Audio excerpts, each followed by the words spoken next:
My starting screen is not what I expected it to be. I'm going to try to fix it in real time here. um, there. And let me go grab my coffee. And so, like, I want to say, like, yeah, like that. Okay, grab my coffee, then we'll be starting.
Hello, everybody. I said I was going to do Hollow Knight, but then I didn't feel like doing Hollow Knight. So, tis what it is. Give me a second. I'm going to switch that with that. No, that one's too small. Let's just... there we go. That's better. I want to be able to get at most of the first quadrant here. Anyway, hi everybody. I'm currently putting together a mod list for Daggerfall. I did 2 streams of it, but the third stream was technically dominated by the mods con. So I didn't really get a chance to actually cover what I wanted to cover. And so this is going to be fun. We're going to have a little romp through the web browser, so to speak, going through all the different mods here. Let me see. Nexus finally implemented the UK age verification. Oof. Jeez. I can't wait for this to happen to the United States. It's going to be great. They're going to keep records. I mean, technically, they've already done it in Texas, but, you know, all the websites' answer to Texas doing it was just, we're going to block Texas in our, on our site. And so no one from Texas can visit. That was their answer. But the UK one is like way more broadly reaching. Like even stuff like Wikipedia are at risk. You know. Oh, by the way, 4chan has done nothing to my knowledge. To my knowledge, 4chan has done nothing to comply and is accruing like daily fees for not implementing anything. Yeah. Mm. A lot more people in the UK. Yes. Yes. Of course, we remember that the UK has a fascist spying law where they basically have the right to access your device remotely. Like they can go to Google or Apple or Samsung or whatever, and they can just say, um, "We have the right to spy on your device. Here's our paperwork, and get me a backdoor into this person's phone." Right? The UK has been doing that for over 5 years now, at least, probably more. So, anyway, 4chan is suing U.S. court for declaratory judgment that they're outside of the UK's jurisdiction. That sounds pretty fun. I'm looking forward to seeing how that turns out. Remember, we found out that a good chunk of 4chan's moderation staff were feds or Fed adjacent. So, it is pretty cool. Let me see here. All right. Thief mod that rolls for being caught when trespassing. Interesting. Let's see. I should go at... Okay, there's 2 things. First, I actually can't see Twitch chat, and this is bothering me. I'm going to fix that right now. There we go. Let me hit the refresh button to make sure it's working. And yeah, Twitch chat is online. Twitch is running. Good, good. I'm going to throw that into the corner. And then YouTube chat's running, but it's small, so I'm just like dragging the window bigger. There we go. Now I can see more stuff at the same time. All right. You pity the feds that have to watch your phone. Horrors beyond human comprehension. Hey, as long as it's not Guro, chances are I've seen the like of it. And there's a good 33% chance that I'd actually like it because I'm screwed up. Now then, let me see here. What else we got? Yeah, so what we're doing right now is we're going through my existing mod list here. It's perfectly normal. And, yeah, everything. Said nice haircut. It's the lack of cut that is making it the way it is. This is very much the lack of cutting. Yeah, that has caused it. At some point in the future, I will solicit a nice haircut when I actually get it cut. But for now, this is like 3 months of not cutting. Yeah, you dig it? Thank you. No, I was shaving. I was having my wife shave my head, right? For like years and years and years. And so yeah, before that I had long hair. It was only long in the back though. Like this is just not cut for 3 months. Anyway, I'm going to go over Daggerfall mod list today. A few of the things I've been looking at are like the true Ohm's Rot faces. Whoops, don't want to mess with that. Yeah. We got Sit and Loiter we picked up. The Tale continues where NPCs, their quests continue after they would have normally ended. Like, people have basically written extensions to a lot of the existing quest lines where they just keep going. Reputation fix for the main quest. The main quest. This is a mega mod for the main quest. It's all good stuff. But yeah, what we're going to be doing today specifically is we're just going to be going over the mods in the Nexus and figuring out what's new, what I haven't gotten already. I'm just making a mod list. I'm going to be downloading stuff. Probably too much stuff. We're not going to worry about that. Let me actually look at my recent downloads just to make certain that nothing offensive is going to pop up. Hee-hee-ho-ho. Let's see. Okay. Downloads and header some. Okay, yeah. This is nothing. Yeah. There is nothing offensive here. Just some shit posts. So everything recent has been shit posts. That's not a problem. Oh, by the way, before we get started, and Morrowind mod. So this Morrowind mod is Tamriel data races playable.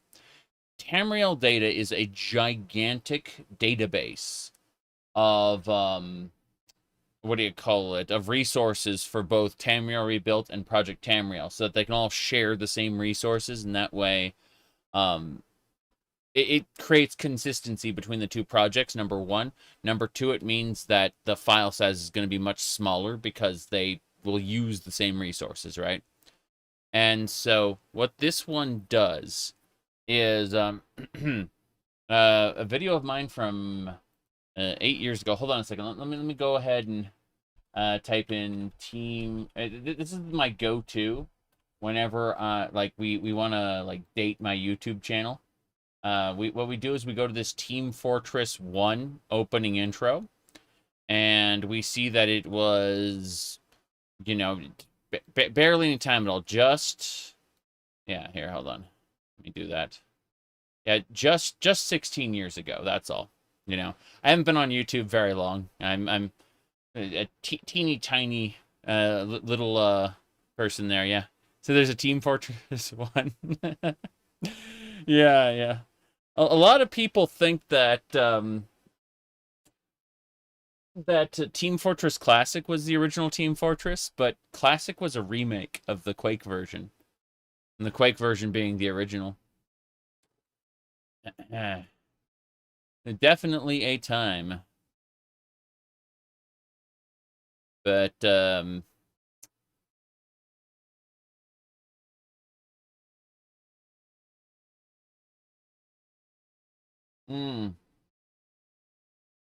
what was the story behind that upload? What are you talking about? I just wanted to upload it because it was the introduction to Team Fortress 1 and people were starting to forget about it. I didn't do any editing. I just screen grabbed it from the game. It's in there, but you can't use Quake World. You have to use the original. You're gonna be doing Ohm's Rot Khajiit in your next Daggerfall playthrough. That was the idea, actually, was to do both. Yeah, yeah, like Skyrim and Daggerfall. I wanted to do them concurrently, but I realized that wasn't going to happen with all the other stuff I needed to play. I'm still in the middle of Hollow Knight here. You can see the little icon. That's gonna take a bit. At least one or two more sessions. Let me see. The way it goes, yeah, yeah. I wanted to do the 2 ohms rot Khajiits concurrently. Let me see. I haven't changed much since then. Team Fortress 2 is out and popular. Make a bunch of TF1 content. Very Zarek coded. Yes, yes, indeed. It is pretty funny though. Let me see here. Okay. I don't know anything about Joe. I'm sorry. I know very little about a very many people. Kind of sad, actually. Let me see here. Okay. Okay, so what was I going to say? I was talking about Tamriel data. So you got Tamriel rebuilt, right? You got Project Tamriel, and the idea is these different projects all use the same set of resources, so that if you look at a particular plant, it'll look the same in both of them. It's not only for artistic consistency, but also just for the idea that it uses up less file space.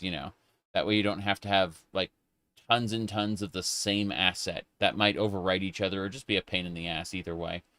Fill up hard drive space. So what Tamriel data races playable does is it basically takes the races that were made for Tamriel data, and this is Morrowind, mind you, and it lets you play as the different the different extra. Yeah, this is a doggy rot, but yeah, you can play as the different sub races and alternate like river folk, sea elf, so on. It's really interesting because like it takes all the stuff from Tamriel data and basically makes it accessible by the player. Yep. Does it act as an arbiter of lore? Okay, so the way Tamriel, both Project Tamriel and Tamriel Rebuilt work is they may borrow a little bit from Oblivion, Skyrim, and ESO, but for the most part, their mandate is to look at the Elder Scrolls as it was at the time of Elder Scrolls Three's release and use that um as the primary authority on what things should look like, right? So when they're working on Cyrodiil right now, and their Cyrodiil is based on what Elder Scrolls 3 says Cyrodiil is, not what Elder Scrolls 4 made Cyrodiil into. And that's how both Tamriel Rebuilt and Project Tamriel are building their projects. Is they're basing it on lore that was contemporary to Elder Scrolls 3, not not 4 or 5 or ESO. So you'll get some things from you know, from the later games, but those will be, um, what do you call it? They will be filtered through the lens of Morrowind, basically. Yep. Anyway, let me see here. The way I described that, they've been trying to use the same point to explain every Elder Scrolls game is basically a soft reboot. It more or less is. What happens is every Elder Scrolls game references previous games, but through a new lens. And you'll notice that the Rust Dragons of Cyrodiil, the Imperial Dragon Riders, the airships, and the Imperial Navy all just went poof, come Oblivion. And some people are really desperate to say that's Imperial propaganda, but, like, well, this particular book is propaganda. The NPCs you talk to who are actually Imperial race will tell you about their home in Cyrodiil in Morrowind if you ask them. So, well, it's all propaganda. It's all unreliable. Like, yeah, like, if you're extremely desperate to make some parts fit, that makes sense. But in reality, these Elder Scrolls games are just from from different creatives, right? And that's fine. Let me see here. All right. Adventure finds you. Let me see. What else we got? Even real life history is full of contradiction. Yes. But like the Dark Brotherhood, yikes. Yes. I would have just said that there was a schism in the Dark Brotherhood. The cult of Sithis took over, basically. That would have done it. That would have fixed it. That's all they had to do was just reference, oh hey, we had the cult of Mafala and they got like overtaken by the cult of Sithis, and now the cult of Sithis is considered the true the true one. That every time you come in I have a different hairstyle, is that right? I mean this is just a consequence of my hair growing out right now. That like it's gonna change a few more times as it gets long enough to be, braided or whatever. Put in a ponytail, what have you. That's the current plan anyway. Anyway. Mm. I've only been growing it out for 3 months. I've had it shaved before then. So. Anyway. Console command binds. We've already done these. I'm skimming Dagger Crawl, Minimalist UI, POW. Voice pack. Okay, Redguard's Hammerfell. Ah, the femboy body. This is a modder's resource for femboy bodies. No. No. Unfortunately, no. Let me see. I have no idea what you're talking about. Mm-hmm. Okay. Will Skywind come out in 2025? I doubt it. Skyblivion is set to come out in 2025, but that's a whole nother matter. Like, that's something completely different. All right. Removed Daggerfall Unity splash screen. Haha, I don't need to worry about that. Michelangelo skeleton replacer. You could have all your skeletons be Michelangelo from the Ninja Turtles. That's pretty funny. Keep going, though. Keep going. Project Legacy. Let me see. Who needs Skyblivion with the new remaster? Oh, I actually added this to the Bethesda shitposting channel. Let me put it up real quick. Look at this. This is the Elder Scrolls 4 Oblivion remastered skeleton. That's right. Skeletons. Oh no. Yeah, T-posing skeleton, exactly. Give me a sec. I need to adjust things, like move stuff around. Let's see. It should be the other way. The other way. One way. Just drag this over. There we go. I have like tons of stuff over there, so it should be fine, but still. There we go. Anyway, yeah. Let me see here. You stopped keeping track of Skywind, Sky Oblivion, Project Tamriel. You hope to enjoy them when you're 60. Sky Oblivion's probably coming out like this year, although it might be really rough because they flat out said that they like they're pushing the release date, you know, as quickly as possible. Let's see. Wait, whoa, whoa, whoa. What's this? What's this? What's this? Hmm.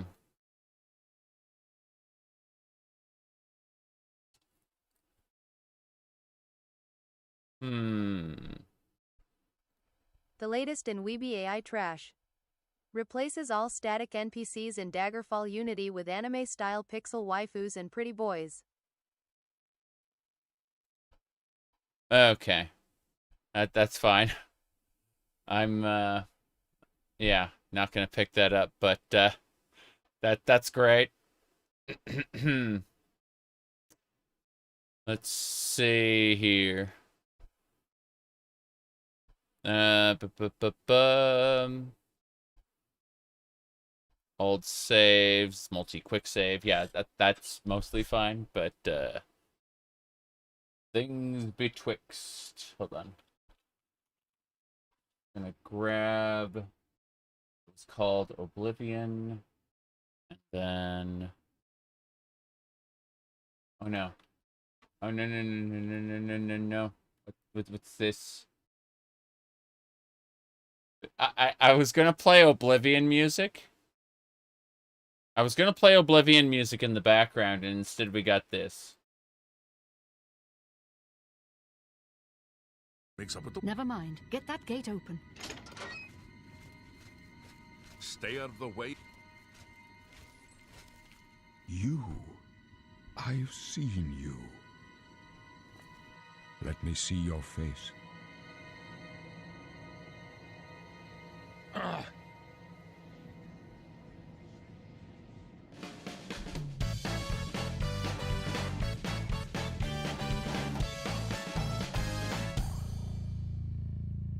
I'm out of here. Yeah!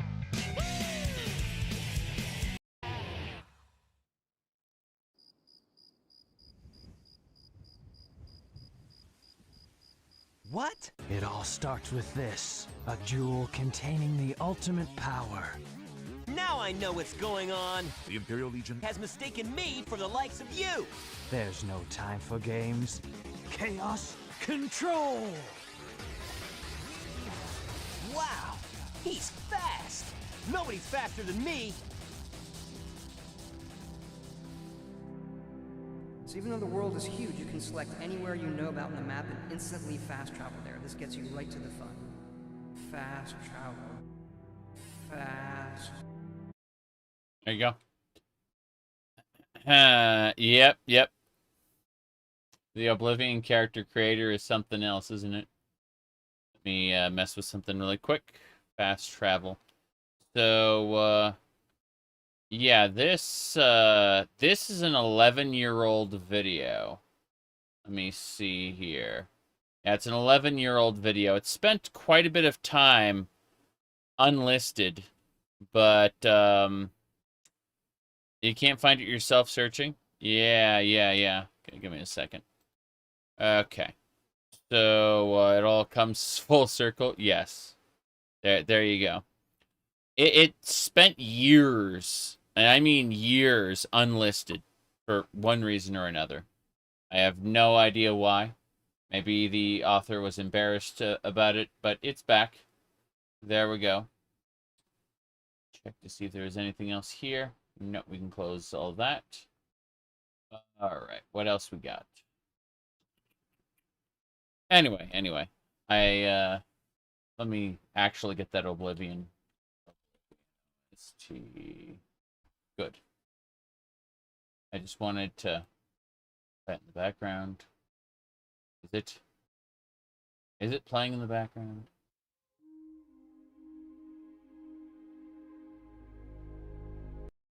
That is Not Elder Scrolls 4 Oblivion. That was the original soundtrack to the movie Oblivion. Oh, no. Hello, everybody. There we go. Just wanna... That's better. Okay. I just wanted to quickly have that running, you know. The Oblivion music in the background. So, alright, let's see. You wish someone make a mod for Skyrim and Oblivion that just copies all the quest journal entries to a journal book? Like a book that you could read? Yeah, I could see that. That'd be pretty cool. Just like an item instead of a menu. I mean, admittedly, items are in the menus, but still. Like, through the classical interface. I could see that being good fun. Alright, let's continue down. So, basic frame is an old thing. Landlord allows you to buy places. Custom class bonus points. No, thank you. Pieces of chalk. You can add. You can draw on the floor in dungeons. That's pretty good. That's pretty good. I'm the new boss. Meow or meow? No idea. Anyway, let me go ahead and quickly. There we go. All right. As I was saying, what we're going to do now is I'm going to fly airplane. I always forget about that. I'm just going to leave that running in the background. This one, yeah. And then we just kind of blow that up. Yeah, there we go. Perfect. So that's yeah, fly airplane. Daggerfall has fly airplane. Yes. You can have that if you want in your Daggerfall. All right, let's see. What else we got? Fixed weapon textures, dagger blood, radioactive, dagger blood. Okay. This is Main Quest Definitive Edition. If you don't have this for Daggerfall, you should definitely get it. This does no rush main quest, optional main quest identifier, and main quest at level 1. All of these get implemented all at once. Really, really good. Have you ever played a flight simulator? Old version of Flight Simulator, but yes. I have a flight stick around here somewhere. I actually think it's underneath the shark, like in the bottom of the bookcase, like over this way. But, yeah. Let's see here. We're still skimming. Skimming. No more LED lights. Tail continues is good. It continues the old, like the vanilla quests. It picks up where they end and basically just has follow-ups to them. So there's more quests from all the NPCs. I'm not talking about the randomized ones. I'm talking about the handcrafted quests. Like the ones that are consistent, like more Gaia's quest and stuff like that. You know. They all have extensions. Just past immersive journal. Immersive mechanisms.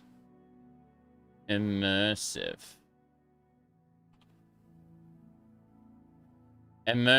journal with optional AI support. Okay, someone asked about that. Here it is. I'm not really interested in immersive journal, but I'm sure there are other people who would be. Let me see. I passed through. My journey through Daggerfall is quite eventful. Ragged old man muttered something about gold hidden beneath. Another day done. I wonder what tomorrow will bring. So let's see. I need to write it all down before it fades from memory. Got it. 4 nymphs all died by my hand. Daggerfall's gonna turn into Gunnerfall. Oh, already happened, man. You missed it. Let me do this. So immersive journal looks okay, but what you wanted is AI. Waifu. Okay, we've typed in waifu. It's not waifu. It's shit. Weeb. Is it weeb? Okay, here it is. Weebfall, music overhaul, Weeb overhaul, anime voices. There's a different one. There's a different one. I forgot what it's called now. We passed it earlier, and it was the latest in AI slop, where it made all of the... Let me actually look at this one. This is Master Roshi, right? Just look at Master Roshi's mods real quick. Here it is. It is the... this is the correct one for it. Not anime voices, but like music overhaul. A Weebfall mod that isn't AI trash. Work in progress. So yeah, like it's... Weberfall. Let's have a look at that one then. Nope, it's just Dominion, the massive NSFW. So yes, John, just go check out Dominion there. It's a-okay. I'm backing up now, but we passed it earlier. It was like the latest in AI slop, and it just replaces everything in Daggerfall. Why do you miss all your attacks in Daggerfall? You need to have good stats and skills for the weapons you're using. My goodness.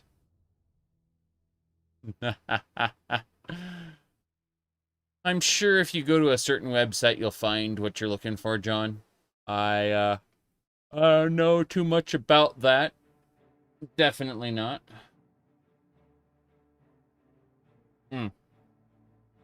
Okay. As nice as that was, we'll just throw that down there. Okay. Jeez. Anyway. Are these mods safe from viruses? Most Daggerfall mods are safe from viruses. If you happen to have a mod that requires an executable or a DLL, you are rolling the dice every time. It's true. Anything that requires an exe or DLL file is potentially virused. Although it usually isn't, because the big mod sites would have banned the people responsible. There is no 100% guarantee. Now, let's see here. It is technically possible to contain a virus in like a JPEG or whatever, but that'd be like a remote code execution exploit, and it would require you to open it with a broken web browser or like really out of date, piece of software. Let me see here. Most of the time, if you're gonna get a virus from a mod, it's because the PC was already compromised. Yeah, during the building of the mod. Yeah, I can see that.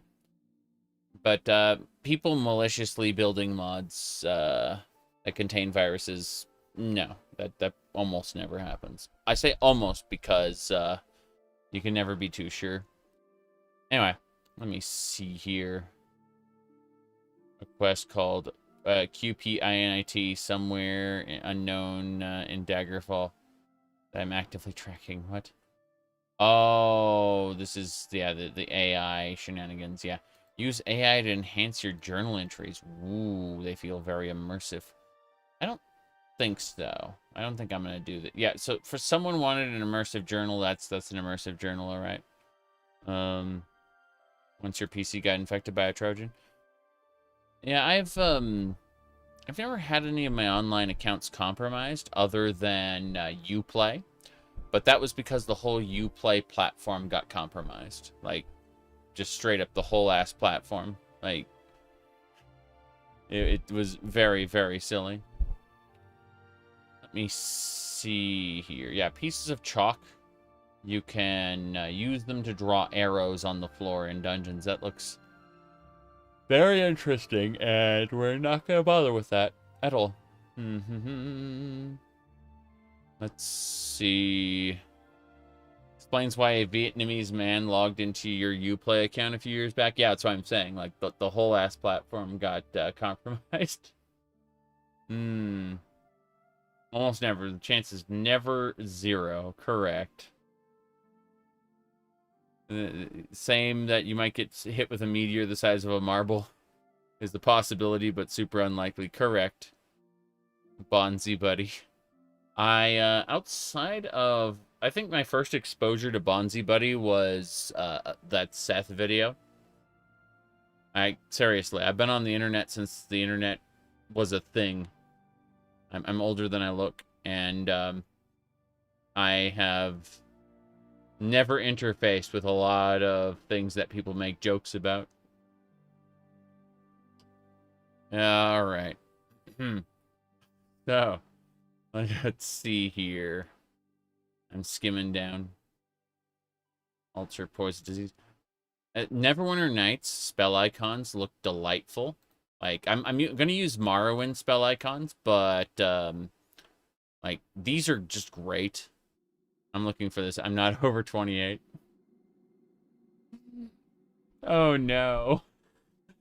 Yeah, there are people who say I'm in my early 30s, and they're wrong too.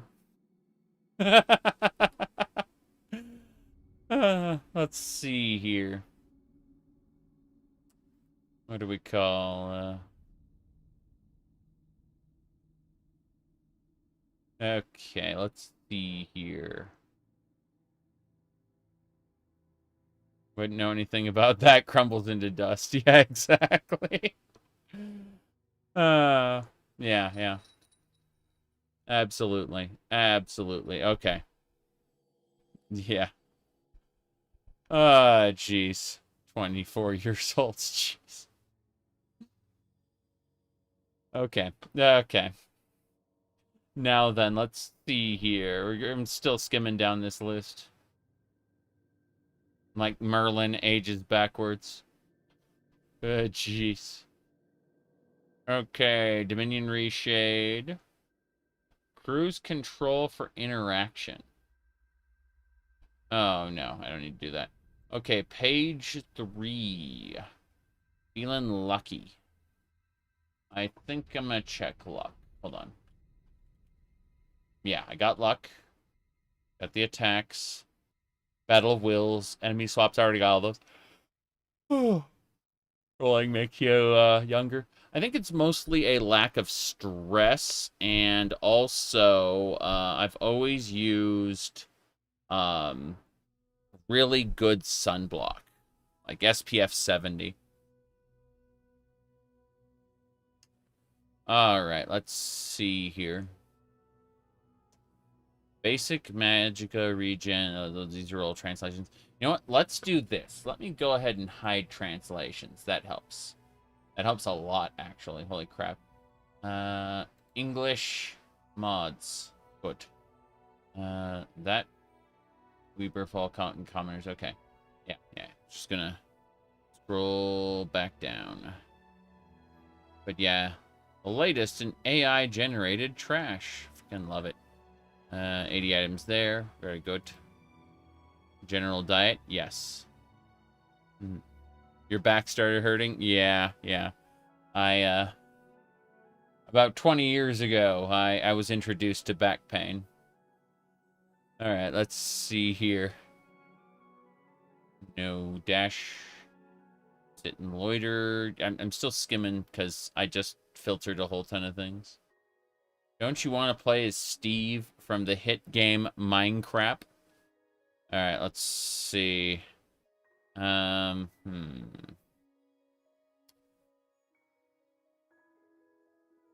way are we going? I'm actually a huge fan of some Minecraft overhauls like Path to Exile 2. You're 29, but thanks to working hard, you feel like you're 35. Probably had dementia when you hit 40. Oh, my memory is terrible and has been like my entire life. So I'm looking forward to going senile extra early. All right, let's see here.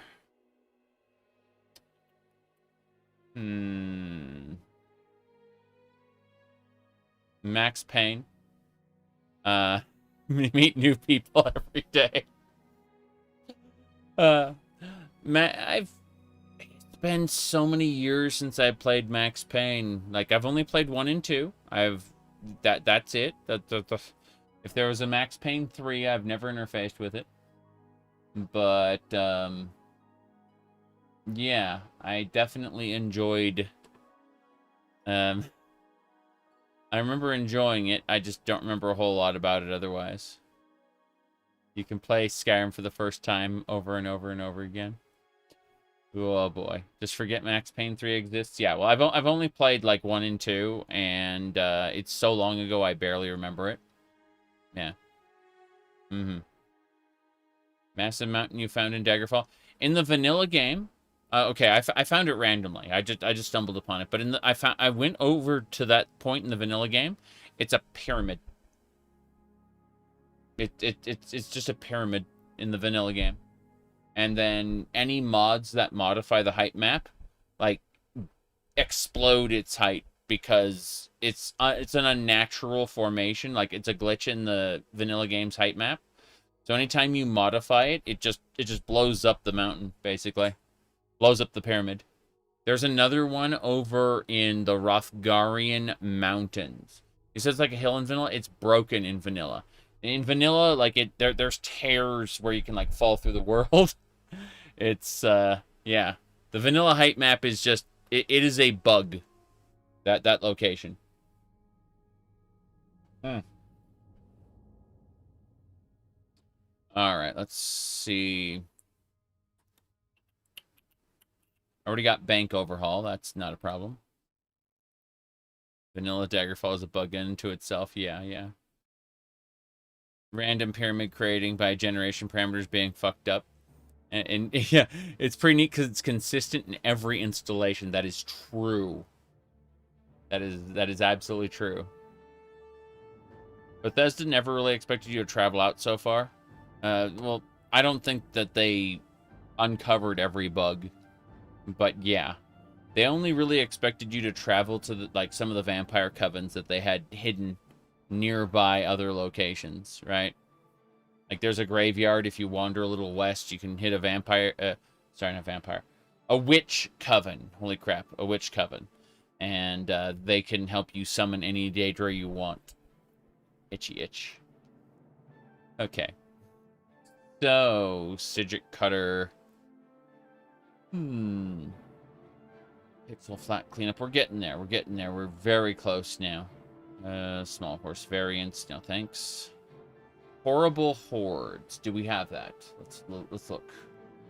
Horde. For the horde. Yeah, horrible hordes. We have that. Horrible hordes is great. It basically creates swarms out of different enemies. That should do it. When you enter a dungeon, the mod checks all enemies spawned and does the following. Any rats or bats get up to 8 identical creatures spawned around them. Any liches get skeletons spawned around them. Any orc warlords, shamans or sergeant get orcs spawned around them. Warlords might also get a shaman or sergeant. Your luck attribute will affect the number of extra enemies. Mod settings let you set this to easy mode, normal, level scaled or hard mode.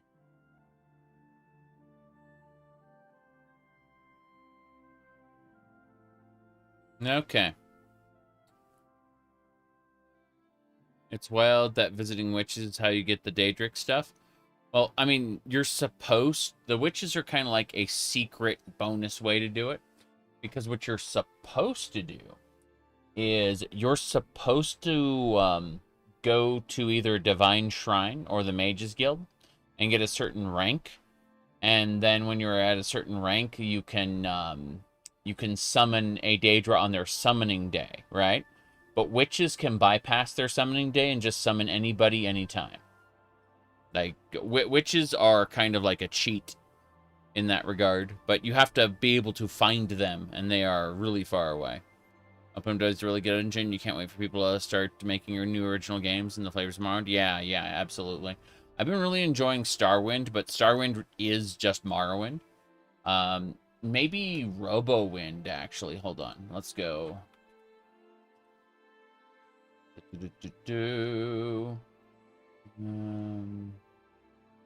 me see.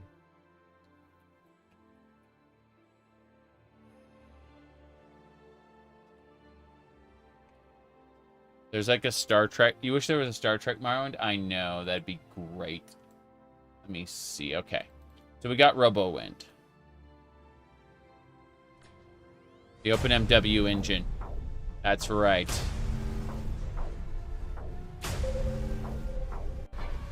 Okay. So you got pliable spaceships. You got you know, it's a shooter. It's an FPS, but it's in the OpenMW engine. So you know, definitely its own thing.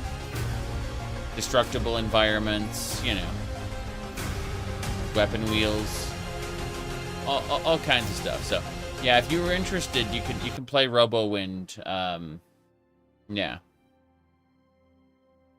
and yeah, that's RoboWind. I'm gonna go ahead and link that. Modding OpenMW. Yes, indeed. Yes, indeed. Okay. So yeah, if you're interested, that's where you can get it. And there's like an app image here for Linux. There's other. Oh, here's the Windows download up here. You can download it directly from modding OpenMW if you're interested in that kind of thing. Okay, so let's see here. Moving along. We are gonna go back. One more thing first. Okay.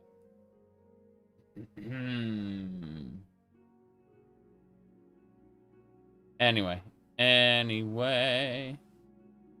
OpenW, if you develop for it, it's instantly compatible with Android. Yeah. You're right on that point.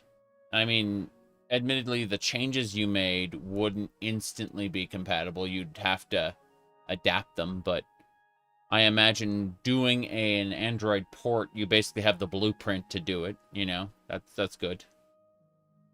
Let's see. Tougher haggling.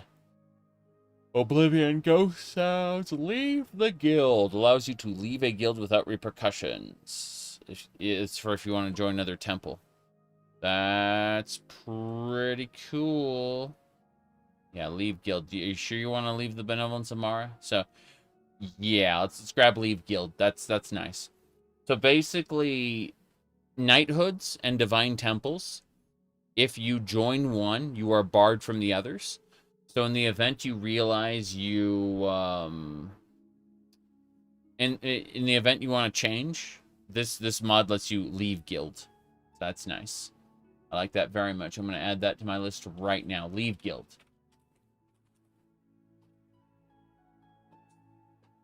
There we go. Leave guild is added. So, with that, gonna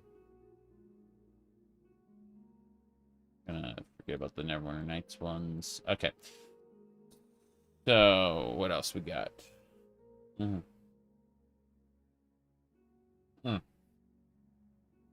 Textures in that screenshot? Hadn't thought about that, but yeah, you're right. Okay, let's see what else we got next. So, retro frame, we already picked that up. Wilderness encounters. Village of Fishguard. No. Hello. Let me see. CS:GO Wind. There is a Resident Evil style zombie apocalypse shooter in the Morrowind engine that's being developed right now.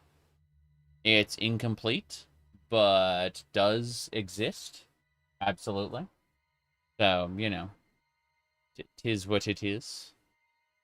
Playable Malmer race. Oh, armor affects movement. Haha. No. Moving on to page 4. Die Harder.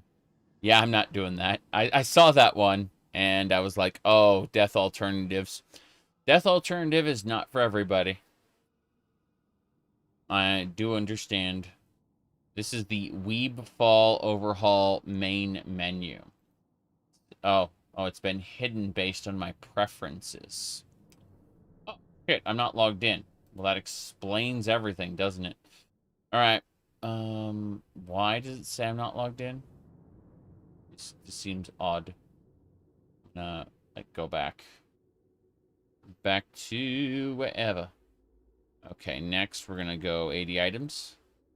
Oh, it logged me out of the Nexus. How lovely. Alright, here's what we're gonna do then. I'm gonna log back into the Nexus. Oh boy, need my cell phone for two-factor authentication.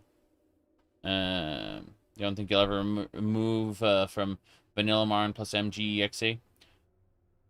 Yeah, I would love to have Ashfall, but I would rather have the stability of OpenMW.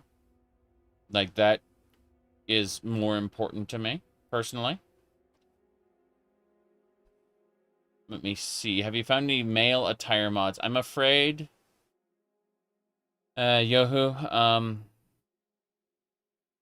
I'm definitely running a female character. There's no way around it. Like, the clothing mods available for, like, I can see how some of the developers, if I go to their web, what do you call it, Lysander's Tomb Discord server, people have made, like, individual outfits for Daggerfall. But, what do you call it? No, I'm afraid, there's nothing comprehensive, nothing anywhere close to the female armor and clothing mods. Yeah, it's the clothing disparity is crazy. Yeah. All right, I got my authenticator app open. Verify you're human. I just did. I just verified I'm human. Okay.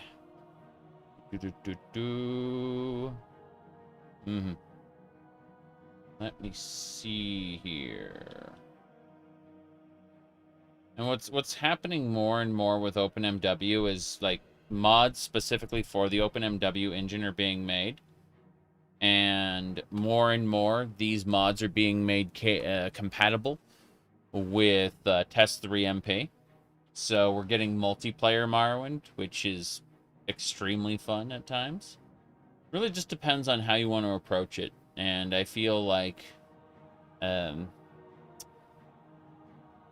there's just so much that like with the advent of the shaders menu, just hit F2 and open MW, you can, load shaders directly in. Don't have to inject them with a external program.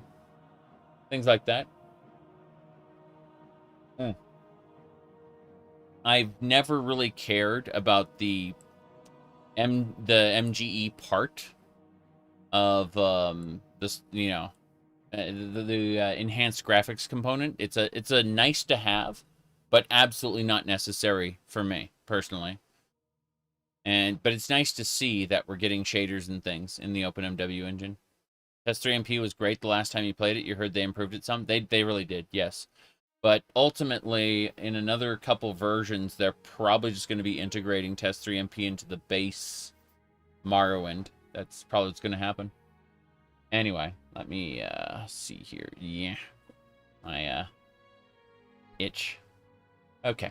As I was saying, skim down. Uncanny flat replacer. Here we go. Got it. Resource pack. Artifact quest pack. Got that already. Warm ashes. Yes. Bettany restored. This adds 25 locations to from the Daggerfall's Bettany demo to the Isle of Bettany in Daggerfall. The full game. Varied Wealthy's homes. Yes. Adjusted enemy spawns. That's a Rousar mod. Cool. What's next? Lineage 2 spell pack. Scrollable interaction modes. No, thank you. Alternative death screen. What else? Regional celebrity perks. That's fine.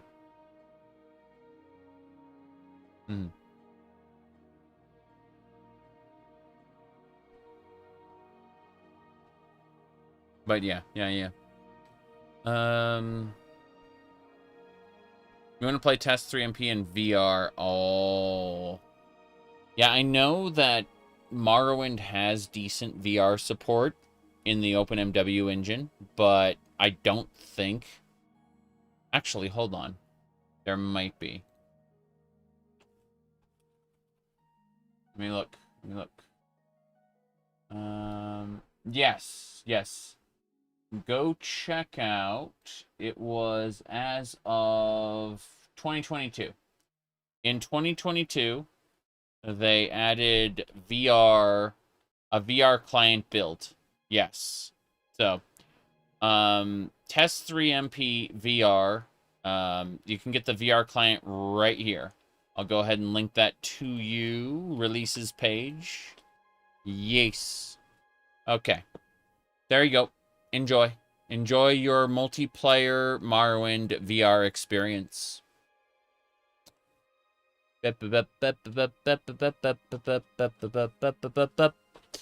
Okay. Anyway, let's see. Kleptomania. Let me go. Klept.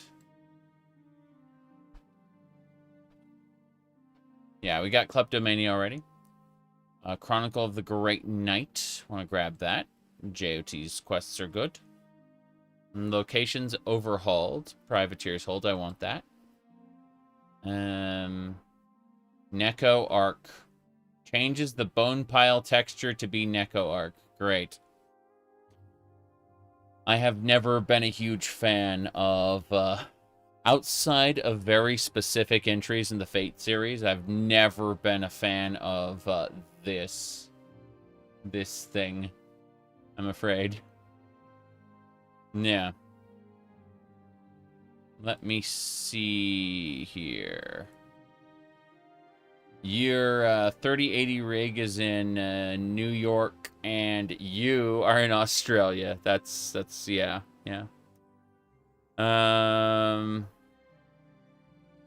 I see. Okay. I happen to quite enjoy Fate Extella. The original Fate was okay. It was definitely an experience, but Fate Zero was incredible. I also liked the extension to Fate Zero called The Case Files of Lord Elmaloy III. Second? Lord Elmaloy II, sorry. Really, like, there are a lot of people out there who watch The Case Files of Lord Elmaloy II expecting it to be more like the rest of the Fate series, you know, have action in it. And it's like, this is a detective show. It just takes place in the Fate universe. So, like, people are immediately like, where's the action? It's like, there is no action. None at all. Talking about the... Okay, so let's see here. Hold on. Let me go in order. New Elder Scrolls games, which one should you start first? Well, I mean, if you're just looking for, like, something to casually drop into, Skyrim is your best bet. But if you're looking for like, the best world building, Morrowind is the way to go. Daggerfall, the one I'm messing with here, is archaic, to say the least, but it's also the most ambitious. And by adding a whole ton of mods to it, it becomes a slightly different experience. Now, let's see here. Have I played Fate Stay Night? The original, before they sanitized it for the PlayStation. Yeah.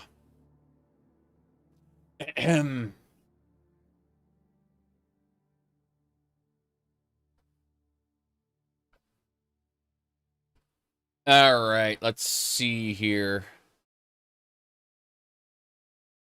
It's okay. Fate Zero is just so much better in terms of storytelling. But Fate Stay Night is interesting. I would have absolutely killed to get their Fate prototype, though. You know, where the main character, the protagonist was female, and the servant was a male King Arthur. I would have killed to see that one as, like, an actual thing.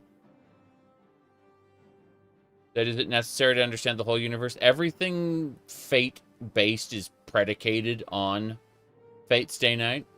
If you don't play Fate Stay Night, you are working with an incomplete version of it.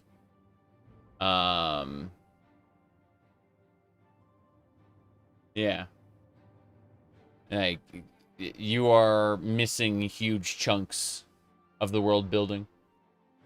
It is possible to start with, what do you call it? It's possible to start with Fate Zero and then go to Fate Stay Night from there. But, everything else Fate is predicated on knowledge of Stay Night. Anyway, moving on. We're done with Fate for now. I will circle back around to Fate another time because, I have like a million Tamamo figures and other things. Like, I definitely like Fate. It's just, not right now.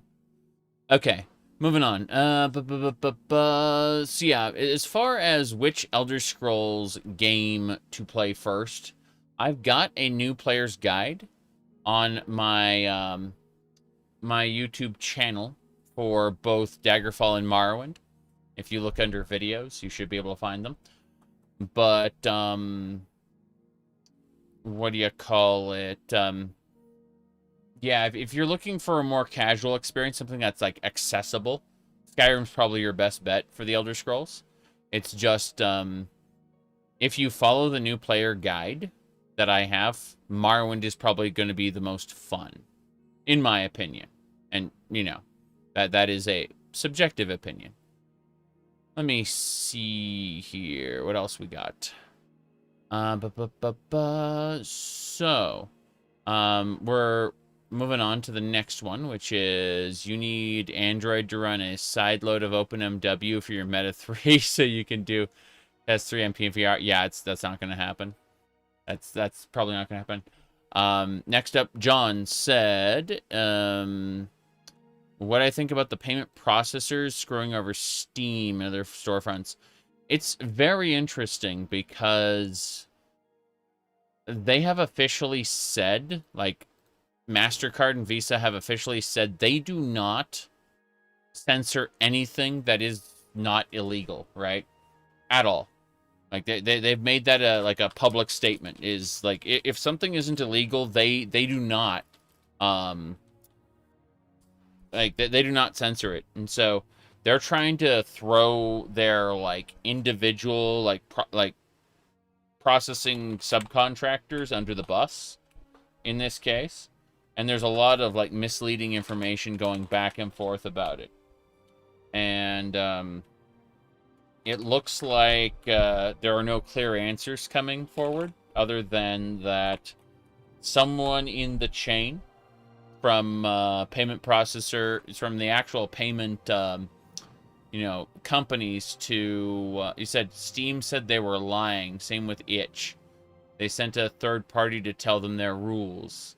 Yeah, exactly. So basically, the like the lower level processors are enforcing the company's, like the upper company's dictates, and it's funny because, like, Visa and MasterCard basically had to say that gay and lesbian stuff was allowed because they were, like, we're getting very close to a bunch of smaller companies starting to consider merging in order to compete with them.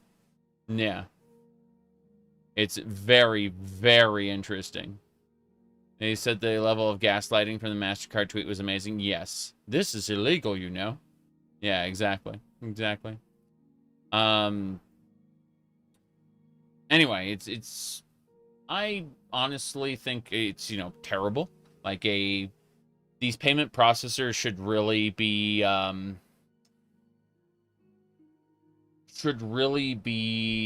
tied to the same banking rules as, you know, the, what do you call it, the local institutions like you know, Citibank, and like all the local banking companies. They should really be tied to the same banking rules, and they're not in the same way. So it's kind of awful. The old ship instead of violence and smut? Correct. They should shut up and transfer money? Yes, they should. I agree. I agree completely. You said billions of crime, money laundering's A-okay, show some skin. Blech. Yeah. Should be recognized as utility, more or less. Let me see. Okay. Anyway, moving on. So, next up, why is Minecraft so popular? Minecraft is an incredible creative engine that allows quite a bit of self-expression. You can create a 3D avatar, or like skin it pretty easily. It requires a low amount of skill to be able to do everything. It's basically Lego blocks, right? But for the new generation. You know, I didn't have a computer when I was a young child. I had access to Lego blocks, and that's what I built in. Anyway, new generation is Roblox. Well, yes, because Roblox has a ton of utilities for people. That's why. Yep. Let you all in on a little secret, though. Super secret. So, you know, I had, like, action figures, army men, what do you call it, you know, Legos. But I also had dolls and other things. You know, little playhouse and stuff like that. I had what I asked for. And what I was able to buy with my own money as well. My allowance. When I was young, I played with a variety of toys. True. Now then, let's see here. It was one of those, sounds open-minded. Yeah, it was one of those, I've told a number of people this, what was it, in private, but, you know, when I said I wanted a particular thing, I didn't get what do you call it, a recoil or anything. I just got the meme here, you know? That's, when I asked for certain things, you know, I got the meme there, you know? Yeah. But, you know.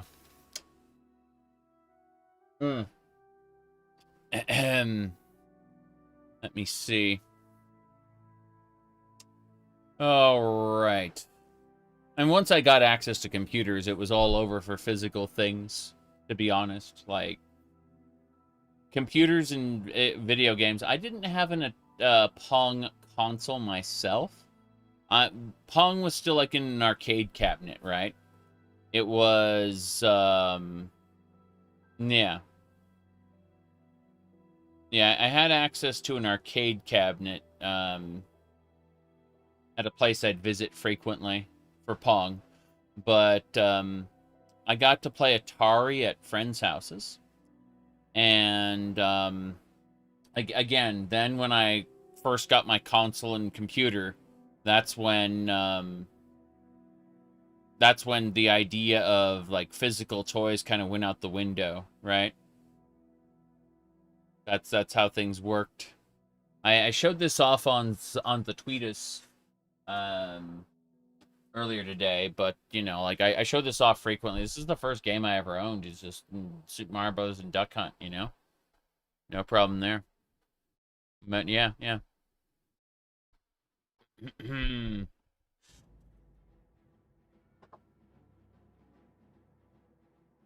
I still have my first doll though. I'll in with all my wife's stuffies, and she has like all these little little stuffed animals everywhere, and my doll's in amongst everything there.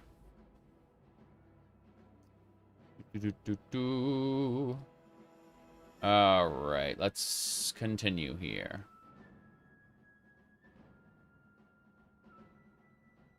Golden era of console gaming. Yes. You said lots of 30s here, you see? Yeah. Have I tried Gary's mod? I have never played Gary's mod myself. I've been in the room when other people have played it. I have Gary's mod myself, obviously. But what do you call it? Really funny. But no, the first game I ever owned was Duck Hunt Super Mario Brothers combo cartridge. Soon afterward, I got a PC. Although I did, you know, I've got a whole ton of Super Nintendo games as well. I've been playing Nintendo games through. You know, like obviously we got Tetris here, but you know, yes, there's a Gary's Mod workshop item that just imports all the Doom IWAD weapons and enemies. Interesting. Very interesting. Can we put them on Halo maps? Can we, like, do a replacer for enemies? So I've seen some really good Halo maps in Gary's Mod. And, let's see. Alright.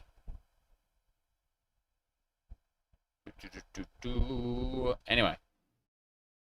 Let me see if there's anything else there. But yeah, my favorite console though, this is the like I've never owned a PlayStation afterward, but it's the PlayStation 2 specifically. You know, it's this would be my favorite console out of like. I kind of went hard into PC even before the PS2 came out, so like I really had no desire to play newer consoles at that point. But I do have, you know, like Xbox controllers, right? Because whatchamacallit, I just like it's very compatible with the maximum amount of games. Just works out of the box on most games compared to the legacy PlayStation controllers, which were just very difficult to get running on certain things. What's my favorite SNES game? Okay, my favorite NES game I could have told you was Worm Journey to the Center of the Earth. My favorite SNES game is probably Chrono Trigger. My favorite video game of all time is Chrono Trigger. It would be Xenogears, but Disc 2 sucks. A burp there. Disc 2 of Xenogears is super rough. It's incomplete. And so I can't get behind Xenogears as my favorite game as a result. See, what happened is during the development of Xenogears, the team working on it got pulled from Xenogears and put into they got set to make a different game called Final Fantasy VII. So there wasn't really any time to really get back to get it finished. Yes. All right, let's see what else we got. No love for Super Mario Kart. Super Mario Kart was the game that I used to bring my Super Nintendo and console. Sorry, my Super Nintendo and Mario Kart. I used to bring it down to a friend's house. Ended up marrying that friend, believe it or not. So, you know, many years later. Just saying.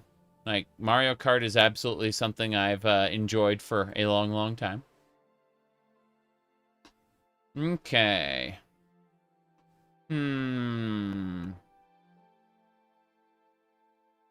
Red Lantern Guild. Oh boy, pornography. Can't wait. What's next? Mm-hmm.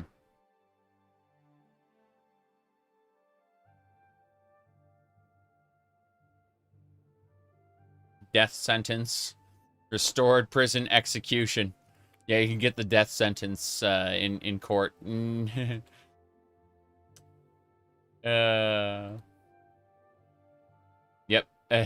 You will face execution.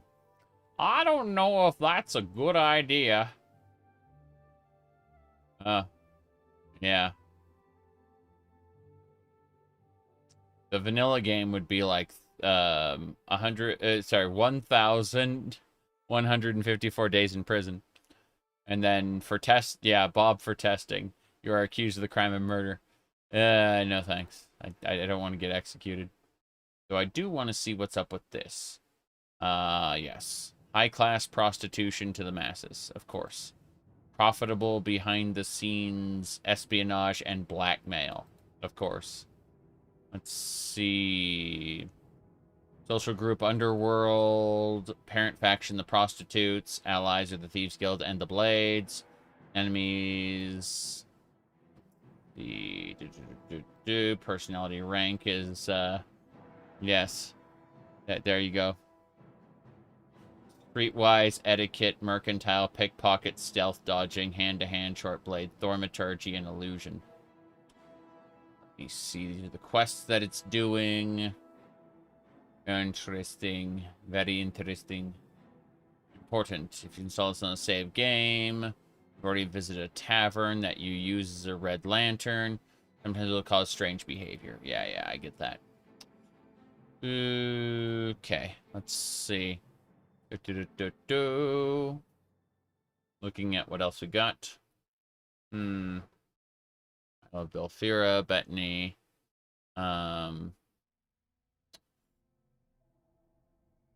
Yeah. Fair enough. Okay, well, we'll grab the Red Lantern Guild as is. We're adding the Prostitutes faction back. Oh boy.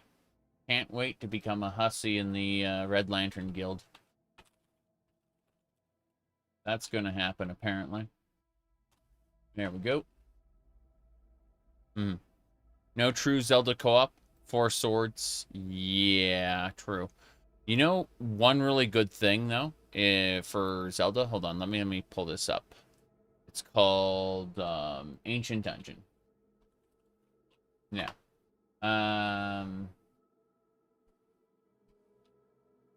Zelda, the Ancient Dungeon. So, if you like The Binding of Isaac and you said, hey, I want the game that inspired the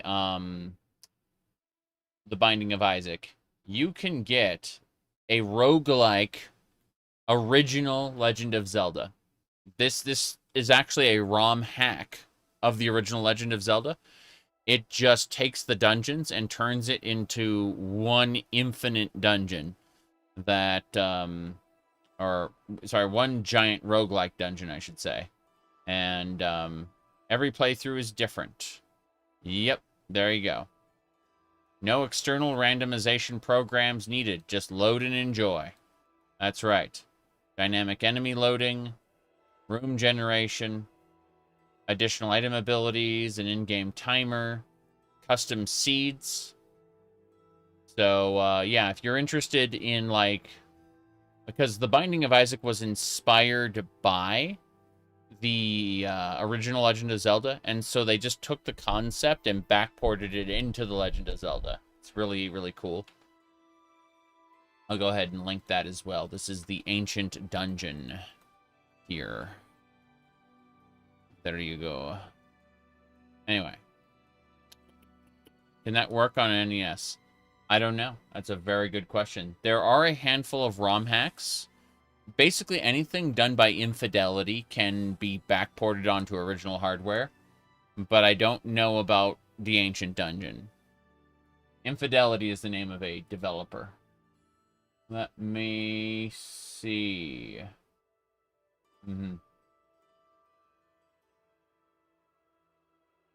I have to type in LOL. And then hit reply. There we go. Okay. True co-op for Zelda? Yeah, yeah.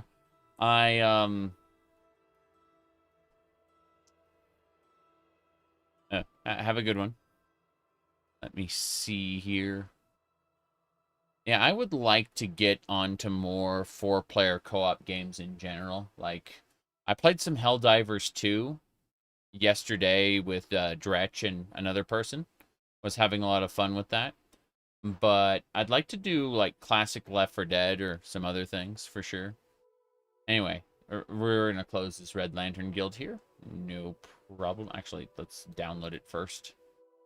This is the Prostitutes Guild. Don't worry about it. Okay. Install this patch over 2.0, which is required. Fair enough. Beautiful cities. Okay, there are compatibility patches for this. Very good. So let's start off with this. Bam. Done. Look at this. Bikini. Is that what I think it is? That yeah, it's the World of Daggerfall bikini armor. Lol. Don't worry about that. Castle Crashers has had their newest update. Castle Crashers has updates? I didn't know that Castle Crashers actually got updates. 4-player co-op farming simulator. I mean, to be fair, I really do like Stardew Valley co-op as well. Let me do this, though. Do a quick search there. I thought Castle Crashers didn't get updates. Like, what the heck? Let me look. Okay, so it looks like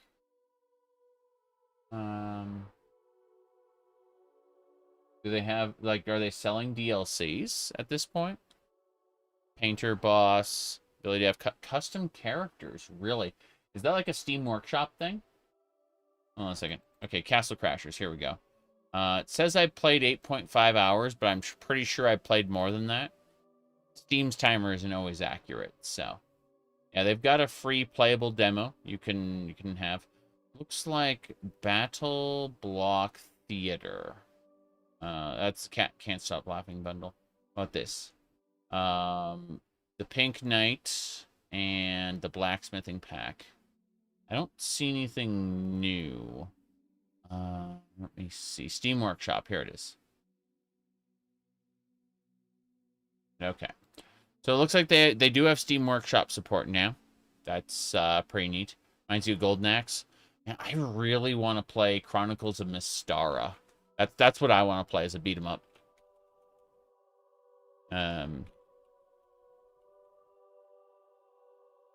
Yeah, I haven't here we go.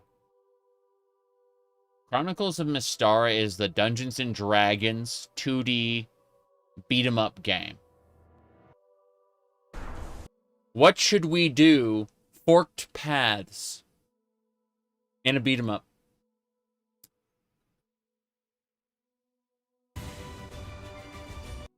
House rules, so you can modify the game. Yep, you get to level up. But if you decided you wanted to modify the game, there are house rules built in.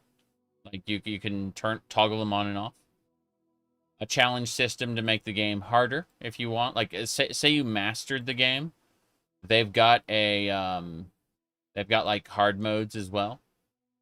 Yeah. Battletoads vibed? Yeah. Castlevania 3. Castlevania 3 is a little special. Castlevania 3 requires a lot. Battletoads. Yeah. Didn't play the upload version, you only played the old version on emulator.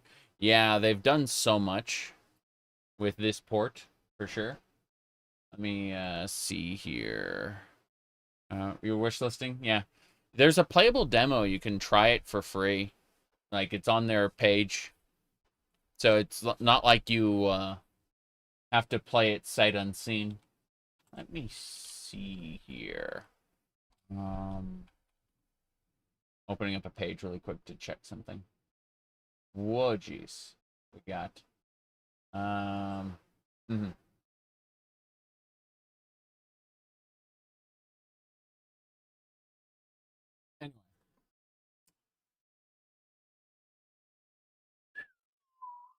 The ROM was made more difficult because of technical limitations the JP-ROM didn't have, such as enemies do more damage. Yeah, the Castlevania 3 is different. Give me a second while I skim down. I'm trying to find a specific thing. Find it right now. It was. I'm gonna sort by media. I know I uploaded this recently. So someone was talking about Battletoads.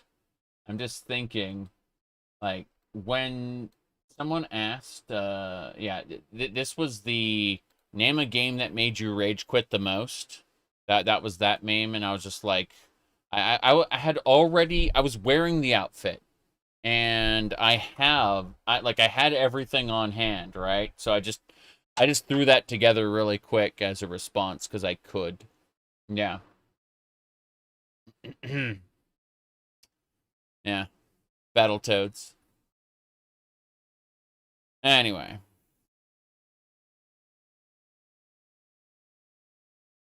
Farm Sim is a terrific co-op game. Farm Sim probably isn't for me, but I understand. I really do.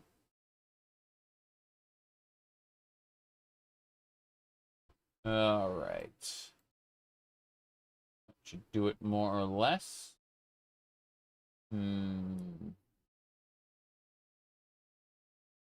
Okay. I think we're good.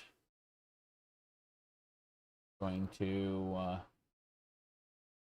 Okay, so on my media tab, it looks like we got a picture of Azura with her boobies censored. We have a picture of Thrall peeking in. Yeah, a picture of Thrall peeking in on Deathwing. You can see right here.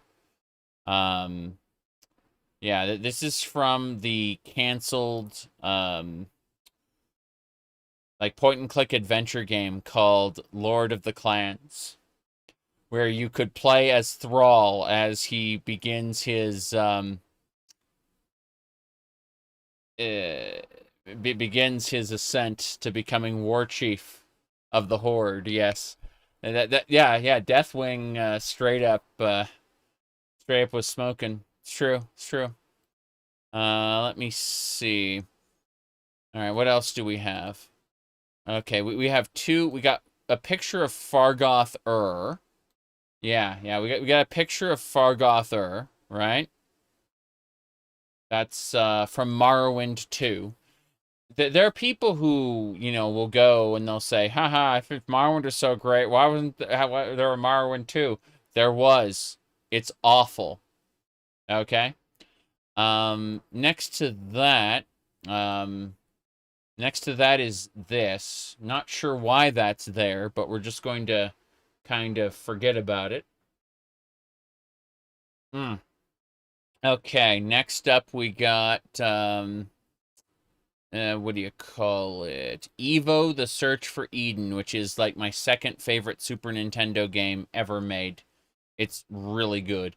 If you have the opportunity to play the PC version, it is completely different. It's called Evo, The Theory of Evolution. And you will be fighting Lucifer in space with psychic powers. I'm serious. It's absolutely nuts. Anyway, let me see here. That's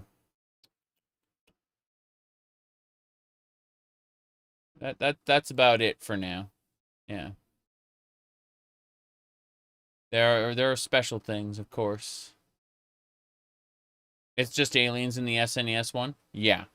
Well, it's something that went rampant due to alien interference in the SNES one. You don't actually fight anything in the SNES one, but in the piece, like you fight this like creature that's absorbed all the crystals that the aliens dropped. The aliens were just kind of there. because, you know, that they were observing. But in Evo, the Theory of Evolution, there's a main game where you reach, you know, human form. And once you do that, you have like 4 directions you can take humanity. But eventually, if you pick the right path and just continue, you will gain like you will gain psychic powers, and like all of humanity will be channeling their essence to you as you go into space to have one last battle with Lucifer. And Lucifer has like devoured countless other planets, but you basically invoke the power of each like major evolutionary step you've been through, and use it to defeat Lucifer. Yeah. It's not like Psycho Mantis at all. You're obsessed with Metal Gear. All right, let's see. It's more like one of my Japanese animes. Okay.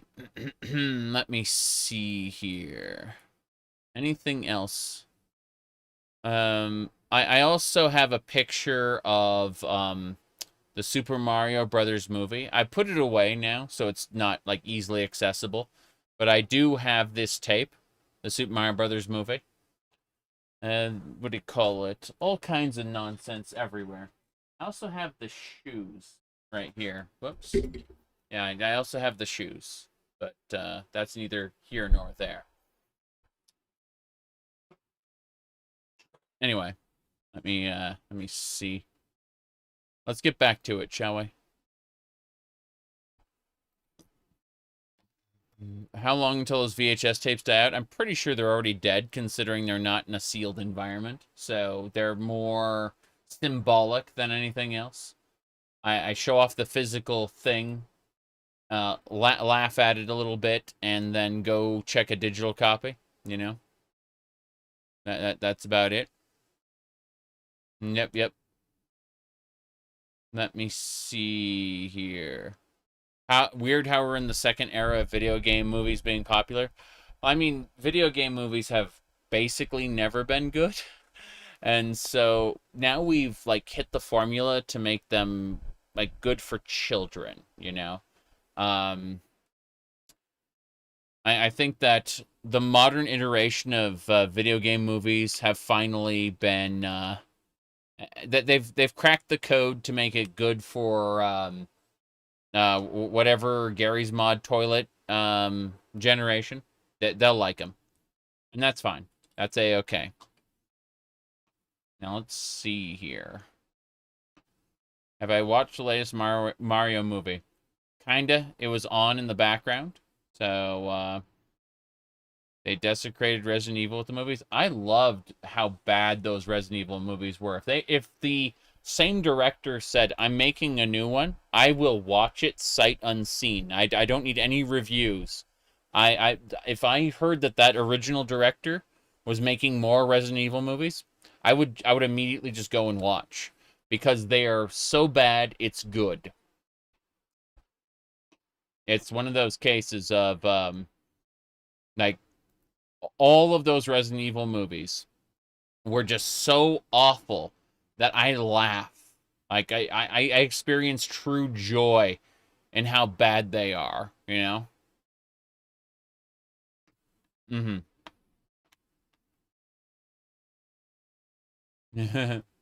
Let's see. You love an Elder Scrolls anime? Oof. I understand that. Okay. Let me see. Overhauled locations, Privateer's Hold. Hell yeah. Privateer's Hold is the opening dungeon to the game. This just adds a bunch of stuff around the Privateer's Hold entrance. Basically, you know, turns it into an actual location, which is cool.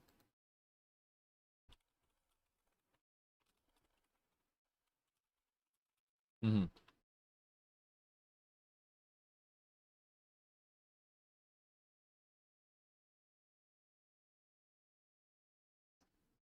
Elder Scrolls already is anime. Mecha robot genre, to be exact. That just kind of makes... Hearing that makes me want to play Legend of the Mystical Ninja starring Gomon for the N64. I think they recently did a decompilation on that, so we could probably get the game natively on PC.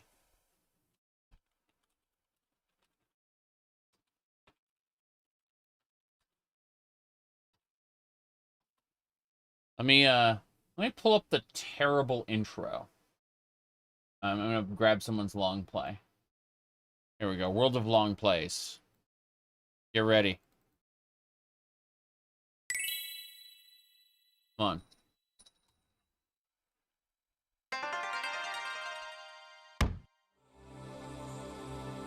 Get ready. This is the most horrible, glorious anime video game.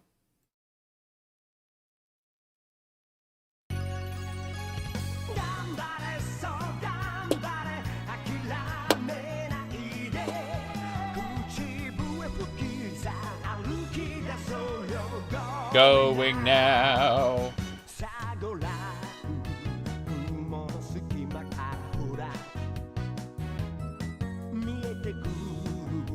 Hold on. Let me see. Yeah.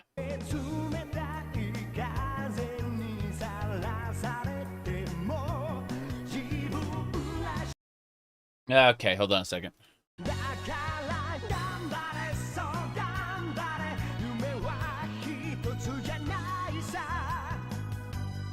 Yes, this is a robot. Here you go.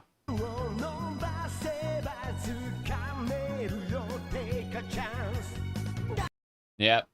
Now, the villain of this game has a weapon known as the Instant Stage Beam. What he does is he can shoot any location with it, and it will turn it into a stage, both a video game stage, but also like a stage for singing and dancing. Okay? So it becomes a performance arena where hordes of enemies will swarm you, but also they sing and dance while they swarm you. Okay? It's his instant stage beam. Yes.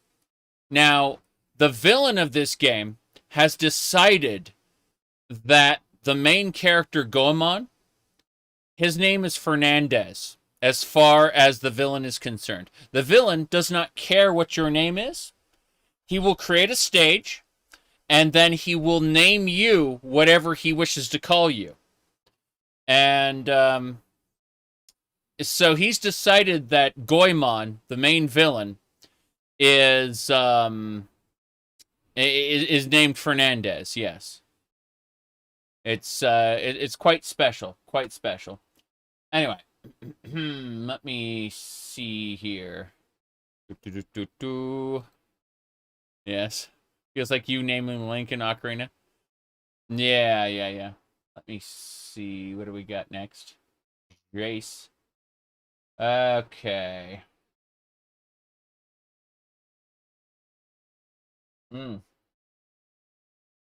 Anyway, moving along. We got, sounds like a Bleach episode. I'm certain that Bleach wasn't necessarily inspired by it, but Bleach came later. Bleach came much later. Alright, let me see. Overhauled locations privacy. I need to download that right now. Did I download Leave Guild? I don't even know if I did. I don't think I did. Hold on. Let's grab this right now. I'm going to go back to Leave Guild, make sure it gets downloaded. Leave Guild. Okay. Yeah, I've not downloaded the update, even though I definitely need to. Good. Grabbing it. Neat. I've already picked up Horrible Hordes. Anyway, let's see. Bleach is one of your guilty pleasure animes. You know it's awful, but it makes you happy. I mean, yeah, that's what a lot of people say when they watch shonen. I mean, like, a critical analysis of basically any shonen show will tell you that it's terrible, but, like, are the moments enjoyable? Like, that's all you need, really. You know, you sit down, you watch it, what do you call it? Let me see here. Okay. Like, if you take the time to analyze the scene, is that a Daggerfall fighter jet? Yes. Yes, it is. But if you take a moment to, like, analyze the Cell Saga in Dragon Ball Z, it is awful. It is just terrible. But this moment was really well done. Like, it felt earned, even though an analysis shows you that it absolutely wasn't. Yes.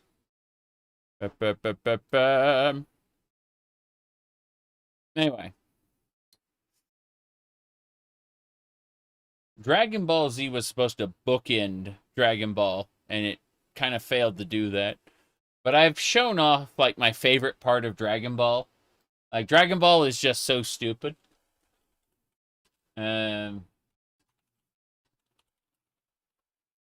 Mr. Satan, yeah, Mr. Satan, yes. Well, I'd say what's incredible about Dragon Ball is how, like, Akira Toriyama took a gag manga and decided, okay, well, what do you call it?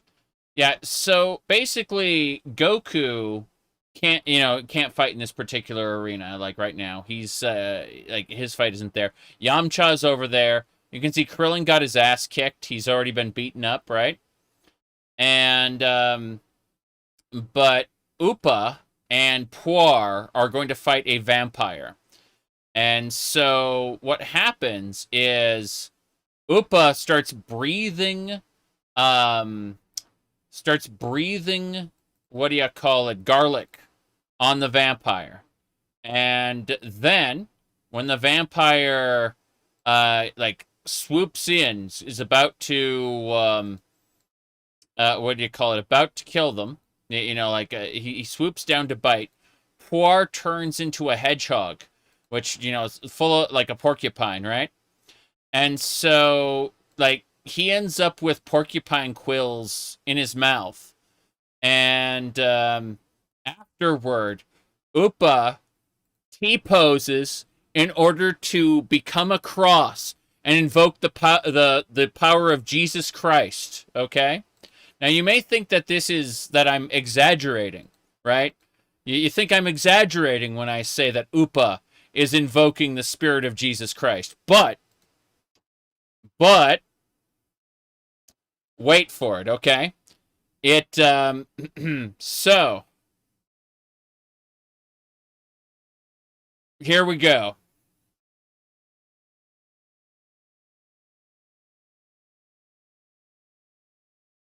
Jesus Christ runs across the screen as the vampire freaks out and runs away.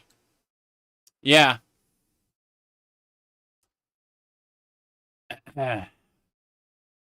Holy shit, exactly.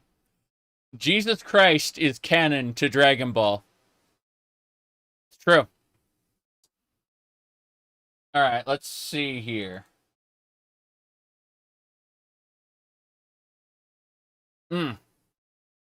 Anyway, let me see what we got next. Anyway, moving along. Chronicle of the Great Knight. I want to pick that up right now. That's a quest line. Chronicle of the Great Knight. This is... Here we go. A short campaign involving the Great Knight, an NPC in Daggerfall lore. Yep, that's it. It's just a short quest there. Yeah. All right. There are people who skip the classics and they just want new hair colors. Yeah, I mean, well, what drives Dragon Ball Z specifically is the what do you call it? The idea that Goku is going to punch a guy, and the guy is so strong that when Goku punches him, the guy ignores Goku's punch. But then Goku gets angry and he changes color. After that, Goku punches the guy again, and it works this time. And that is the foundation of what people want out of Dragon Ball Z. Now, give me a second. I will be right back. I gotta go grab a thing. Give me a sec.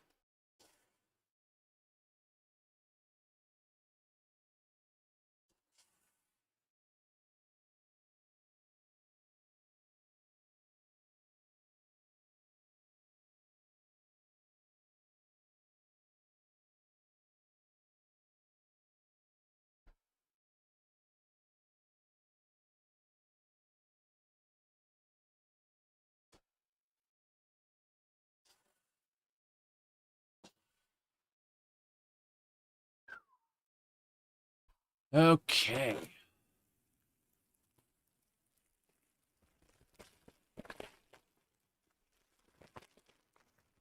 Hot dog. Mm. Okay. So, as I was saying,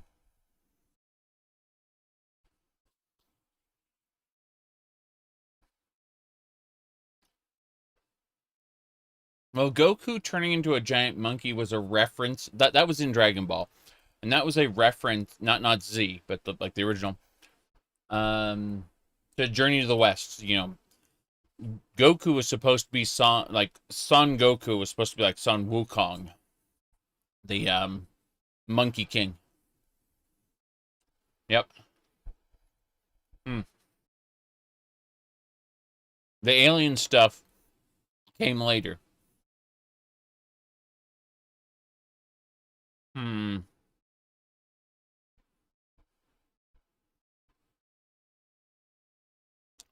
Let me see. No mustard or ketchup. Nope. Just a little bit of pickle relish. Yep. Just a teeny bit of pickle relish. All right, let's see. Fans were an invention of Z? Yes. Yes, indeed.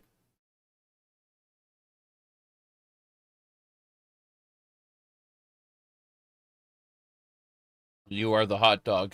Very good. Now then. Chronicle of the Great Night. Did we get it? Did we get it? Did we got it? Did we good?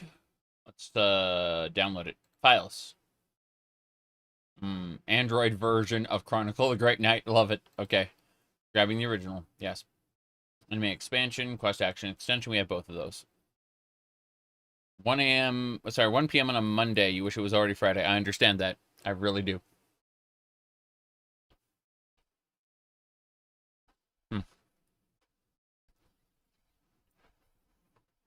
Okay.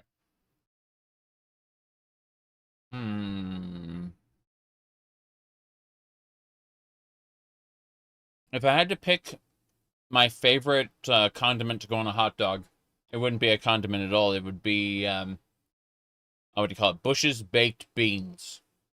Original blend. Cook that up. Specifically, heat it. Then once it's heated, throw some Mexican cheese in, which is a blend of like four cheeses. Throw some in there. Not a whole lot. Not just a little bit, right? Just a little bit of cheese. And then sprinkle some cheese on top of the hot dog, and then put the hot beans on top of the what do you call it? The hot dog itself, so that you end up with it will melt the cheese in a layer, and then it will blend naturally with the beans. So it creates a cheesy bean dog. I've had one of those on stream before, believe it or not. About a week or two ago. Yeah. We don't have any beans now, though, so just a little bit of pickle relish. Otherwise, it looks like just a standard hot dog.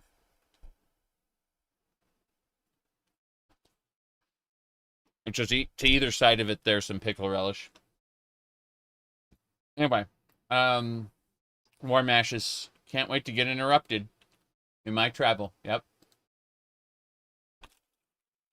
War mashes. Boiled hot dog or a fried hot dog? Fried.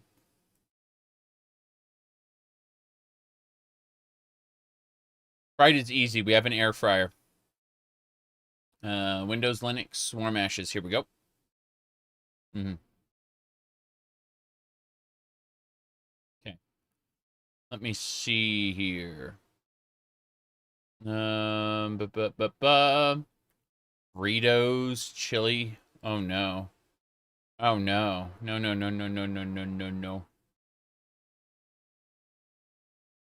Okay. Next up is Bettany Restored. Bettany Restored basically takes the Kingdom of Bettany with the Isle of Bettany. I'm trying to find a map. Helps to have a map. There it is. This is the Isle of Bettany, right? And basically it adds all the locations from the Bettany demo, because Daggerfall's demo, free demo, contained this island only. That was the whole game, right? But it had like all of these extra locations in order to work as a fully functional demo where you could go on quests and join guilds and stuff. So when they released the game, it did not have the capital city of Bettany. That was gone. This is how it was in the vanilla Daggerfall. But what Bettany Restored does is it takes all the demo locations and reintroduces them into Daggerfall Unity. So yeah. It's good stuff. Okay. Let's go Bettany Restored. I'm going to go ahead and just quick type some things. Yes. Hello, hello. Did they move them somewhere else? Why would they just remove all that? I have no idea. It looks like they didn't want Bettany to be a self-sustained province that could, or region that could, you could play the entire game in, I guess. They really wanted you to go to Daggerfall. I have no idea what their rationale was. Bettany Restored. You see a lack of a lot of mods with immersive in them. True. It's true. There is a lack of immersive. But there is, if we type in the word, looks like, yeah, World of Daggerfall bikini armor. That's a thing. No problem there. Now then. Any good follower mods or not? Not followers just aren't a thing in Daggerfall for the most part. There are a couple frameworks where you can like convince enemies to join you temporarily, but nothing really stand out that, makes that runs well. Hot dog. Let's grab Bettany Restored. Yep.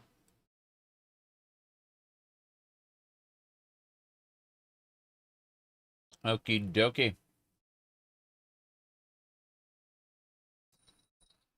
Anyway, as I was saying.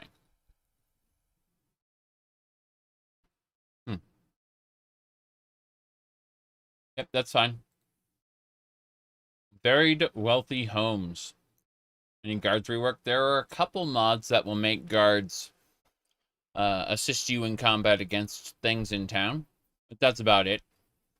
Kind of overpowered. Makes the game much easier.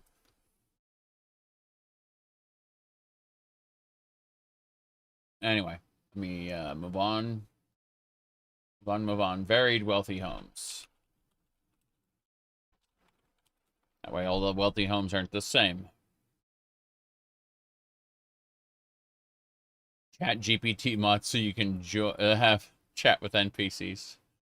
That sounds awful.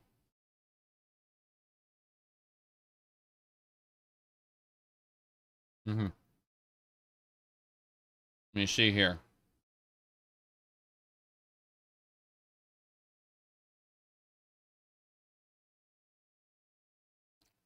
Do you have your necessary caffeine for the day? No. I have a teeny tiny little bit that's left over from yesterday. I didn't stream yesterday. I just spent time with the wife and then sat down and played a couple games.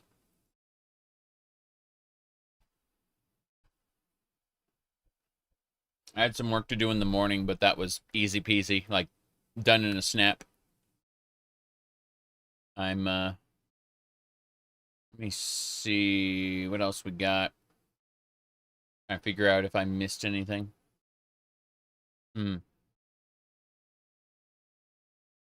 Okay. Cyberpunk and its DLC were super cheap last sale. Oh, you got it. Oh, nice. That's really cool.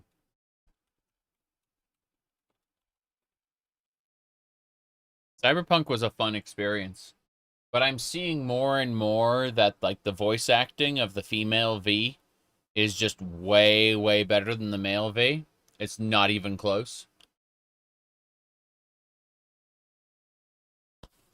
I've been enjoying playing as a male V, don't get me wrong. It's been a fun experience. It's just like the voice acting quality is like it's not even close in terms of, you know, how well the performances are done.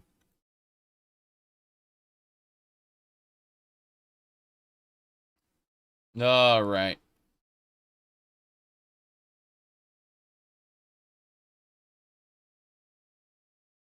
Can I prefer the male V? I played most of the game as male V so far, and I like it.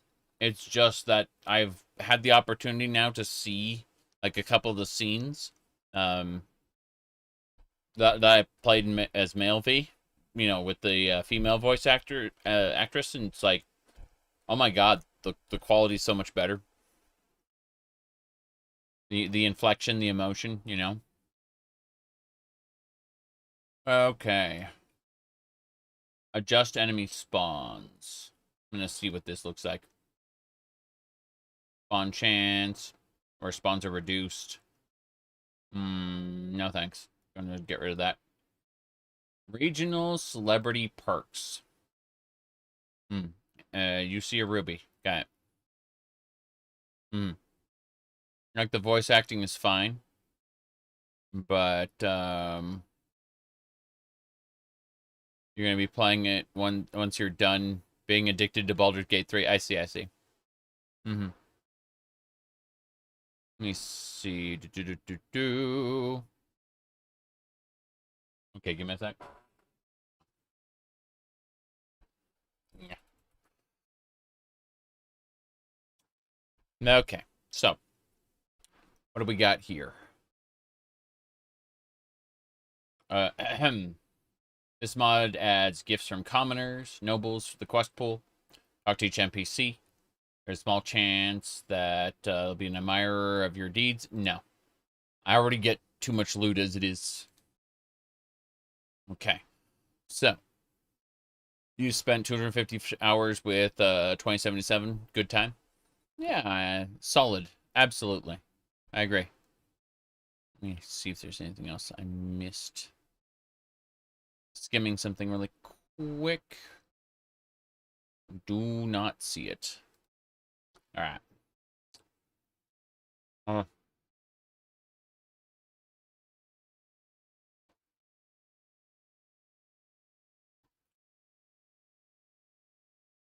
Okay.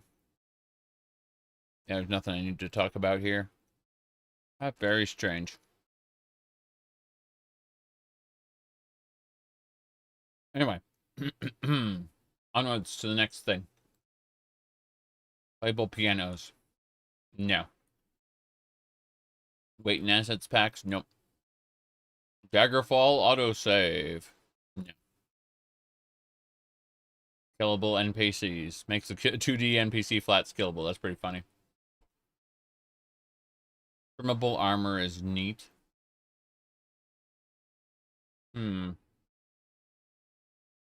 Classes expanded. Classes expanded is really, really good.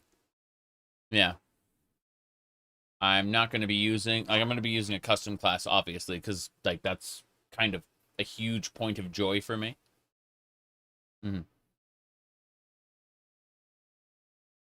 Valve's new VR headset. Unfortunately for me, I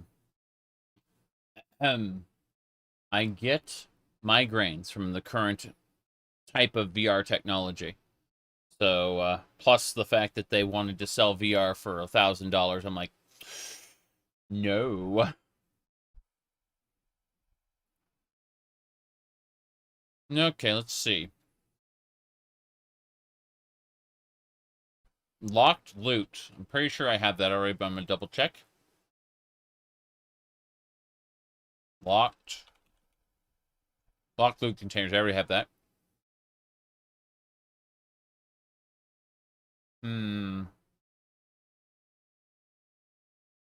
Straightforward launch. I see. But yeah, it would be interesting to see what Valve can do, you know, but like the Steam Deck single-handedly kicked off a new generation of Linux development. Proton was just kind of okay before the Steam Deck. But now, because there's been so much Linux development, we've hit a point now where programs that I used to have to compile from source are just kind of, that there are flat packs of them, you know? Like, they're all ready to go. I just go to the Discover store, type in the name of the application. It's like, oh, there's a flat pack there. Okay, then. I guess I don't have to compile it anymore. All right, let's see. Classes redone. Really? SNES style Daggerfall music. I'd like to hear that, if possible. Original mod, SNES style overhaul. Yeah, but there's no video here. That's sad. What about the original mod was here, and this is the looped edition. Okay. The original mod might have something. Video posts. Nope.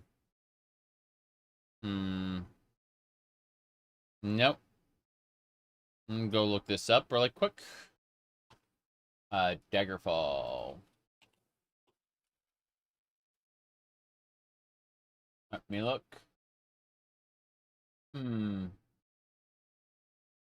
Nothing. I don't see any videos with it. I'm not installing it until I am able to hear it, but I guess the answer is no. No SNES style music overhaul. What a shame. Okay, Deadly Dungeons increases the additional monster spawning in dungeons. Let's have a look. Increases the chance of additional monsters spawning. Let me check this. It's fun, provided you aren't starting the game and want to actually be able to equip a weapon during the tutorial.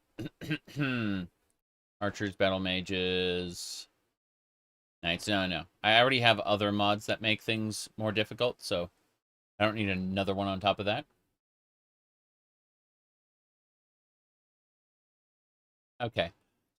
So, Better Call Saul, Roland MIDI. There's Ohio. What the hell is that? I don't. Hold on. Gonna. I see. This makes a lot of sense, I suppose.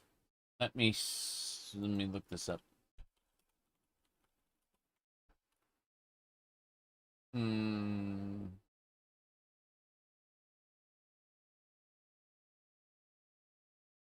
Looking up right now. Gonna take them on. Okay. This is the Super Mario All-Stars advertisement. I see, I see. Mm-hmm.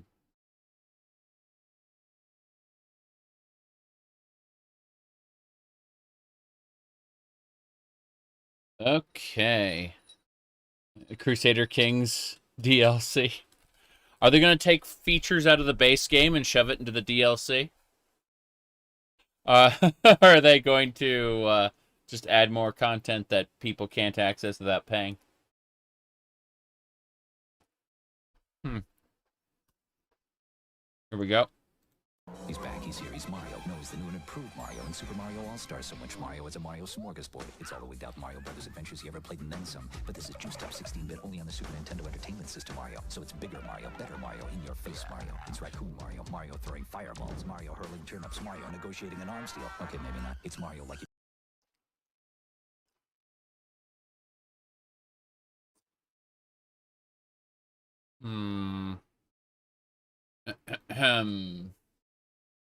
Hold on.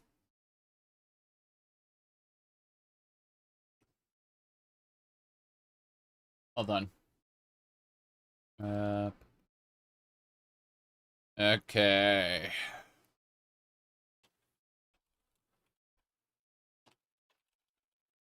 There you go. There we go. No problem.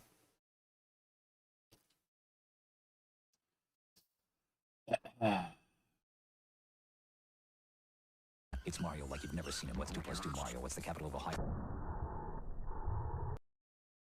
What's the capital of Ohio? That's it. That's all we needed to know. I just wanted to know where that came from, and we found it. So, now we know. Okay.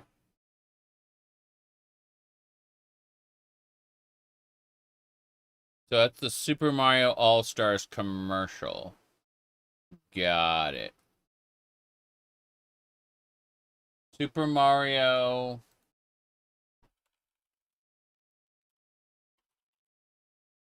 Find it really quick. Oh, wow, there's like 5 minutes of commercials for that. I'm done. I'm done. I was just looking for the original. It's fine. We found it, though. We found what we were looking for.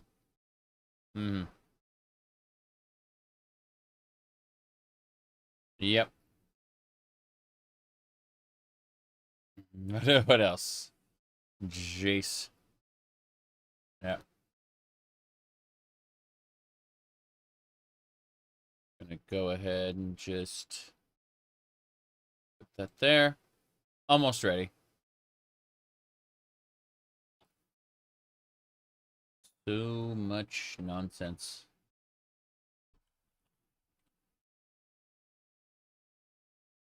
Okay. Ready to go. History, paper doll replacer. Nope. Including clothes and armor. Now I'm curious to see what that paper doll replacer is. Probably bad, so I'm going to switch to this really quick. Let me look. Okay, that's actually pretty good. I'm looking at the armors there. You can see like the yeah, that's just pretty nice. Let's see what else we got. Yeah, that's nice. That's a little weird untucked. What else? What else? Okay, I see all the different items that they've replaced. Interesting, interesting, interesting. Okay, so it says adult, but I don't see anything that's adult. It's still I don't need. Adds Mark Zuckerberg as a playable character for Argonians. So if you want to play as an Argonian, it's called And I Was Human. So yes. Argonian Mark Zuckerberg there. Jeez.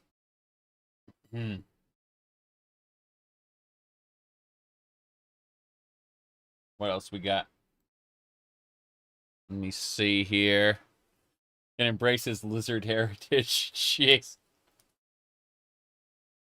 Hmm. That is pretty special, isn't it? Hmm. Close that up. All right.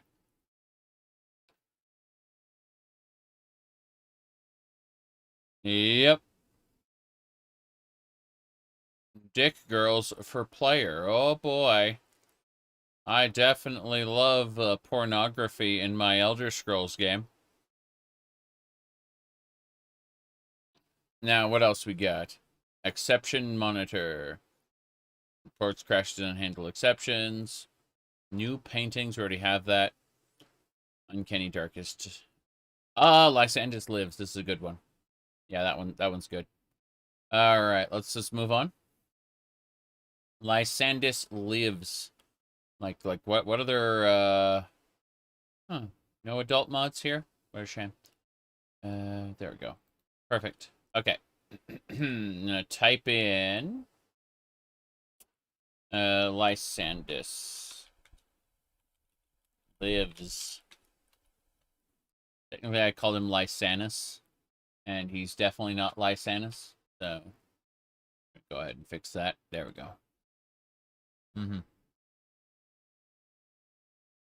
No idea. One of the worst sins of Crusader Kings, the 3 DLC. Some of them are overpriced. Yes, I've hit a point with Paradox right now where I just don't play their games until I can get a gigantic bundle altogether. For the most part.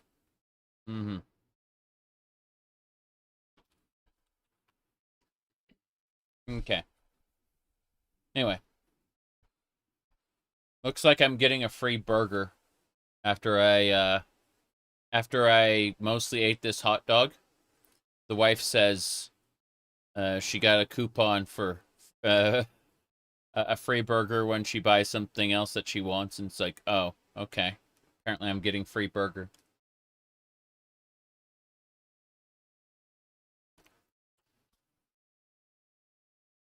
Okay. Yep.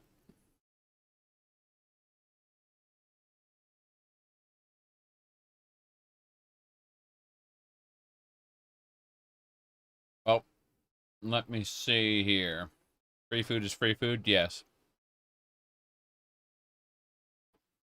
I wasn't really planning on working out today, but, you know, with a hot dog and then a burger, it's like, that's a lot of protein.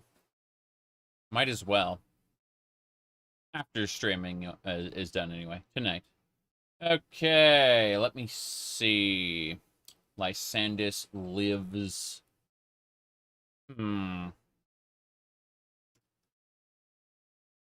Yeah, I already got that. Grab it. Lysandus Lives. You eat homemade burgers? Well, we have beef patties almost every day.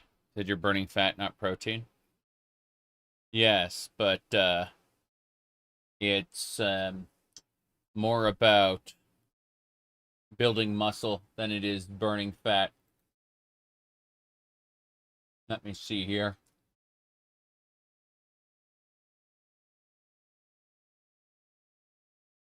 Okay.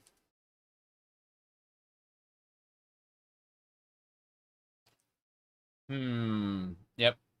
Got that one already. No problem. Close this. There we go. All right.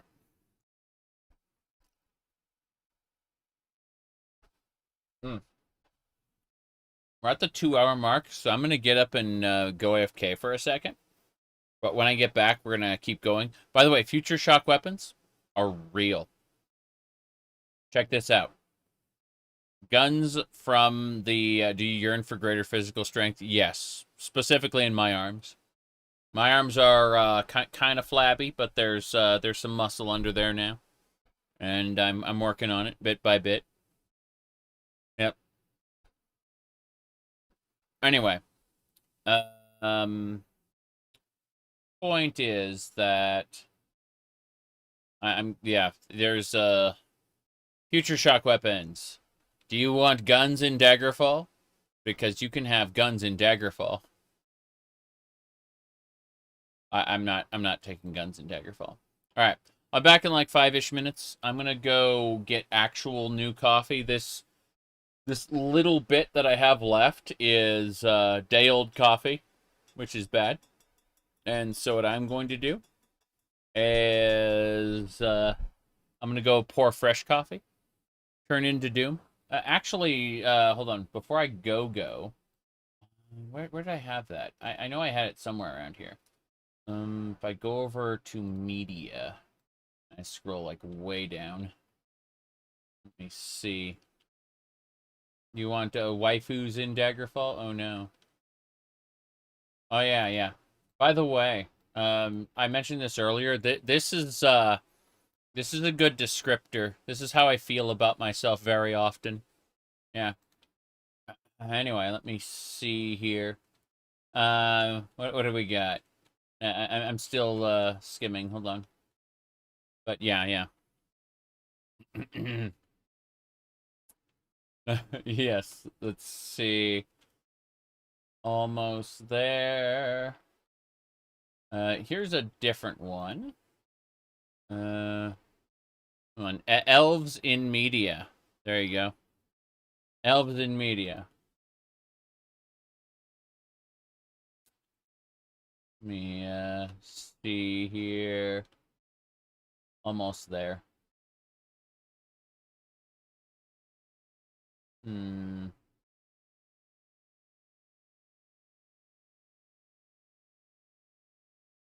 Skim it. Oh, shit. Evo, the Theory of Evolution. So, this is Lucifer from Evo, the Theory of Evolution. Yes. I found that in my picture storage. That's when you're fighting in space. She's a little special. Anyway. I found it. Okay, so this picture is Doom with PB staging, maps of chaos, overkill, and corruption cards, right? This is my VTuber avatar when I choose to use it. Not good for Linux, good for Windows. And then this is a werewolf from Elder Scrolls 2 Daggerfall that got added into Doom as a corruption card. What happens is random enemies, when damaged, will transform into werewolves. And that was the corruption card effect. But it uses Elder Scrolls 2 Daggerfall's pixel art, yeah. Fighting werewolves and vampires in hell. Yeah. Basically, this is it's fun. Really fun, yeah. Anyway.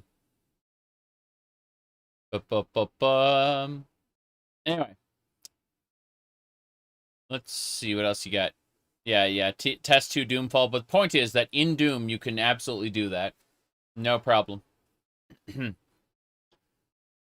Yeah, I'm having some issues running Wadodo, which is my, what do you call it? VTuber avatar suite of choice for the 3D models. Having trouble running that in Linux at the moment. And so, yeah. Can you shoot a werebore with a shotgun?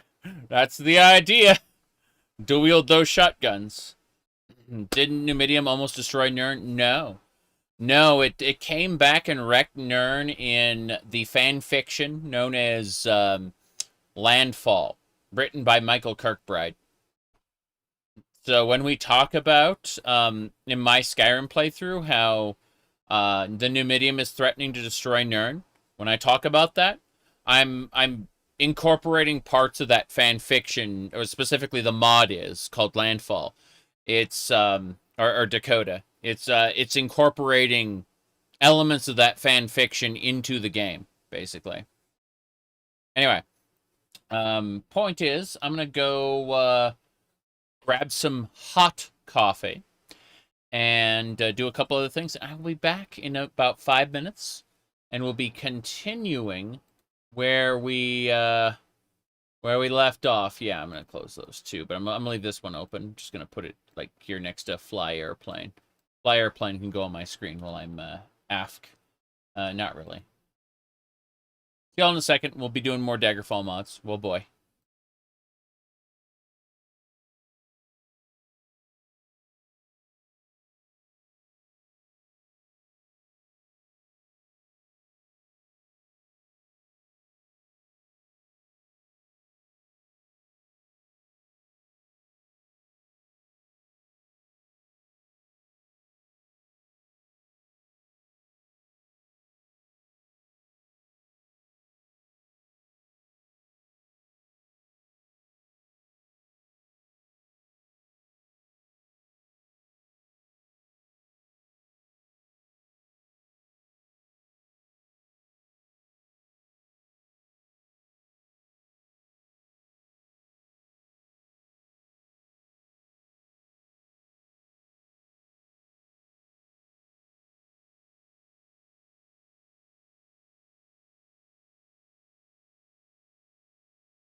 I've said this before, but I would kill for a Doom Eternal style game where you played as Peniel Whitestrake and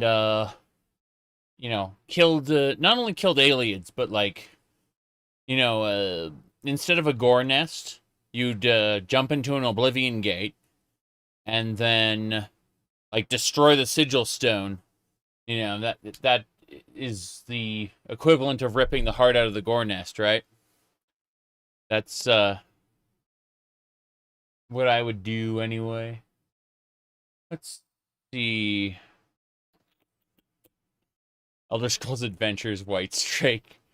Jeez. That's a bit much, I think. But yeah, I get what you mean. Sick the id team on it. Wouldn't call it adventures though, because you got like Elder Scrolls Legend and other games. Not sure what we would call it. But let's see here. Okay.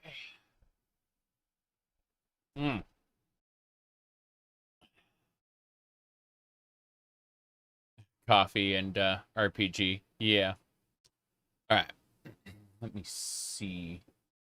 Missing things.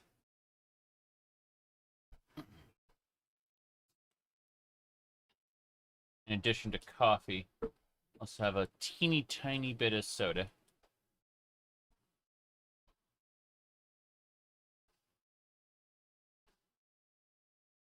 There we go.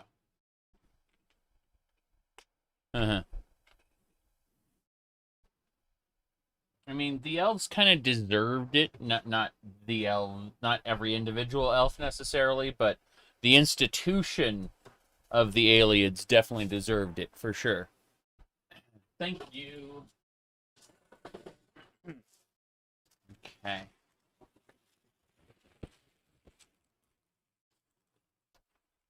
Now we got burger.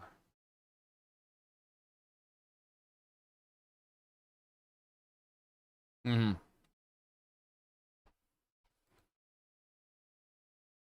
right, let's see.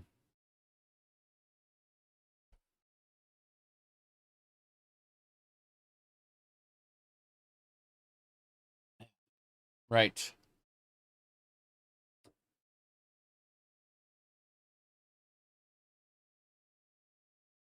Yeah, the last time I saw playing into the meme cited was when I joined a another Discord server. A Discord server like a completely unrelated streamer. Not even an Elder Scrolls streamer, like a VTuber. Because she attends my my Twitch stream sometimes. Anyway, I joined her Discord server and I looked on their RPG chat and it said, Zarek is a woman now. What? What? Wait, what?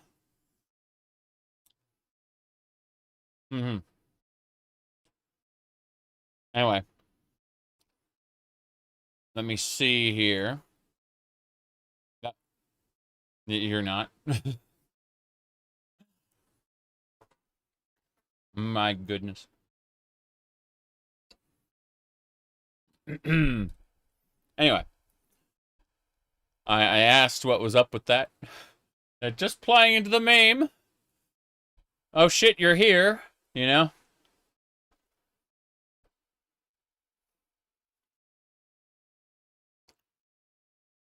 One of the lines they said was, one of these days I'm really going to get myself into trouble. It's like, yeah, if you talk about random people who might be in your Discord server.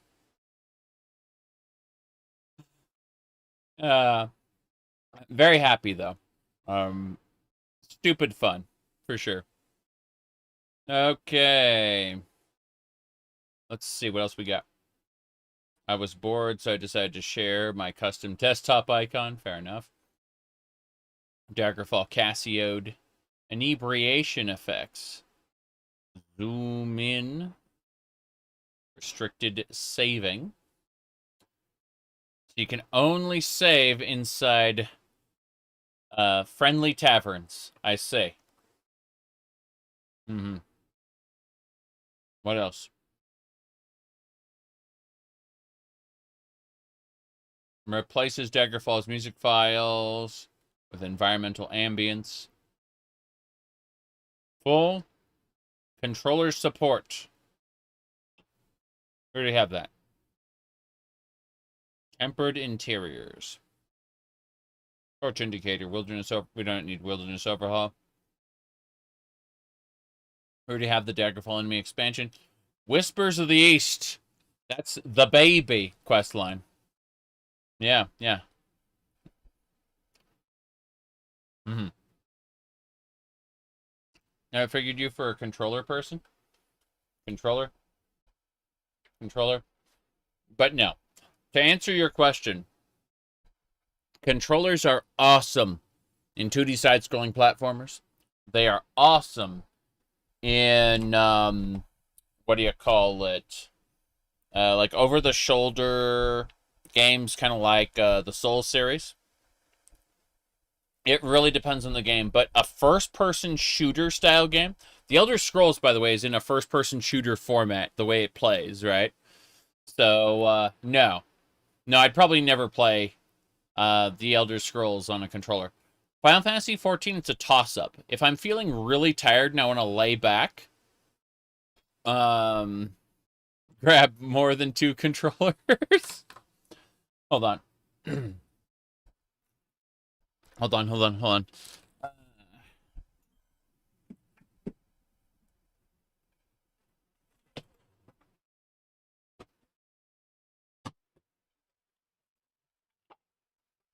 This is my Fallout controller charger. It just, charges the controller. But, hold on. I guess the Xbox can... So this is a Nintendo 64 controller. I've got a bunch of controllers from a lot of different consoles, but I've never actually owned an Xbox. I just use Xbox controllers for the PC. It seems to be the most convenient for me, personally, when it comes to, like, games supporting the, thing. Some games like Monster Hunter have bizarre keyboard and mouse slides. They really do. Monster Hunter World is an example of a game I play on controller. Yeah. Oh, here's my favorite Nintendo game. It's called Kid Icarus Uprising. Yeah. Mm-hmm. The Elite one. Pretty sure these are all like pro or Elite whatever controllers. They're all Bluetooth, right? They're Bluetooth controllers. They can also work off of you can plug them in right there with a USB-C. Yeah. Remember the original Kid Icarus for the NES? Yeah. I use the Kid Icarus I'm finished pretty frequently for things. When did I last use it? Let me see.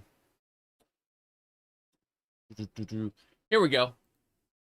I said that I said the last time I live streamed in my bunny dress, I got like 6 people saying nice cleavage, and so what I did was this one there. Yeah. I'm finished. It's the Kid Icarus thing there, yeah. Anyway, let's see. Here's the original Super Mario Kart. Yeah, I have it right here. Super Mario Kart. Yeah.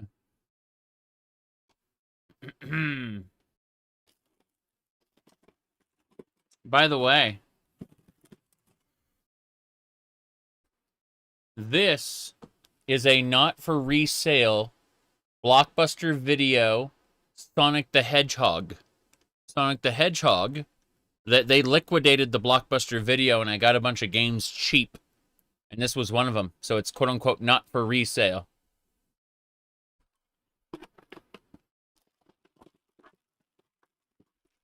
Let me see.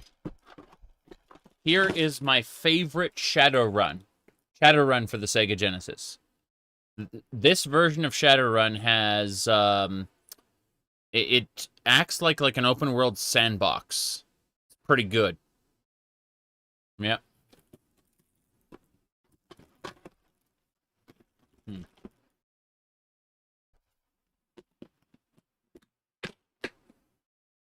The SNES version is based off of a novel called Never Deal with a Dragon.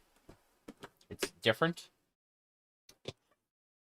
Which is not to say it's bad, it's just different.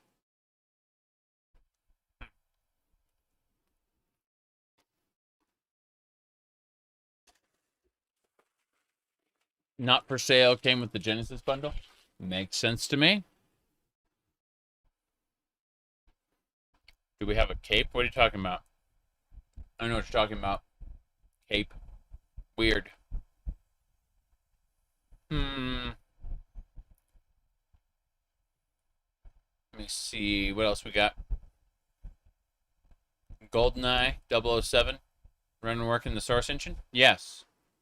GoldenEye Source. It's been out forever. It was multiplayer only though. Yeah. Hold on. Maybe not. Let me see.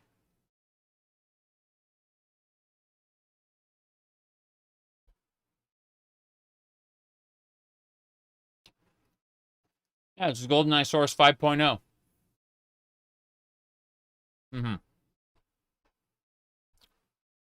Said the stream's turned yeah.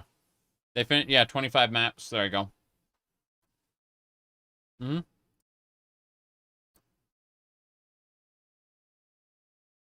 Yeah, they finished it, Dretch, the multiplayer anyway.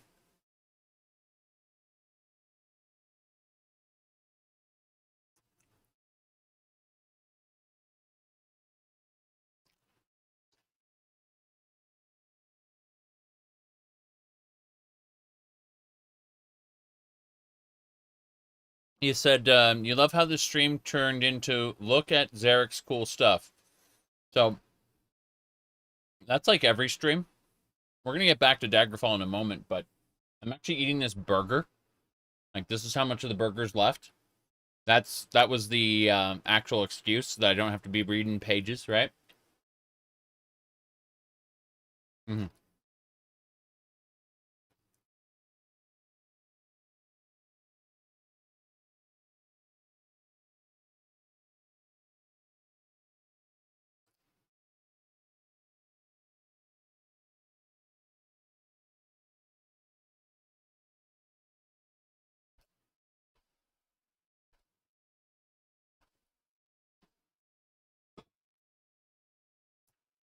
Yeah, I just had lunch here on stream. That's all.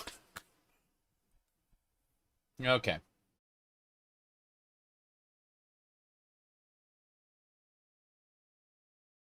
This was available on August 12th. What year? What year was 9 years ago? So, Dretch, this came out like 9 years ago. All right, let's see.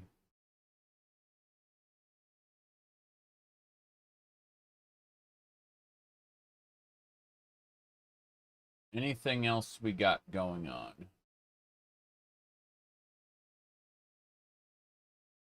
Radio. Skimming a thing. Ah. Someone sent me a message and I'm like, oh wow, that is porn. Close window. If it were on a social media feed, I would have given it a like, but alas, it was a direct message, which means close the window. Now then, let's get going. We are moving on.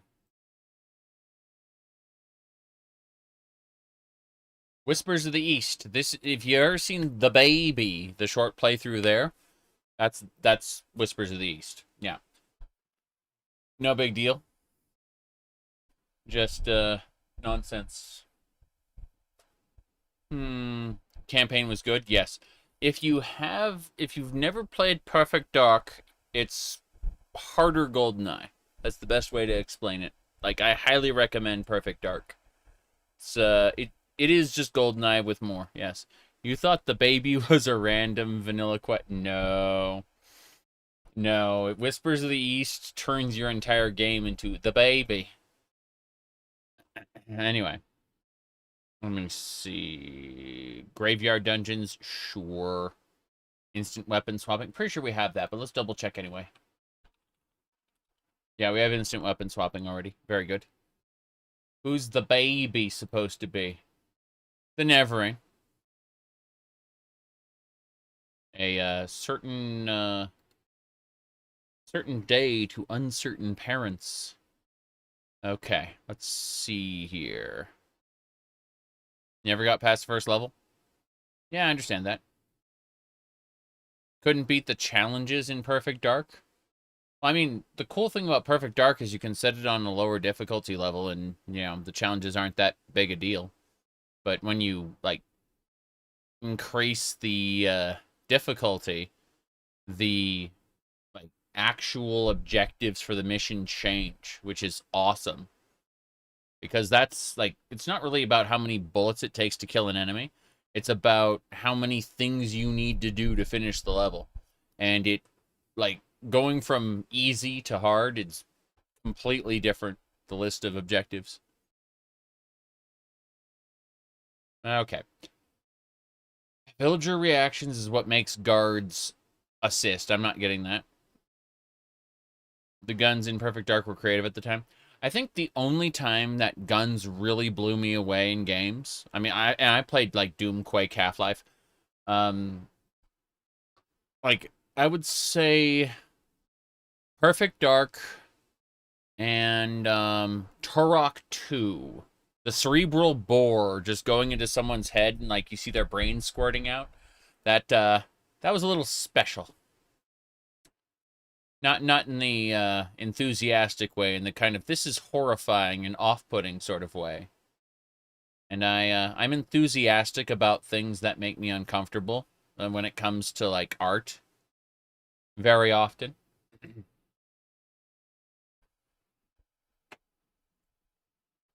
Because art doesn't usually make me feel things. Alright, let's see. Hotkey HUD. No, we used that before. It was pretty good, but we don't need it anymore. Right-click Half-Life gun sounded amazing. Well, I mean, the glue-on gun, you know, the pack, it was Egon in the data files. It was basically the Ghostbuster gun. That was always, like, a treat to use. But it didn't really blow me away. It just was like, oh, wow, this is kind of cool, I suppose. All right, let me see here.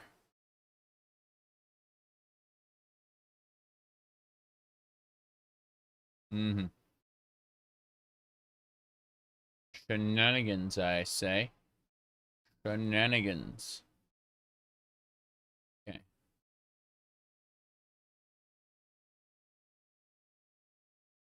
Okay.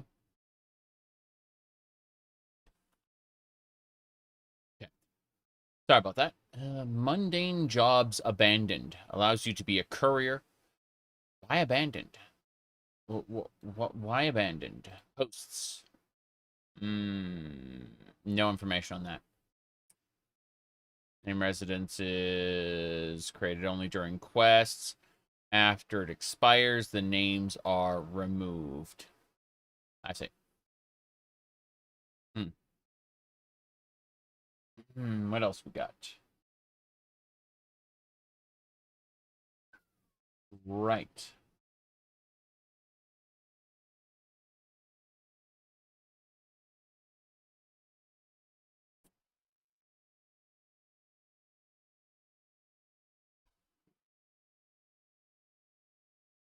What else? Nernroot. There's like 5 different drugs in Daggerfall, and I can't remember their names. In fact, let's look them up real quick. I'm curious, if nothing else. So, Daggerfall drug names. Hold on. Ingredients. Okay, so we're gonna look here really quick. Amber. Yeah. Was hoping to find the illegal drugs listed there. Let's see. Item IDs, ingredients, Daggerfall. What kind of drugs are there? Yeah. There are 4 smuggling quests. Indokit, Sir Sam, Quiso V, and Agotat. Got it. So those are different drugs there. Daisy, yes, yes. Let me see. Yeah, people were going like, are maids your secret fetish? And it was like, and so I quickly grabbed this picture for them. You know, it's something like that. That's the picture I used in response to someone asking me if maids were my secret fetish. Yeah. Anyway, let me see here. All right, moving along. What do we got?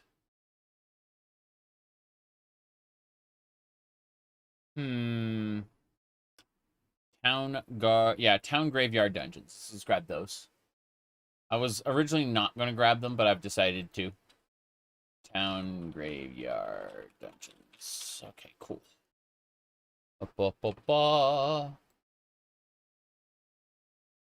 There were never really any visual depictions of the lusty Argonian maid outside of some, memes. Wear it like armor, and it can never be used to hurt you. I mean, it comes down to what is shame. I believe I used to have that back in the, back about 20 years ago. Living in the 80s and 90s, gave me shame, and then the 2010s, I bled that all away. Now we're in the 2020s, and I don't give a fuck. All right. Let me see here. Red brick replacer. Freaking love this one. It's so simple. Yeah. It's possible to learn this power only with a support system of people who love you unconditionally.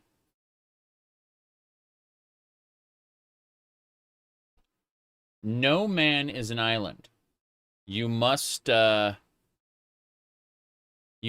be able to connect with other people, or you will probably suffer.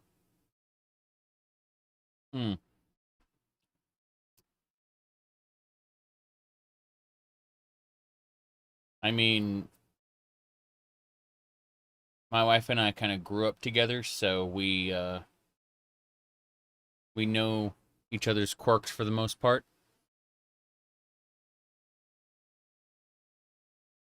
A lot of people stop giving a shit after a certain age. Yes. Yeah, that's true too. Oh, right.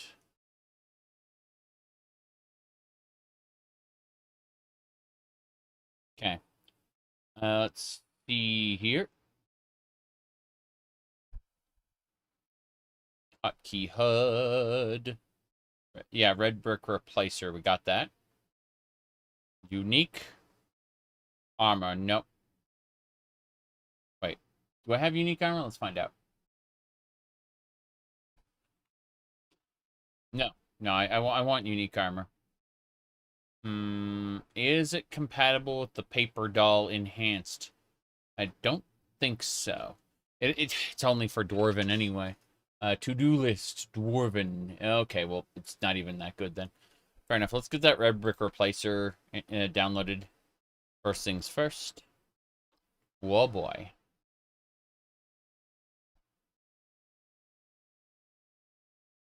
Okay. Red. Whoops. I was searching for red brick replacer instead of typing it, and I was like, oh, why is it so bad?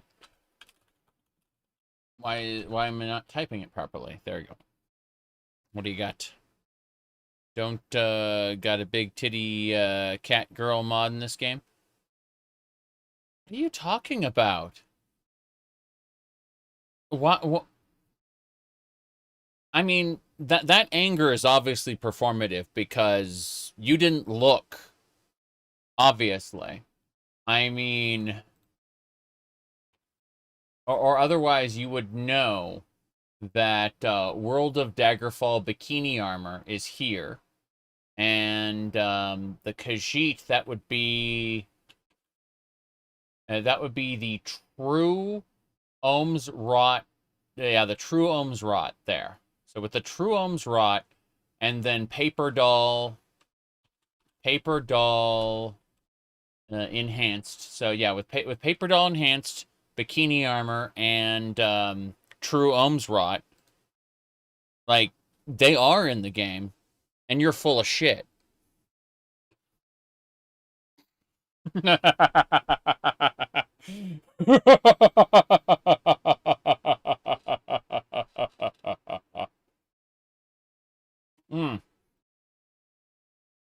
Now then, as I was saying, moving along. Yeah, red brick replacer's off. So,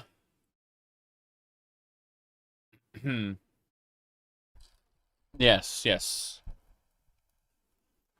How dare you accuse me of not being a degenerate? Exactly. Now then, let's see what else we got here. Yeah, arena style flavored text. Do I have that? I'm double checking. Arena style flavored text is in. I need to check this again. There you go. That's the red brick replacer is the last thing we got. Cool. What else?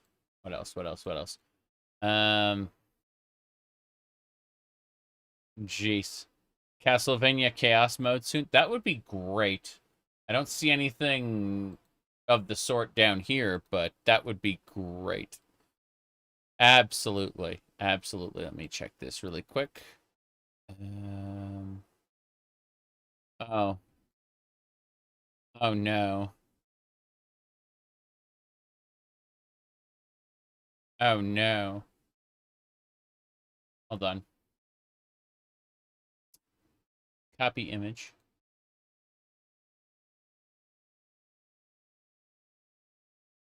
So, paste. Let me see. The wife sent this over. This is a cross-stitching pattern. Yes.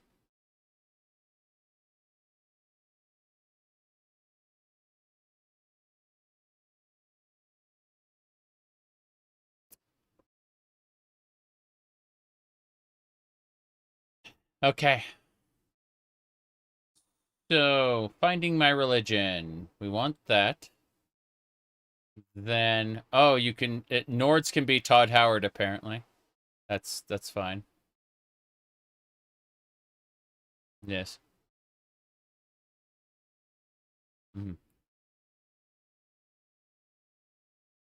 You said, source. Daisy's looking at you, and all you can see is, hi, I'm Daisy. Yeah, something like that.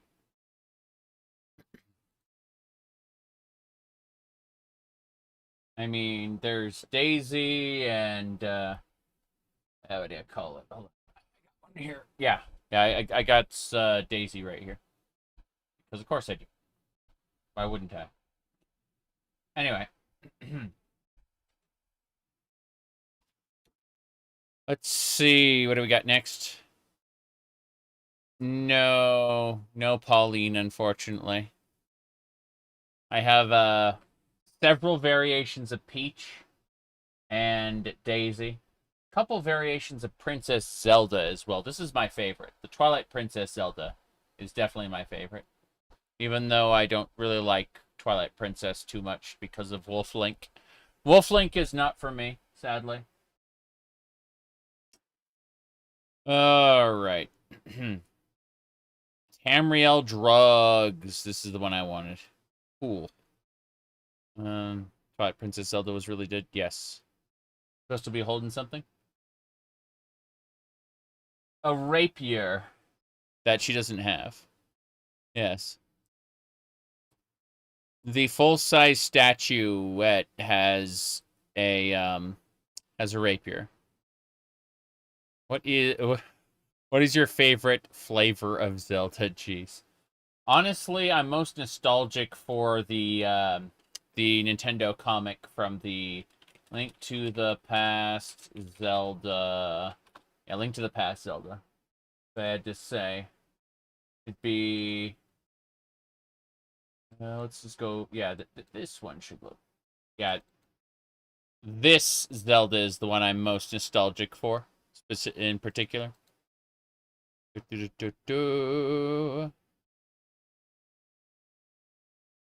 said Twilight Princess is a good game. I never said it wasn't a good game. I just said I didn't like it. There are a lot of people out there who conflate I like it there because it's good. And, you know, I like Highlander 2 The Quickening, and it's bad. So, and how bad is it, people ask. Hold on. No Elder Scrolls 6 news. Doesn't exist. Hold on. Rotten Tomatoes. Okay. So let's check the Rotten Tomatoes score on Highlander 2 The Quickening. Keep in mind, I like this movie. Okay? Here it is. It is... 0 out of 25... Out of 25... what do you call it? Critic reviews. They have rated it a collective 0%. In other words, none. No one likes it to give it any score at all. Like, it has... none of the 25 critics awarded it even a single point. And then the audience score is 23%, which I think is a meme. Should be closer to like 10. But the point is, I like this movie. And it is, by all objective standards, a bad movie. Just saying. So, liking something isn't necessarily a statement of its quality. That's what I'm saying.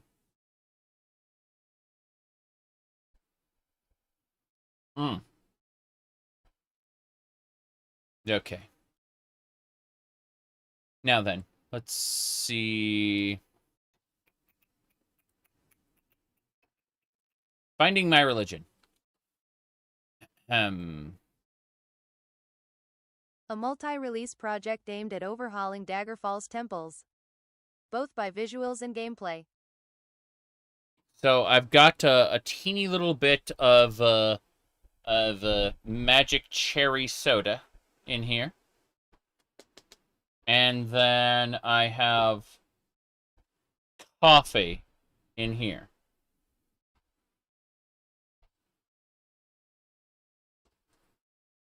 Okay. Finding My Religion. Grabbing it.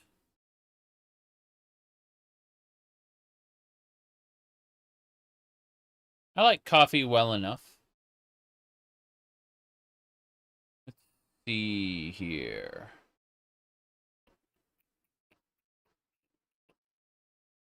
Okay.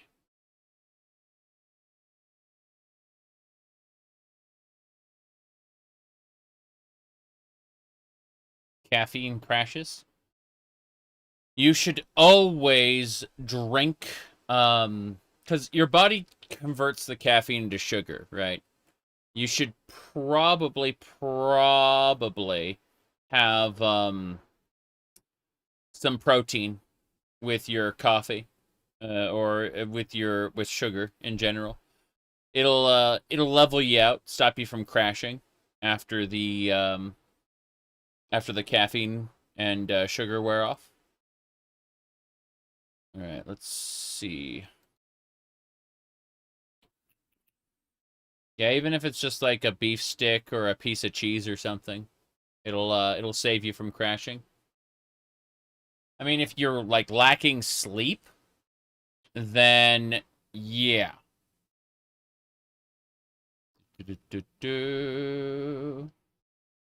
Our species leaving Earth and returning. That sounds pretty fun as a story mechanic. All right. Gonna delete that one. Lol. Because the YouTubes don't like recommending things like that. Lol. Okay. Let's see. Hello. All right, what were we doing now? I grabbed Finding My Religion already. Apparently I already had it. Away with you. Find. Look for it. Oh, it wasn't added to the list. I'm adding it to the list now. Finding My Religion.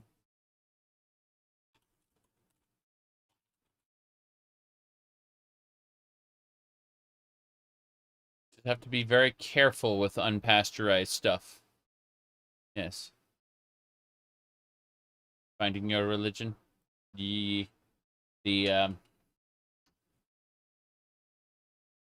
There are people who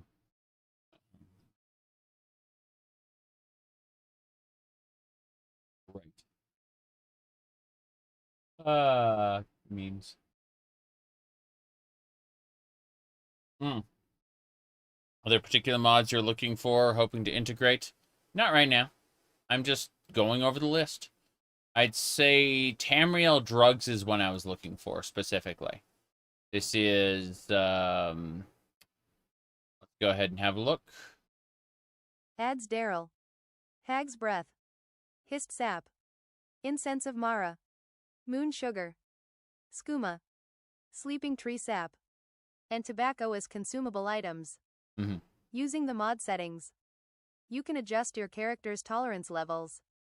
Tolerance levels determine how much of an item you must consume before you receive its effects. And how much you can take safely before killing yourself. There is a chance of overdosing on drugs causing your death. And a chance to develop an addiction to some of them. Depending on your willpower.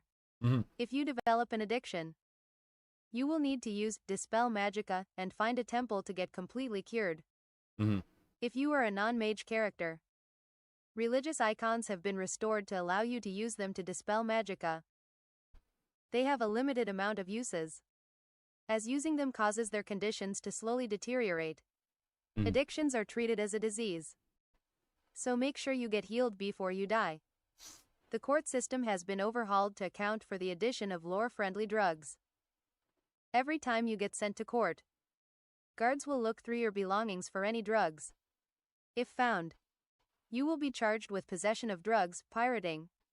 You can also be charged with being under the influence, high treason, if you've consumed any. High treason? Within a city during the day. You can also get charged with soliciting, smuggling, if you attempt to sell or trade drugs to an NPC or shopkeeper. If you are guilty of multiple drug-related crimes, you will be sent immediately back to court for each crime, up to a total of 3 times. Damn. Okay. Casual browse in IKEA. Nice. Let's see. Is this man high? High treason, I say. Let's see.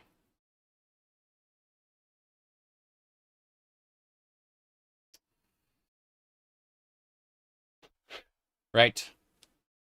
Let me go ahead and download that. Tamriel Drugs. Grabbing it right now. Copy pasta. And Tamriel Drugs. But yeah, this is a This is a web browser stream, for sure. Okay, so we just got Tamriel drugs. Move on. What else are we looking for? Close that. Let's see. Yeah, there we go. High treason for smoking a joint. Oh, that's funny. Seriously, it's hilarious. Okay. As I was saying. Okay, let me check one more thing before we go. Ah, yes, of course. Yeah, we'll move along,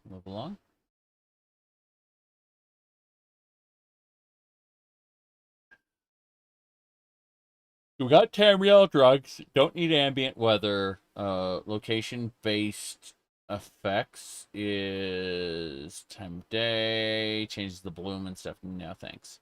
Races rework redone. No, I don't need to worry about.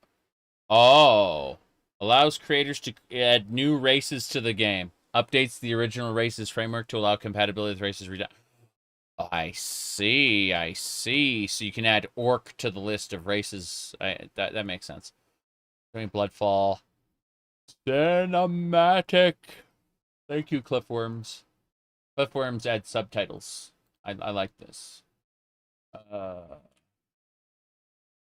Subtitle cinematics. Good. We want subtitles for our cinematics. Thank you. What else? Okay.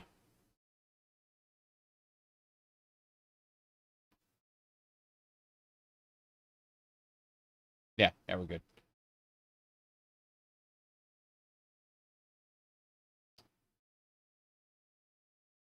Easy time scale. Yes.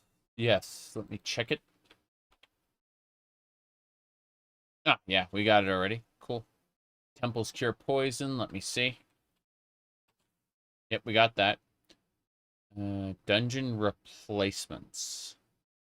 Replaces for some of the existing dungeons. No, I'm not going to do that. Classic exploits. Brings back various exploits from classic Daggerfall that were fixed in Unity. It's kind of funny. There are people who get very angry about that, and then they get extra angry about the mod someone made, putting cheater here. Like, they're like, these aren't cheats. They were included in the base game, so they're absolutely fine to use. I hate being called a cheater. People went on like tirades about this shit. It was really funny. It's kind of like when you play a game and the difficulty levels say like, can I play Daddy for the for like the lowest difficulty, and they throw a little temper tantrum because they don't want to be belittled by the game, for running at a low difficulty. It's just like, just click past the menu. Please, just click past the menu. But no, they take it personally, It's really funny. Yep. Why Daggerfall is so hard? I don't know. It's the classic RPG. Useful console commands. Pretty sure I got that real. Let's check. Console command, but no, I don't have useful console commands. I need that. My goodness. DB says you need to rebuild your mod list one day since there are so many new mods out. There are so many new mods out, yes. Cheating in my 30-year-old game? Throws fist up. I remember there were times when I would use, just for fun, like in Half-Life, I put on God mode and go, like, play around and stuff, Why is there Kagome and Bulma, like, face replacers? Tiefling. What is happening here? Monster rebalance. No, I got better. I got better ones. You can pet the cat. I have a mod called You Can Pet Everything. That's fine. Ambient text. No thanks. No vampire HP drain. I'm not doing that one. The Penwick Papers. I want that. I want the Penwick Papers. You definitely cheated to get through some hurdles in Warcraft 3 campaigns. I have done all the Warcraft 3 campaigns without cheating, but I admit that if I revisited it, I might just do some weird shit for fun. Let me see here. Cheats used to be free. Now they you depend on Zoomer crime syndicates. Well, I mean, you have to pay, like, yeah, there's, so look at that. You can pay for advantage. Isn't that great? Said, why waste time worrying about what people do in a single-player game? That's because they come to the video to judge you, William. Though, I mean, if you didn't want to be judged, why did you make a video? Like, why'd you do a live stream, you know? There are people there insisting that you play by their rules.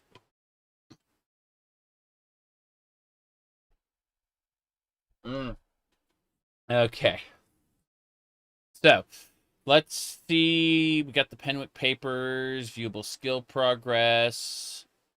No guild loot piles. That's actually a good thing. Loot piles in the guild were kind of terrible. Yep. We shall see. Resting if unwell.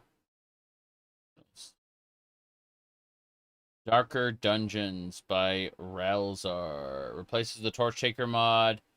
Douse and light all light sources. Got it.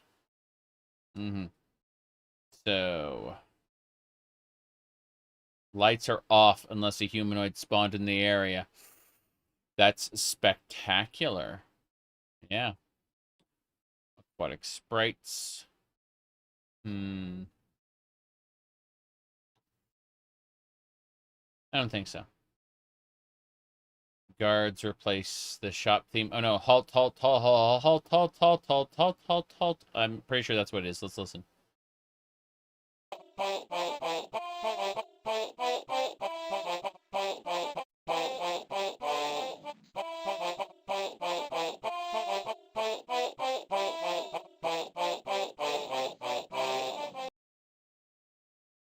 Alt. Yeah.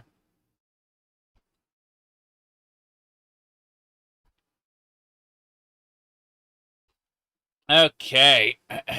I'm not using it, I'm just saying. Okay. Random monster noises. Jewelry editions. I want this. The World of Daggerfall project. When you get those, you need to play A, people. When you do a Souls game, you just jump off a cliff. So you're playing correctly now. That's too trollable. DB, I get it. But that's a bit more than I would be willing to do. So kudos to you and your fortitude. Oh. Anyway, let me see.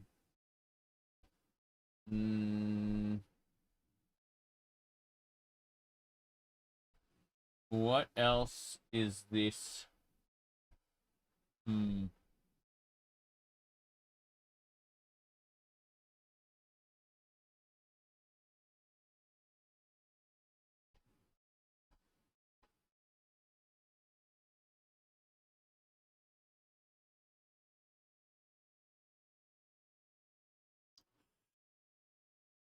You managed to jump into the well in Firelink Shrine once and you died? Oh. There's so many good mods for Dark Souls 1 now. It's crazy. Okay. See, hidden map locations. Don't want those. I remember Boss Fall was great. unlevels the loot and enemies, increases the difficulty. I'm pretty sure it's not compatible with anything, but it was a spectacular idea, which, you scorch your foot, do not kick Fire Daedra. Okay, that's pretty funny. Let's see. New holy items, weapon immunities. Welcome to boss fall. The ebony dagger is now very fragile. Use it wisely. Gold and high tier valuables are very rare. However, Daedric, you can find Daedric items anywhere. Spellcasters, hurl types of lethal magic. Some monsters are immune to certain types of weapons. Punching iron or stone will only injure your fist. You've heard whispers of the dreaded vampires. Greater enemies, such as vampires in the depths. Okay. Standard arrow is ineffective. There we go. Hello, kitty. Hello, kitty. Meow.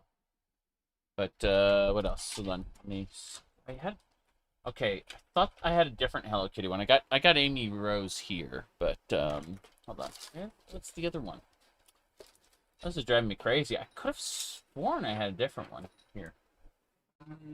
There it is. This is the Hello Kitty head right there. Yeah. You said I look like Hello Kitty. I got several of them. So, but yeah, these are the two Hello Kitty ones I got right there. Yeah.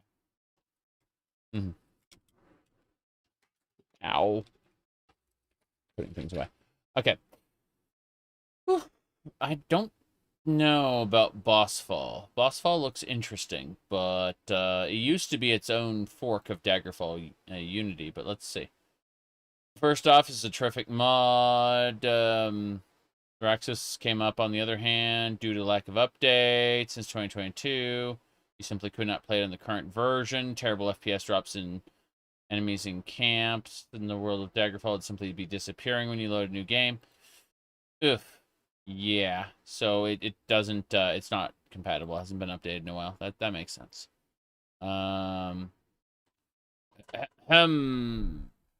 Do you know where I could find information on Daggerfall's towns, map, and interiors, how they're being generated?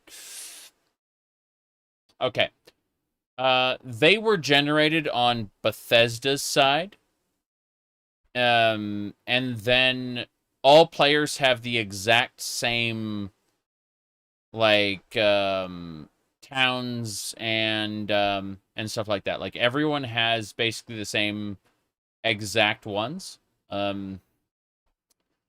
But if you'd want to, like, really dig into that information, you should probably talk to the primary author of Daggerfall Unity. Let me see. DF Workshop. There should be the DF Workshop forums would be the first place I would recommend getting into contact with somebody. Let me see here. I can figure out where they ended up. Thinking, projects, Daggerfall Unity, roadmap. Okay. Got the forums here.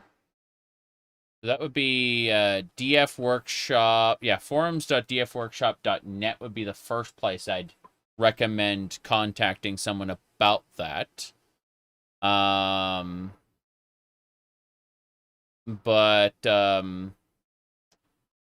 Then there's the Lysandis Tomb Discord server, which I don't see listed here. Let me check the Daggerfall Unity subreddit, because they may have a link to it. Get out. Do not see a link. Let me try this. Yes. Lysandis Tomb Discord. Okay. Let me double check to make sure this link still works and hasn't timed out. All right, it looks like this link still works. So this is the Lysandis Tomb Discord server. That is where like the Daggerfall Unity modders and developers hang out for the most part. They also might know something, but I'd highly recommend doing the forums first. Oh, hello there. Good to see you. So what we're doing today is we are going over a gigantic mod list. Let me do this really quick. Yeah, we're going over a gigantic mod list for Daggerfall Unity, just kind of putting everything together here. Nothing major. And so what I've got is I'm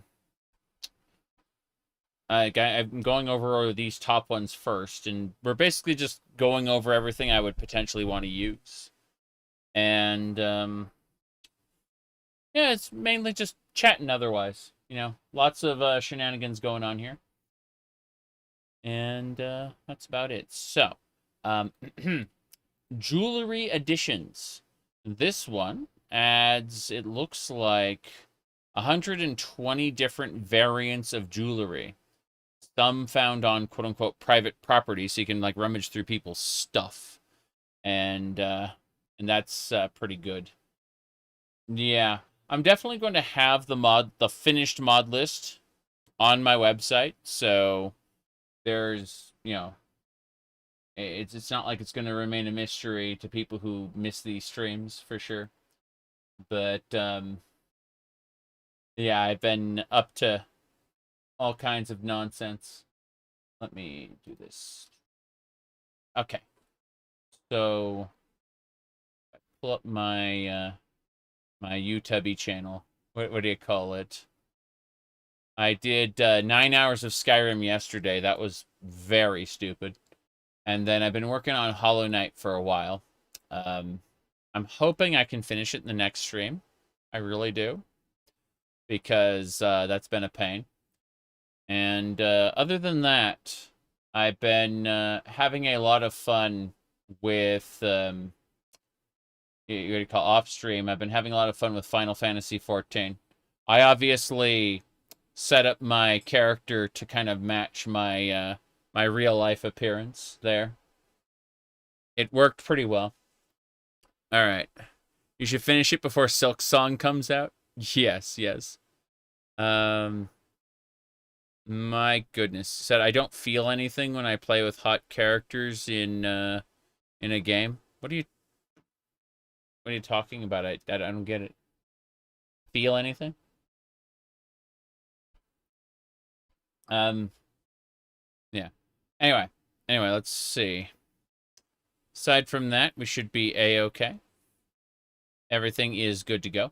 We are looking at these jewelry, like this jewelry mod. It's really cool. It adds a bunch of gemstones, a silver tiara, different crowns, all kinds of different jewelry pieces. Love it. We're going to be playing, just like in Skyrim, we did an Ohm's Rot Khajiit. We're going to be running a Khajiit in our current run as well, which is going to be very silly. So, Mr. T. Something like that. But yeah, jewelry additions looks great. So I'm going to go ahead and grab that right now. So it's, but yeah, for the most part, I'm just chatting. A lot going on in the YouTube chat as well. But this is pretty funny regardless. I don't feel horny, you say. Oh, not to be insensitive, but I have a sex life. These are just pixels on a monitor. I mean, come on. They're funny pixels, entertaining pixels, but yeah.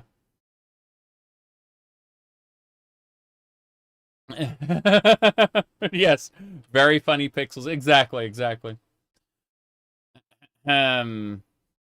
Anyway, let's see. I'm not celibate. No. Despite me being very weird. I like being weird. Anyway, jewelry additions. Let's double check this. Got. Yeah. Okay. I just need to download it. I completely forgot to download it. It's done. It's already downloaded. Okay. World of Daggerfall is next. World of Daggerfall creates... Wait, someone mentioned there's a bug with the most recent version. It apparently generates, like, towers in the middle of roads or something. Let me have a look at the most recent posts.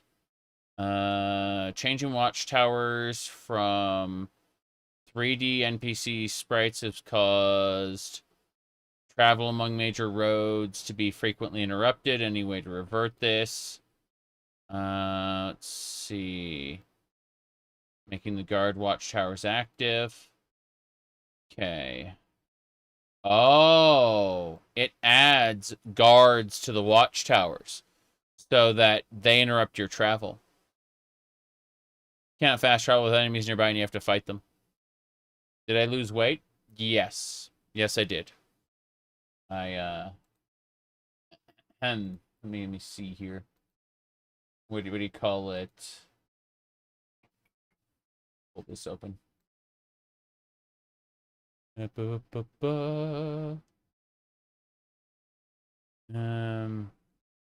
on. Overdue. You are a little behind in the stream, LOL. Okay, there we go. What's next? I'm skimming this really quick. I had a particular... It was that stupid meme of me. I think that was the best one to explain. Like, here we go. Yeah, this was the stupid 4chan post of me. But yes, I've absolutely lost weight, as you can see. And things are absolutely spectacular. There we go. All right. Let's move on down here. Problem reported many times. Hopefully the authors change it. Should not be registering as enemies. There we go. Top 10 best girls. Jeez. Let me see here. All I need is muscles. I'm working on it. Casually, but I'm working on it. Yeah. Welcome to the 22nd century. Yes. Alright, so it looks like there is a problem where NPCs will spawn along the road and they will interrupt your travel because that there are guards that spawned, basically. It's very, very interesting. Makes me wonder... file archive. Looks like I can run a version behind and avoid that. Wait, this one was downloaded on the 22nd. So down here. 25. This is, yeah, that's 2022. I'm just double checking the dates on these. So basically the most recent version kind of screws with people. So I should grab it one version back, basically. Because, yeah, this was still updated. Oh, sort by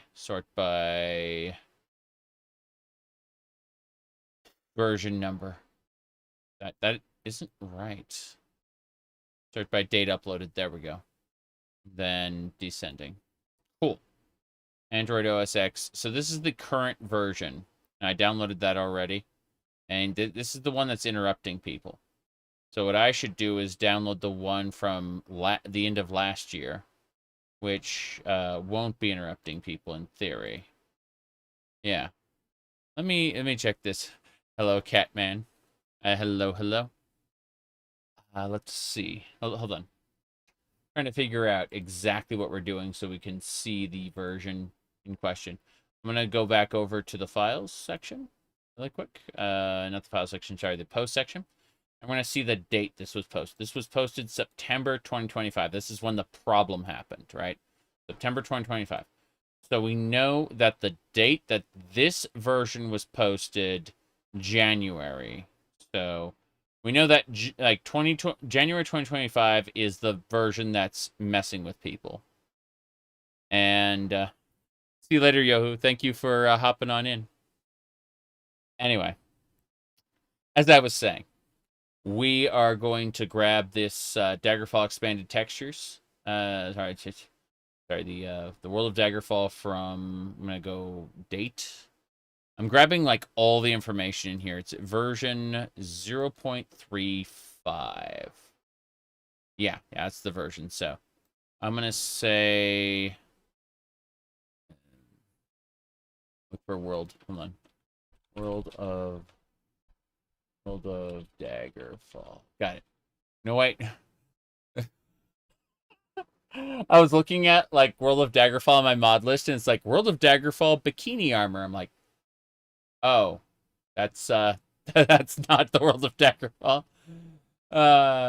Found it. Okay, so I'm gonna say use version. Say go into archive version 0.35.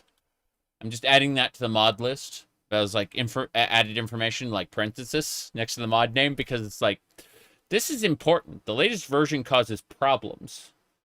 So this is the version I should use. There's no download link for this. Fuck. I thought there would be a download link for it. But it just seems to be...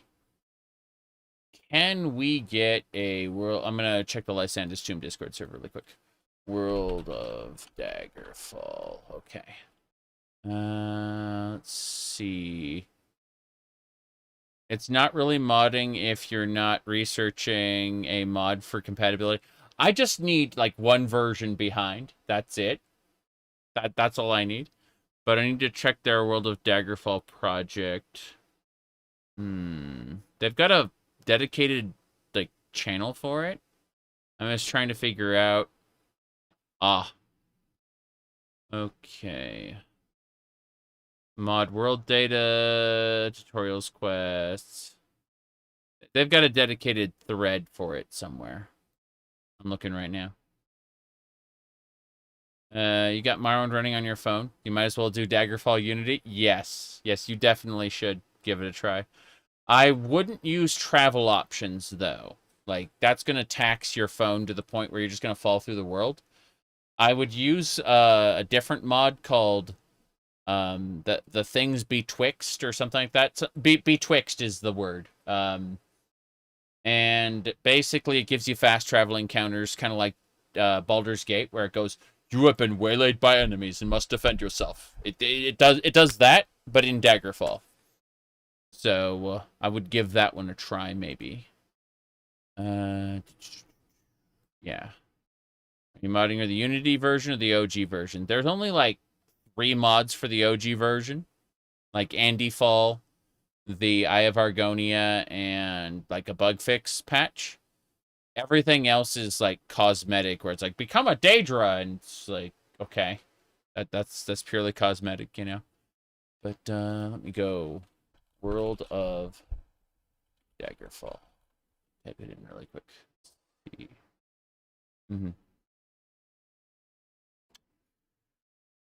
Trees and performance, Daggerfall. Okay. See files. Yeah, looks good. Okay. We can go. Yeah, I've got a new player's guide for Daggerfall if anyone's interested.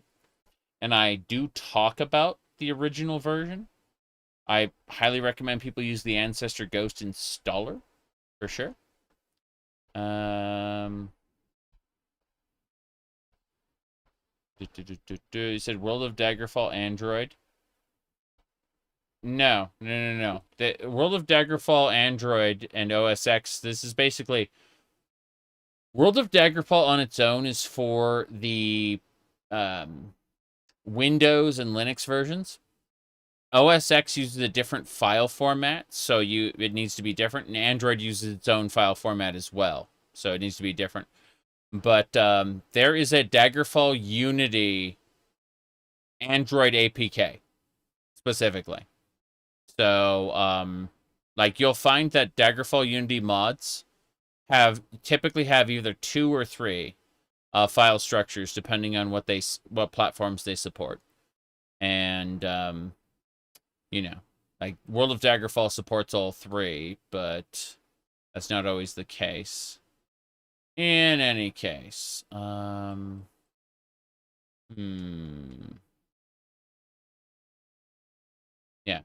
So easy time scale, we got that already. Useful console commands is our next mod we're throwing on. Can you mod OS X and Android Unity engine into one ROM? No. What you do is you what happens in the OS X version is you run the Daggerfall Unity engine, and it will call up files from your downloads, which would include the what do you call it? The modded files. But as far as like Android go, no, like they're completely separate. Android is for cell phones. So there's no way to combine OS X and Android into one thing as far as I know. Give me a second. Someone asked a question, and I'm gonna... No, I don't need that one. Okay. Useful console commands. I need to add this right now. Useful console commands. There we go. Yeah. Daggerfall Unity version. Perfect. Grab that. And yeah, useful console commands is like highly, highly recommended. It's like set attribute, set skill, change gender, change race, change face, open shop, clear corpses, like all the things you might need. Ancestor Ghost Installer, yeah, you'll find information on that in my new player's guide for Daggerfall. The Ancestral Ghost Installer is for Daggerfall, like for the classic engine specifically. Yeah. Let me see here. Okay. That should do it. I think we're good.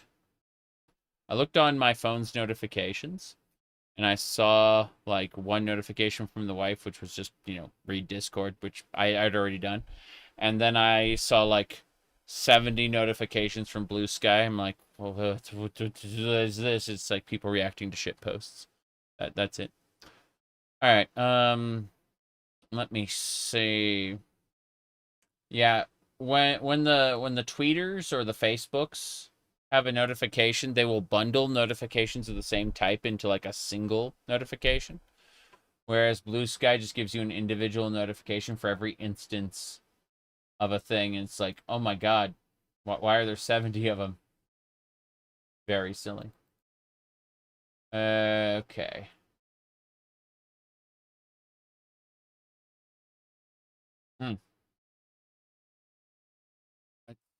Yeah. Penwick Papers. Do I have that? Do I have that installed already? Let's find out. I do not have the Penwick Papers installed. This is mandatory for our playthrough. A hodgepodge of useful spills. Let's see. This is what's been added. Summon info. Okay. Enhanced info will be, instead of you see a grizzly bear, it'll be you see a wounded, burning, frail grizzly bear who's hungry. That's pretty funny. Didn't mean this is a derogatory comment. You didn't know Blue Sky has active use. I have a Tweeter, a Blue Sky, a Threads, and a few other things. Mastodon. And I've got to say, the only one, like, Mastodon is dead if you're not a programmer, basically. If you're in tech, Mastodon is active as hell. But for any other topic besides tech, Mastodon is basically dead. Blue Sky is very active, but when I say very active, I mean in teeny insular bubbles here, there, everywhere, right? You know, mostly artists, right? But they're producers of art, not consumers of art. In other words, like a really, really great artist is going to get like 1,000 like interactions, as opposed to like Twitter, where they'll get like 10, 15, 50,000 interactions, you know? It's definitely a different level, like a much lower level of interactions. But no, there's definitely a lot of people on Blue Sky, and they definitely post multiple times per day, far more than I do. You know, what I did is I just posted a Super Mario Arms deal here, and then people will react to other things. What do you call it? I posted the new the average new viewer experience. You know, what's Blue Sky? It's just Twitter by the creators of Twitter who left like did their own thing. Yeah. What do you call it? But yeah. So it's basically just like a low user pool version of Twitter. That's it. Yeah. You're not Googling anything more? Yes. Uh-huh. Yowie? Yao Guai are the what do you call them? The bears from Fallout, and Yaoi are the are the gay comics from Japan. Yeah. I think Gravitation was the first one I caught a long time ago. Yeah. Yep. Said they got canned by Twitter. No, it's manned by the people who made Twitter and sold it, became rich, and went, LOL, let's make a new platform for funsies. And they did. Let me see here. Anyway, let's go ahead and close this up. Sec. Okay. There. What else?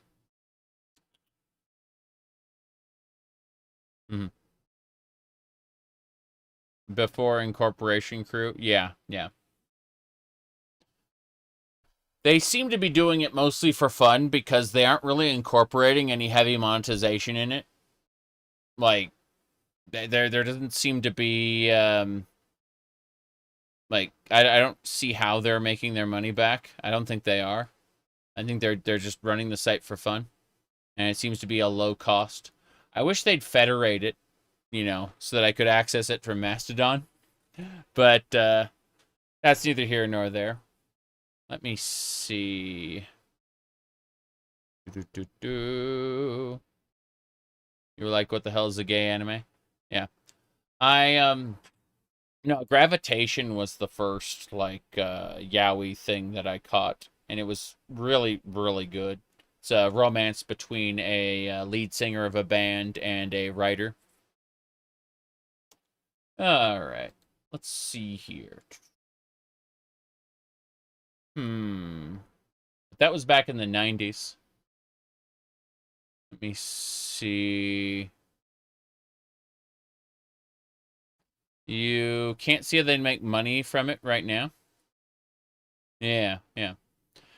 I mean, what it would really come down to is they would have to, like, obviously, Elongated Muskrat said, we're getting rid of the blue ticks being the aristocrats, power to the people, and then he immediately monetized the shit out of it. And so you basically pay to be boosted. It's really awful, actually. If I was serious about advertising there, I would probably get a blue check, but no. That is like the worst thing I could do right now. Let me see. I'm gonna look at something really quick. 80% blue tick bots? Yes. Correct. Absolutely correct. Checking something really quick.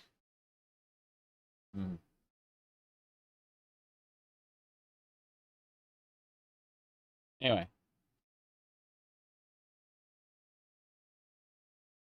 It's a South Park, yeah. Anyway, let's have a look at this really quick. So, detailed encumbrance is a detailed breakdown of your encumbrance. Got it. Grappling hook. This is, yeah. Activate a ledge and grab mode. Climbable grappling hook will be deployed. It'll slowly degrade when you... So it's an item you get, and then you can use it to grapple places. Lockpicking minigame sucks. I'm going to turn that off. But the landmark journal is amazing because it allows fast travel to very specific places that the player has marked already. Like specific travel. Dirty tricks. You can blind enemies by throwing dirt in their eyes. Diversion. Let's see. That's from Skullduggery. Yeah, it uses the pebbles. Fair enough. Let's see what else. If you could only play one Bethesda game, what would you choose? Oh my, no. If I had to pick one video game that I could only only play forever, that's a very good question. Would it be Crusader Kings 2? Probably. Would it be No, seriously though. I'm trying to think, like, out of the games I played, what game would I be most enthused to play basically forever? And you know, I can tell you that Chrono Trigger is my favorite video game, but what do you call it?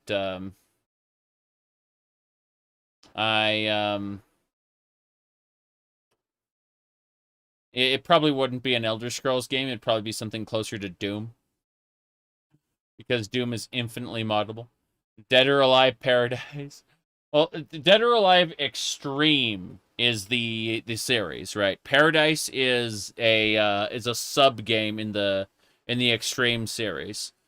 I've only played the original Extreme, which has an ending where the volcano explodes, and the entire resort is swept off of the island by a giant tidal wave.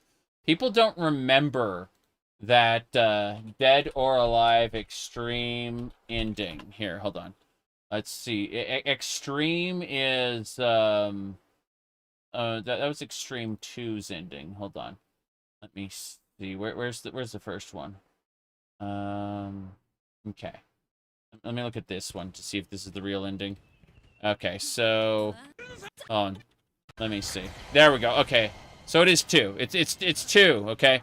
The ending of the beach volleyball game has the volcano exploding, and as you can see, like, people don't realize that it's not just volleyball that's going on, right? Like, it's like, most of the people who talk about Dead or Alive Extreme have never played it, and don't know that there is a story and things going on. I'm just saying that, yeah.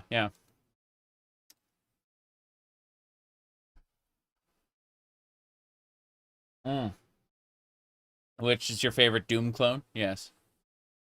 Devs like calling things extreme. There was a canceled Fallout game called Extreme.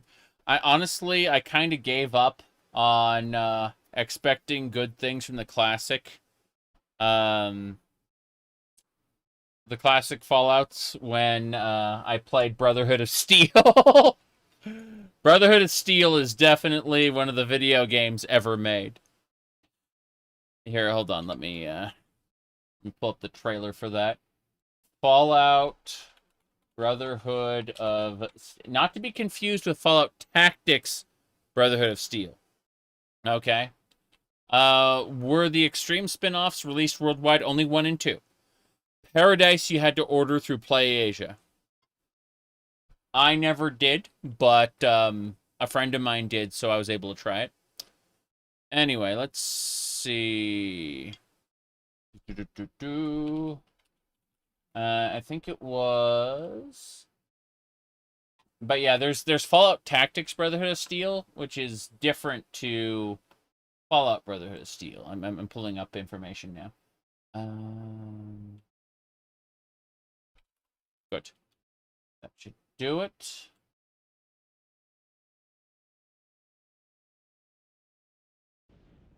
I was born just after the bombs. Shut up! Sorry, it's the wrong one. I was born just after the bombs fell, and blah, blah, blah, blah, blah. Let's try this one. It may be a different one, maybe the same one. Find out. Got it. Welcome to Carbon, stranger. Sometimes people get hurt or killed. Want a party? It's super. People say I'm too harsh, too violent. You can play as a ghoul in that game. Specifically this guy. This was before Fallout 76 added playable ghouls. So this was the only way you could play as a ghoul was this guy right here. Yeah. It's new. It's super. People say I'm too harsh, too violent. Yeah, that guy. A girl does what she can to survive. Let's go kill some ass motherfuckers. This was the Brotherhood of Steel, all right. Yep. He said when Bethesda tried to be metal. No, this was Interplay. Bethesda did not create Fallout. Bethesda purchased Fallout. Yes. This was Interplay, I'm afraid. In this topsy-turvy post-apocalyptic world, you can never have enough ammunition. Let me see. Trying to find... here's the villain. Here's the villain. You're gonna be my bitch. There you go. That's the villain right there. Okay. Now then, let's see. What else? Okay. Yeah, Bethesda acquired Fallout. They didn't even really purchase it. They purchased the studio and gutted it and gained the IP. Yes. Yes. You said the original developer's vision, the beloved franchise, was tarnished by Bethesda. It was already tarnished by Interplay. Interplay fucked with it in so many ways. It was that's what I'm saying is I stopped expecting anything from classic Fallout when I saw this amazing video game. But you could say that Bethesda continued on the tradition from Interplay. Yes. Fallout 2 was messed with a lot. Yes, it was. Fallout 2 has a little too many pop culture references, in my opinion. The original was dark and gritty. Like, original Fallout was incredible. It's not for me because I didn't like the combat, but I'm able to appreciate it. You know? Just saying.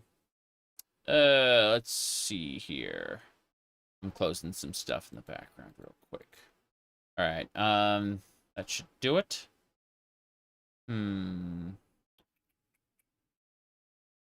Now. What the hell is that? I don't know why there's a rat with a French maid outfit on, but apparently that's a thing. Oh, very strange. Yeah. Anyway, yeah, that's really weird. Okay. Wasteland 2 and 3. You can't get that gritty vibe. No. Wasteland 2 comes the closest, but, what do you call it? Yeah, it's Asmongold. Oh, no. Oh, no. I need to clean this room again soon. It's nothing like the Roach Motel that he has. I've got like a trash can right here. But yeah, like still I'm looking at the fact that I got like too much stuff here. Things need to be put back in their places pretty soon. Fallout 2 is the greatest of all time for you? Well, I mean, mechanically, Fallout 2 is better than Fallout 1 for sure, you know? Let's see. I need the Penwick papers. We need to get that started. We need to get the ball rolling on this. I've been chatting too much about Fallout and stuff. So yeah. Door peep, door cock, yeah. It is gonna say herbalism. Let's see. Use their medical skill to create herbal remedies. Create traps. Let's see what else. Spells. You can summon an imp. You can create an atronach. This is good. They're temporary. Oh, yeah, let's go with that. Penwick papers. Got it. Penwick papers has been added to the list. So let's download it. That is a lot of stuff. I'm gonna turn off the lockpicking minigame because, in my opinion, it's bad. But what do you call it? Landmark journal is good. Detailed encumbrance is good. Door peeping is great because you can actually like look through the crack in the door and see what's there. Herbalism, you can make like herbal remedies, which are like really, really low grade potions. Trapping, you can make traps that will hit enemies that walk over them. Potion of sneaking. So you can summon an imp. Create an atronach. Illusionary decoy. Windwalk is flying. Grappling hook is what we really want to use. Yeah. Like we want one of those. All right. Anyway. With all of that, that's the Penwick papers. Yes.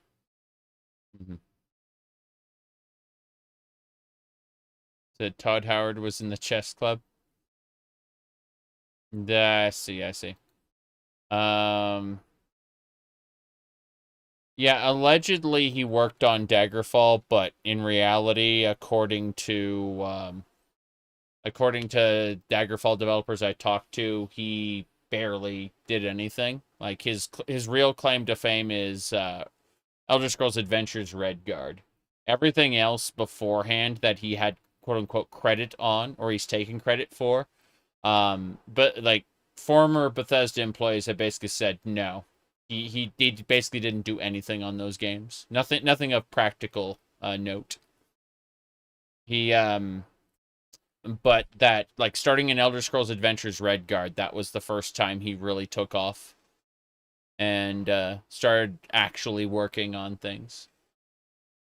You know, there are like people will tell you that he did work on Daggerfall, right? And again, like if you talk to developers who worked on Daggerfall, they will refute that basically. So it's kind of funny. Anyway, what I'm going to do is I'm going to go AFK again because we're at the 4-hour mark. And, you know, every couple hours I got to get up, walk around. So I'm going to make sure the Penwick Papers is downloaded. It is good. We're going to be grabbing some more mods, talking about other mods very, very soon. And then, yeah, just see you in a couple minutes.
Okay, I'm back. I got a water cup.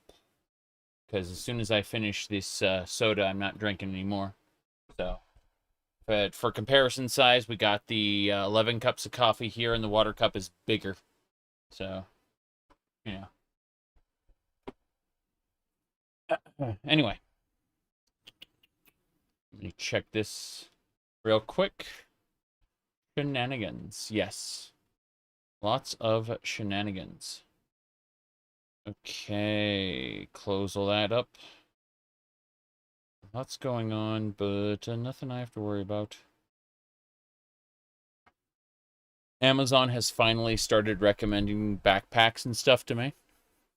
Like, you know, more practical things for the, what do you call it, the turning of the season. For a while, Amazon noticed that Throne was shipping a bunch of, like, dresses and skirts and, like, little, you know, little accessories, like chokers and things to me. And so, like, that was my Amazon recommended for, like, 3 months straight. Was,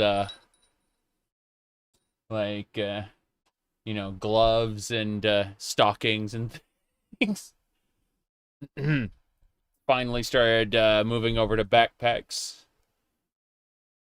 Anyway, let me see here. Yeah.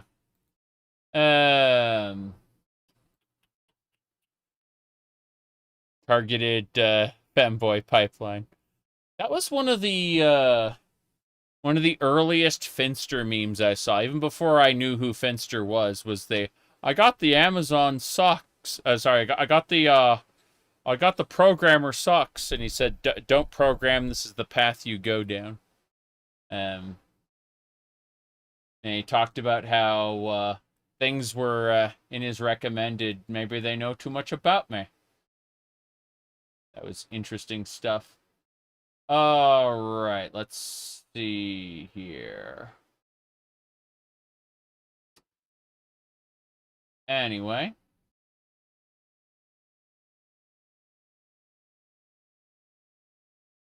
What do we have going on here? Okay, so viewable skill progress. I need to see if I have that. I already have view skill progress on. I can close that mod. Basically, what'll happen is this bar will fill up, and when it's full, when you go to sleep, you'll get a skill up. That's how it works. So, yeah. Let's see. No guild loot piles. This is actually super important to me, because in the vanilla game, there's a bunch of loot piles, and they can contain, like, extremely rare treasures, and that's fine for like, normal shit, but, what do you call it? I've heard, like, a normal short playthrough, but if you want to do, like, a long-form playthrough, it can really, like, if you just grab all 3 loot piles, leave, come back, repeat. But, yeah. It can definitely cause issues. So, what I'm going to do is grab the no guild loot piles. Like, it just breaks the power curve if you just go in and out and, you know, and just loot the piles, leave, come back, loot the piles, leave, come back, so on. So, no guild loot piles. Yeah. This makes things a lot more balanced. You have to actually go to dungeons to get free shit, in which case it's not free anymore. So I added it to my mod list. I downloaded it. Yay. Now let's see. There's a quote from a streamer. Why are you guys so shocked? Alcoholic from Finland in computer science. Of course I'd end up wearing skirts someday. Yeah. That was the one where he was wearing the Astolfo wig, right? I've got the Astolfo wig back, back on the other side of the room. I've got, like, a shelf with, like, 5 different wigs. I'm going to throw out the Spirit Halloween blonde wig. It looks cute, but it's also uncomfortable as fuck, and I'm not going to wear something that's, uncomfortable unless I'm paid a lot of money. All right, let's see. Rest warning if unwell. But I have an Astolfo wig back there as well. I just need to, like, the bows are in a different spot, and I need to get the bows attached to the wig. Anyway, let's see here. Rest warning if unwell. I'm pretty sure I have that, but I'm going to double check. Rest warning if unwell. Yeah. Okay. Just gonna, close that. This is nice, this mod, because in the event you think you're going to die, sorry, if you try to travel, it'll tell you, hey, you're currently unwell. Due to disease or poisoning. Resting may lead you to an early grave. You know, it warns you. Need more masculine wigs. Yeah, it's just probably not going to happen, Smitty. Maybe I'll get a bald cap or something. Let me see.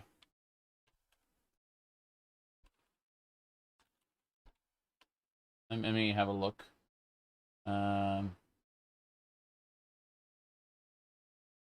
Yeah, you know what?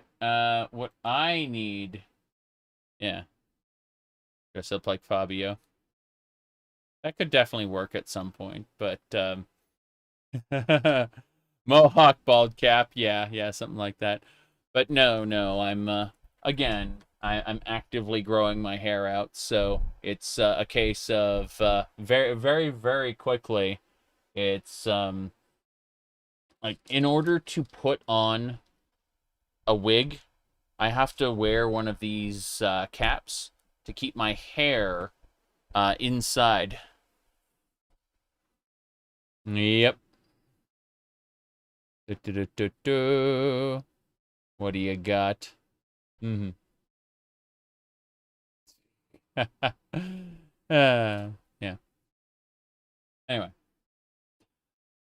So yeah, rest while unwell is pretty good, actually. I like it. Moving on. Darker Dungeons. So the way Darker Dungeons works is you can light or douse candles, right? And torches. You can, like, light them or put them out, yeah. You need a silk shirt. I have a velvet tunic, which is actually in here right now. Remember when I said I need to clean up in here? It's because like I got shit just sitting in here that could like be put on the clothing rack. But like this is my velvet tunic, for example. Yeah, I know it's like transparent at this point because of the settings, but like you can kind of see the ropes there. You know, it's really nice. I've had this thing for like 20 years. Barely wore it. Like, whenever you see me wearing it on stream, that's basically it. But yeah, I got a lot of weird stuff in here. I'd say the most standout thing I have in this room right now is this shiny black skirt that basically looks like a garbage bag when it's deployed, unfortunately. But you know, that's a whole different thing. That's the most standout thing I have in here. That and the shoes. These shoes were gifted to me, and you know, they are my size.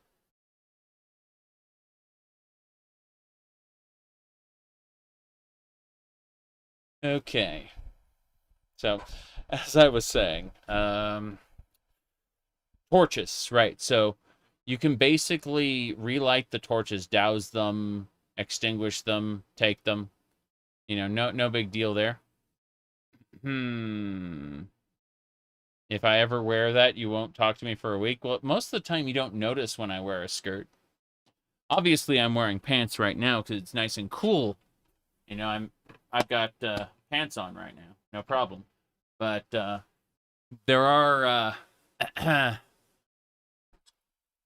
there are times when it's like 105 degrees.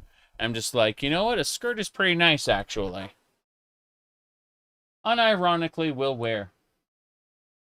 All right, let's see here. What do we got? Yeah, Darker Dungeons. So, basically, the way it works is the ambient light gets low. The last skirt you wore identified as a kilt. Everyone says that. It's not a skirt, it's a kilt. Like, okay. If that's what you need it to be, that's fine. All right, let's see here. Darker dungeons. And then I'm adding it to the list. Not the darkest dungeon, just a darker dungeon. Yeah. Okay. Darker dungeons. I need to type that right. There we go. Cool. Scottish men wear skirts. Oh no. Oh no. Let me see here. All right.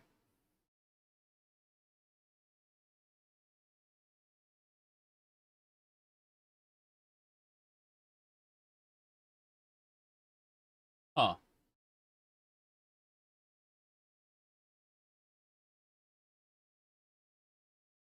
You said a kilt is a skirt for men. Kilt has to be by the knees.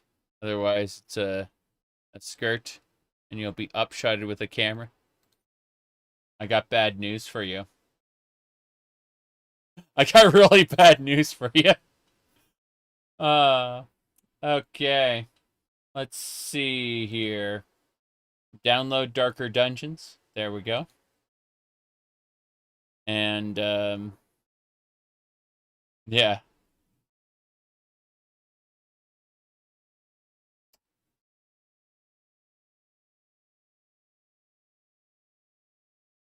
Let's just say that, boxer shorts are too long for, Okay, moving along. Useful console commands. We already got that downloaded. No problem. Yep, we already got that added to the list. You don't want to know that? Too bad. You will receive too much information on a daily basis. All right, World of Daggerfall. We close these up here.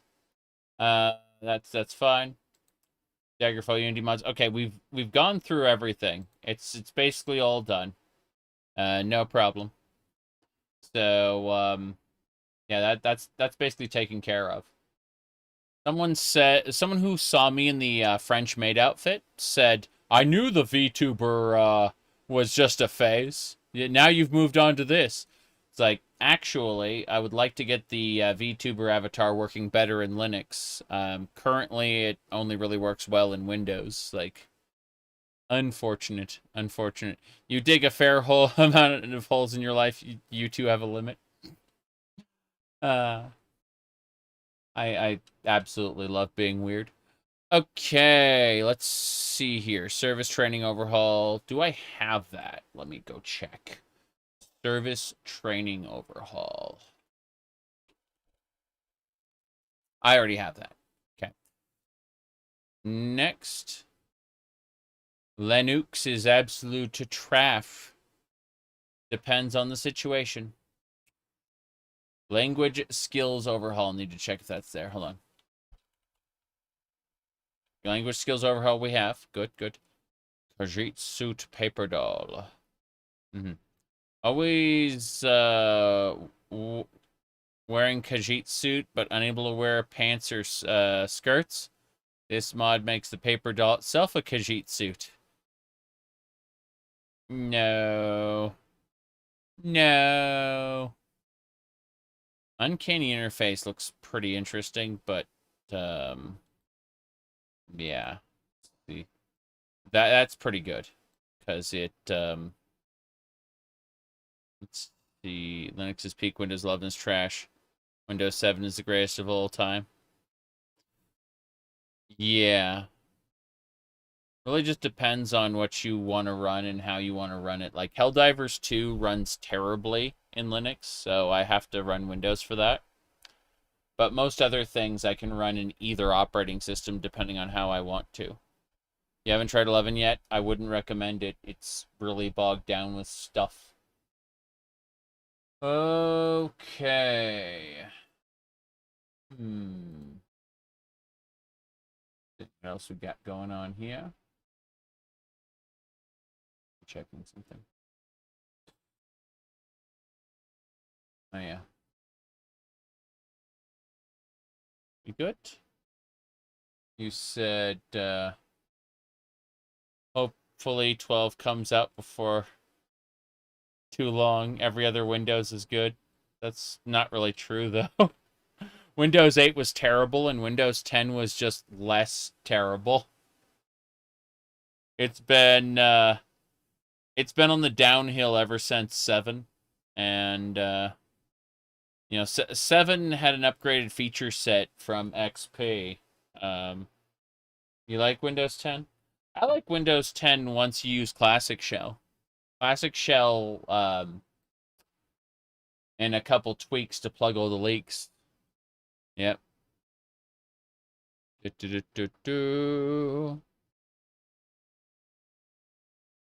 I went directly from 98 to XP. Let me see.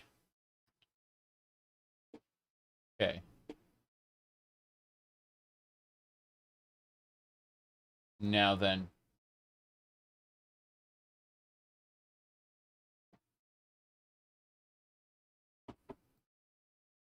What else?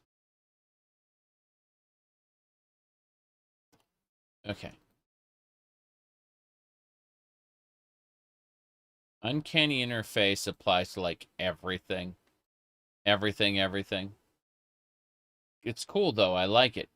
Like it's one of the better interface mods that I've seen. Let me see.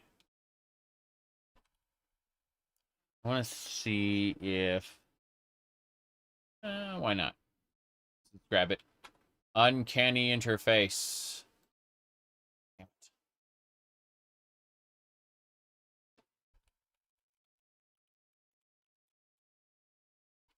Just need to fix up the URL. Good. Like Windows 10 at the start out of the box. Customization. Yeah. Fair enough.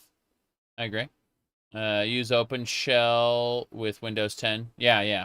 OpenShell is basically just the newer classic shell. It's kind of like how we went from OpenOffice to LibreOffice, right? It's the same concept. It's like this is almost identical software in terms of user-in functionality, but the developers are less pieces of shit, and also we've optimized it from the get-go, to run better and be less of a disaster on updates. All right. Uncanny, Uncanny Win. Actually, Linux, yes. Running this on Linux. Fair enough. The reason you would have a different version for Linux and Windows, the file formats themselves are identical, but the file structure is different. For example, in Windows, you can only have one of the same file name in a directory, whereas in Linux, you can have the same file name with different case sensitivity. In other words, an uppercase version, a lowercase version. They're considered different files by the operating system, whereas Windows is like these cannot coexist. It's either one or the other.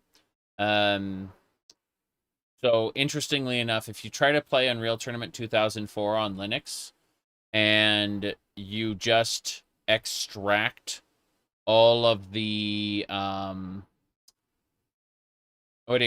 of the mods for Unreal Tournament 2004 into their directory, the game will crash on startup because a few of those have redundant folder, they'll have an uppercase folder and a lowercase folder, but they will be treated by the game as the same folder, and they'll conflict with each other, and just the engine will just give up and not know what to do, because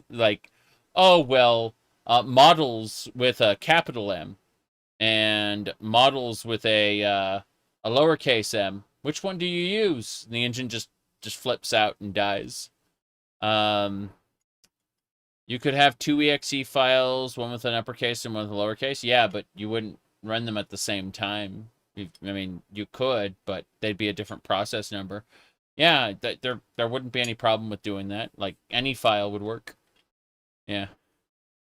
Anyway, let's see. What's this? Okay.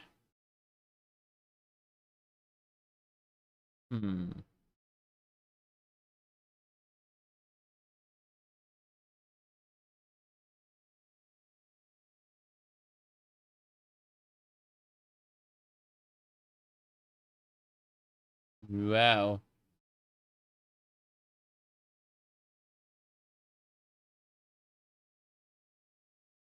This is pretty impressive.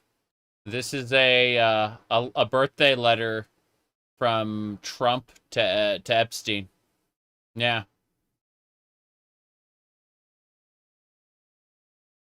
Okie dokie. That has just been presented to Congress. Yep. That's pretty impressive. Yep. The Wall Street Journal just published it. Oofies. Oofies. Yeah, it just laughing at the state of things. It's really funny. Okay, uncanny interface we got. Yes. Lol. Lol. No, apparently it was turned over to Congress by the Epstein estate, and then it was presented, it was published by the Wall Street Journal. Yeah. That's going right in the shredder. They tried. They tried. They were sued for it, too. LOL. That's really funny. Yeah, it looks like, the message attached to this was, "This drawing fucking sucks." Yeah, yeah. Anyway, I'm here to meme things. Yes. You don't care for journalists, but it is meme worthy. That's what I'm saying. Like, my, hold on. Let me see here. Yes. It's funny how this was a hoax, and then also he was like a secret agent, an informant or whatever. And it's like, which one is it? Which one is it? Are you, is it fake, or are you a secret agent for the FBI, or what's going on? Anyway, I'm here to laugh at it. Like, when it comes to the actual, like, repercussions of this and the real world effects, I simply do this. We close the curtains, right? We only open them for the memes, you know, specifically. Just saying. So I don't want serious discussions based off this. That's all. Just here for the funnies. Uh-huh. Anyway.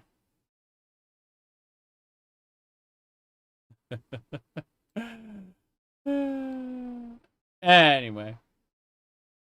Let's see. So we downloaded the Uncanny UI. We added the Uncanny UI to my mod list. We can close this now. Yes. Mm-hmm.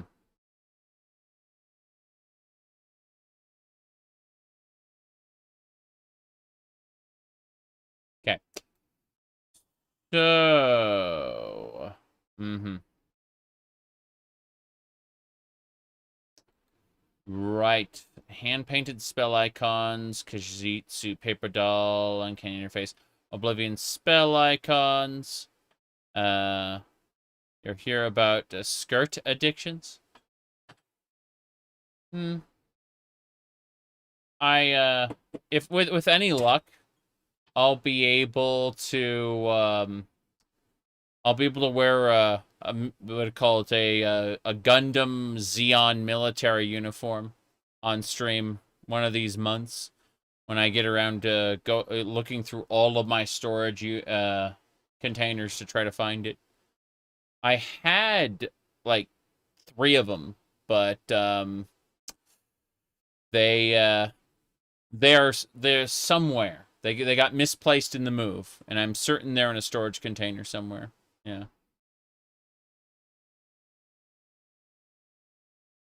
But I was cosplaying as the Principality of Xeon members. And if I can find the container they're in, I will wear them on stream. If I can find the container they're in. I'm hoping I do one of these months, but that requires me to actually look for them, and that is a pain considering how many storage containers I have. Anyway, paints and dyes, don't need that. Diverse weapons is good. Gonna pick that up right now. Yeah. Sounds more like a threat than a promise. Depends. Anyway, lively cities from Cliffworms. That's good. Iron Man Madness is abandoned. That's sad. Yeah. Adds difficulty to the game without contributing anything. That's really funny. Anyway. Skill books. Yes, we'll pick that up. But no, I absolutely positively like all kinds of things that people that I did not bother informing the internet about for, many years. And so people get a little confused, a lot confused. Anyway, moving along. Usable starting equipment. It, after your class, checks all the weapons you use. Make sure you can use them. Yes. Usable starting equipment. That's good. Famous Faces of the Iliac Bay. Grab that. What else? Immersion rolls. Nope. Loot menu. Does loot menu actually work? We'll find out there. You came for the Orsinium Outrider. That was like, God.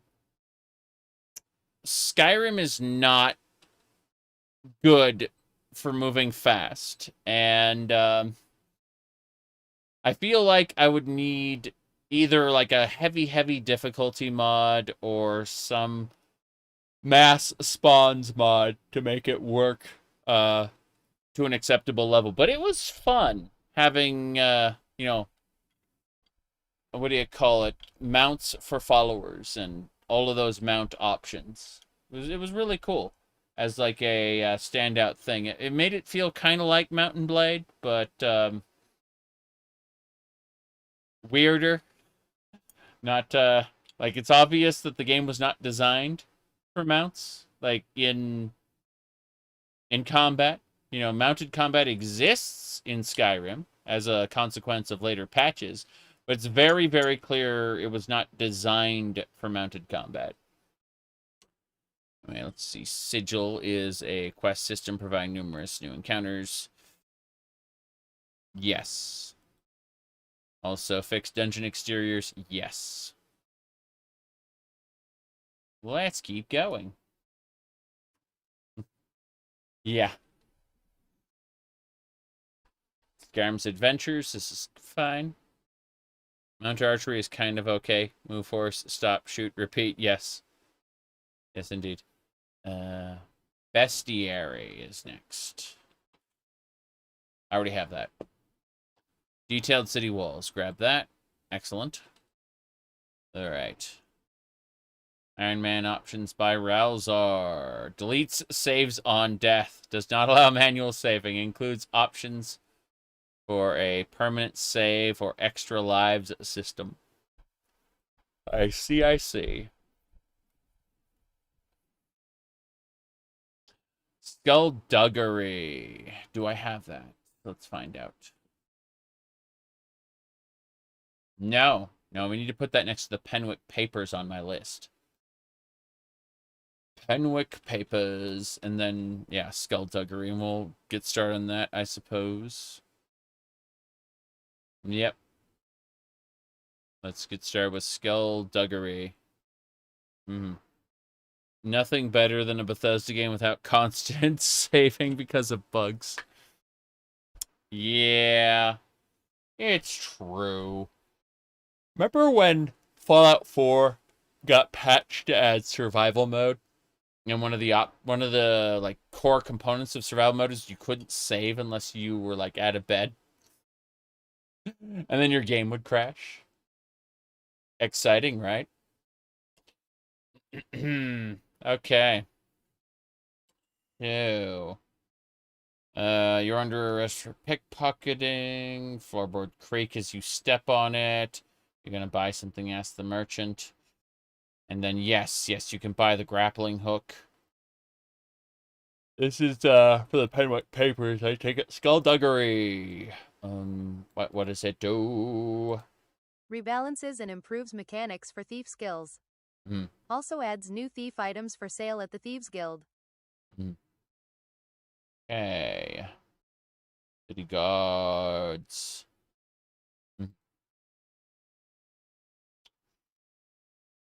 Right. Skullduggery. Grabbing that one right now. Grab the actual link. Send link. Okay. The buggerous reality being broken by the Institute's teleportation. Well, skullduggery and the Penwick papers kind of go hand in hand.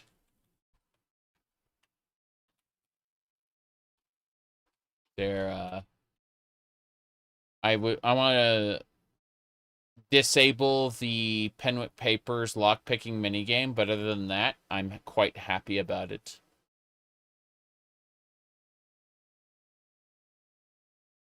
There we go. Yep, skullduggery is grabbed. We can close that. No problem. Detailed city walls is next. Detailed ships. Detailed city walls. Yes. Then, let me see. Yes. The simple nymph and Lamia replacer. See, the idea behind it is that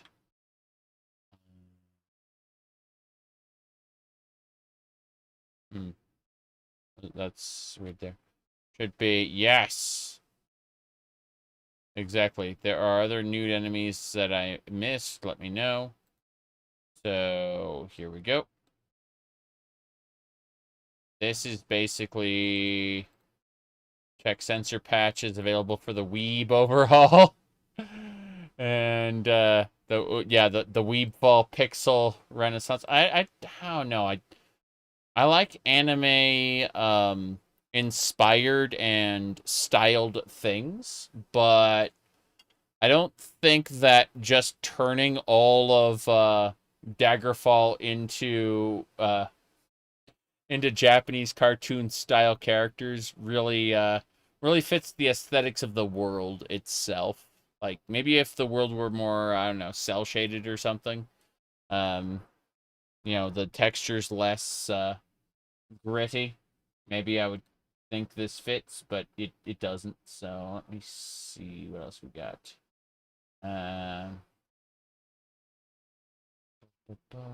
What's this?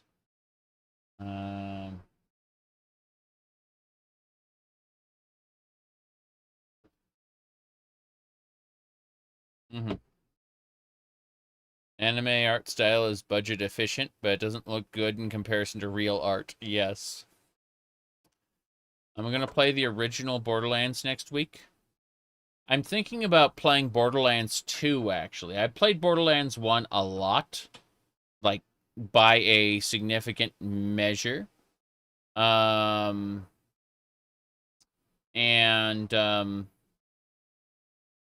No, I'd say I kind of want to play Borderlands 2. I don't know if I'll make it to playing it, but I'd like to try. Yeah. Let's see. Detailed city walls. Walls. Okay, grab it. The pre-sequel is good too, yeah? Yeah, the pre-sequel is good. Yeah. Okay, what's next? Skyrim's Adventures. This just adds, like, Skyrim Radiant quests to Daggerfall's already Radiant quest system. Skyrim's Adventures. Yes. Okay, Joanna's Silk Song must be vanquished first. I'm going to finish the original Hollow Knight. I'm not entirely sure I'm going to be playing Silk Song anytime soon, though. Like, there's just way too much on my plate. I'm happy to have played the original Hollow Knight, though. I'm, like, super excited to finish that. You know, however long it's going to take to finish. But, I still got to do the Undernest. Anyway. You started playing Hollow Knight because of us. It's very good. That's awesome to hear. I mean, kick your ass in the original. You're on part 2 now. I've already beaten her the first time, but I know there's like a refight.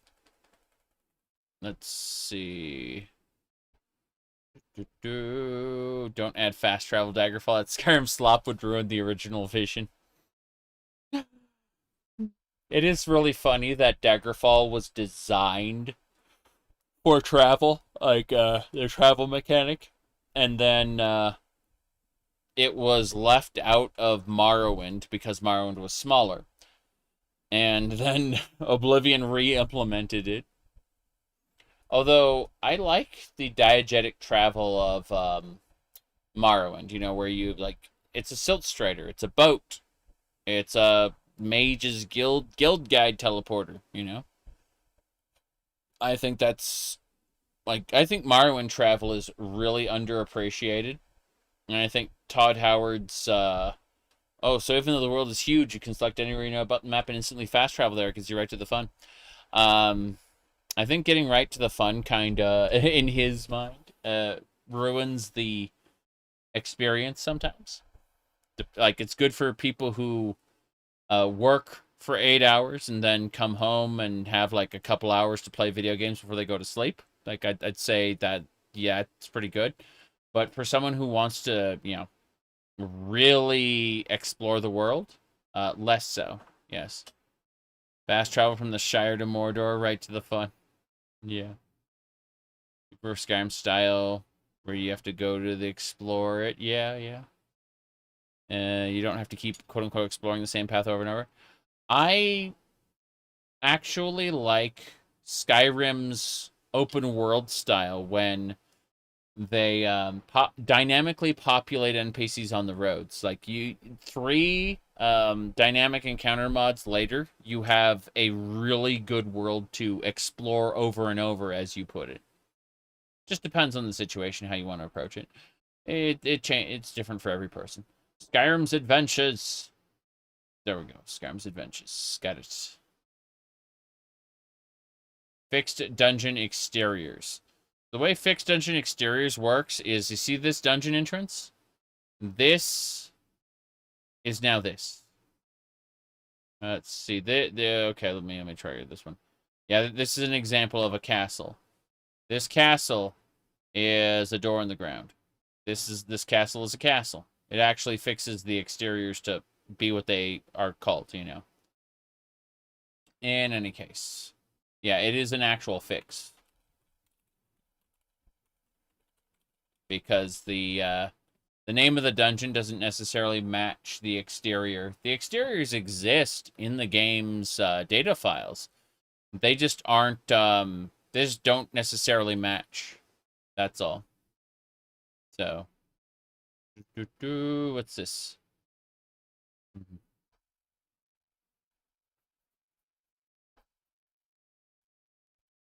Castle Rock, Necro, Namagron. Oh, well. Let's see what other nonsense is happening. Okay, let's move on. Fixed dungeon exteriors. We need to actually download that. What do you mean you never downloaded it? It's added to your list. Yes, I know. We're downloading it now. Sigil Wilderness Encounters. Let me check this. Encounter a friendly group of adventurers. Interrupts your travel. They're always fighting each other in a free-for-all. Maybe there's an argument. They're fighting over loot. Sea Lake Bay is good. It's bound to happen. Jeez. It's compatible with language skill overhaul. You have found that Warm Ashes tends to delete companions on logout. Oof. Yeah. Actually, let's do that right now. Yeah. This one. Yeah. Gonna check that. Yeah, but I'm not gonna use Sigil for various reasons. Loot menu. Look inside that loot pile. It's a loot menu. Incredible, incredible. Have you simple mods really turned this game around? Well, if you add travel options and basic roads with a single encounter mod, it's kind of the best. If you want that immersive travel experience. But not everyone necessarily wants that, which is why things betwixt can replace those, and it's really good too. All right, so this is the loot mod. Let's have a look. Loot menu. A lot of people say it doesn't work. So just in case, don't put the texture PNG in the texture folder. Let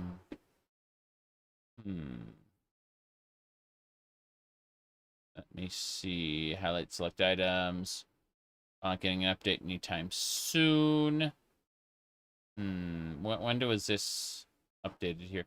2023. And these are 2025.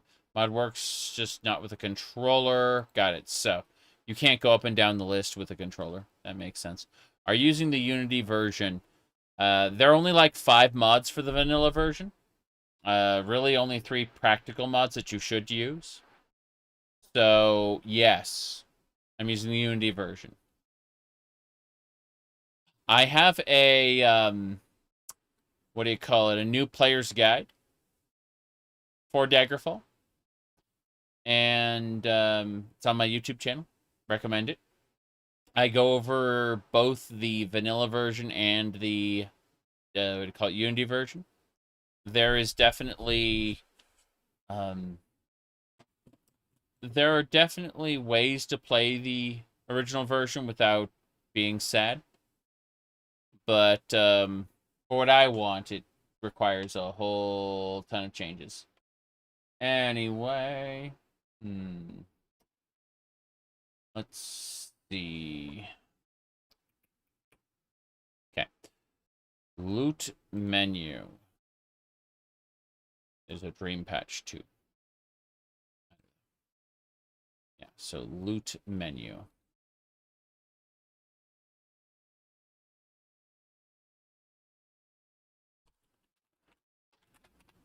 Got it. One of the funniest parts about Google Docs is seeing Google suddenly go, have AI write your article for you. It's like, stop. Stop. These tech companies desperately want to justify their shit. I don't know what was up with that. That was so strange. Anyway. Hello. Okay, but yeah, these tech companies really want to justify their investments. And so they want to kind of pigeonhole AI into absolutely everything. Damn it, I'm trying to hit this button. There we go. We're good. God forbid you do anything yourself. Yeah. Bring back Clippy. Oh no, you planning to play the game today? No. This is a web browser stream today. We are going over all the different mods. I've got a biggie list that we've been working on. We've been going over all the different mods, and that's what we're going to be doing probably this stream and maybe the next stream. Not stream, but the next Daggerfall stream is going to be mostly just gathering and going over mods. Because I would say, yeah, for the next couple streams, it's just going to be logistics. The Daggerfall modding scream's come a long way just in a year. True, Kyle. True.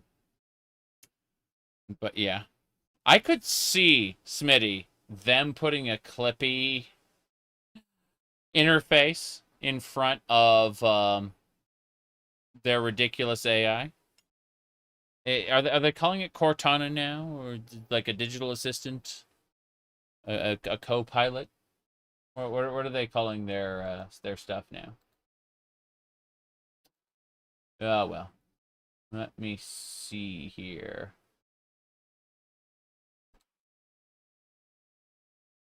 Co-pilot, okay. I see. Let's go with famous faces of the Lake Bay. Yes, let's see. Brings back Daggerfall's missing unique NPCs who can act as quest givers. Revamps the palaces. Both generic and in capital cities, and adds the capital city of Dagfron in the region FOF the same name. Cool. All right. So these are the unique NPCs that were previously unseen in Daggerfall, adds them to the world. And these are the different NPCs and their locations, things that get changed. So the Archmagister is in the Wayrest Mages Guild. That makes sense. This is really nice, actually, because like Glen Point has like 2 new lords, so on. Yeah, the Crow is in Ripfort's Thieves Guild. That's really nice. Howdy, the dude. Good to see ya. Let's see.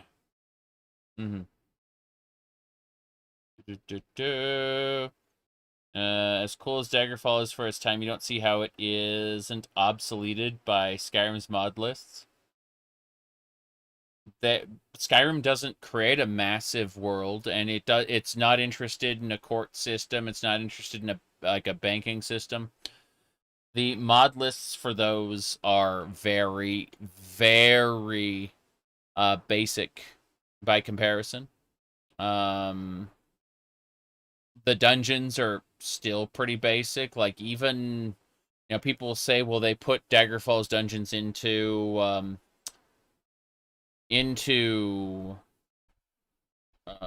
Skyrim, but they really only did that with the main quests. You said Daggerfall is the size of an entire country, and Skyrim has village-sized cities. Sorry, yeah, it's village-sized, and it's the size of your backyard. Yeah, that's true. Skyrim is like 2 kilometers in size, so it really comes down to what you value out of the experience. It's a classic RPG in many sense, but it's also an action RPG in other, like Skyrim. It's just, brings a completely different set of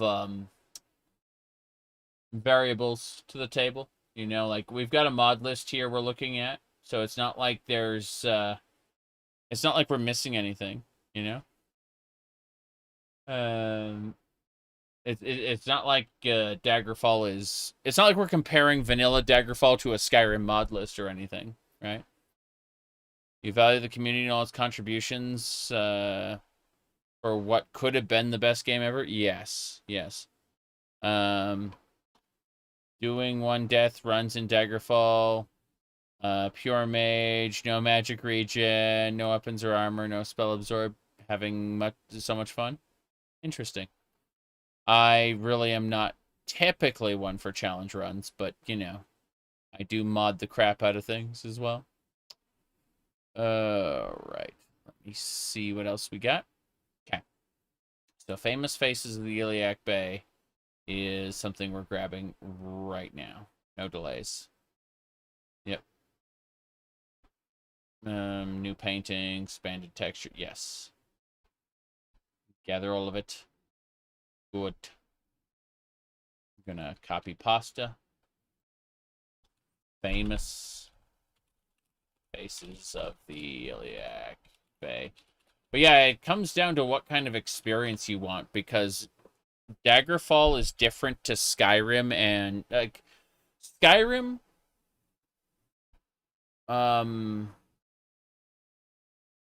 Oblivion and Morrowind are all one type of game. And Daggerfall is a completely different type of game.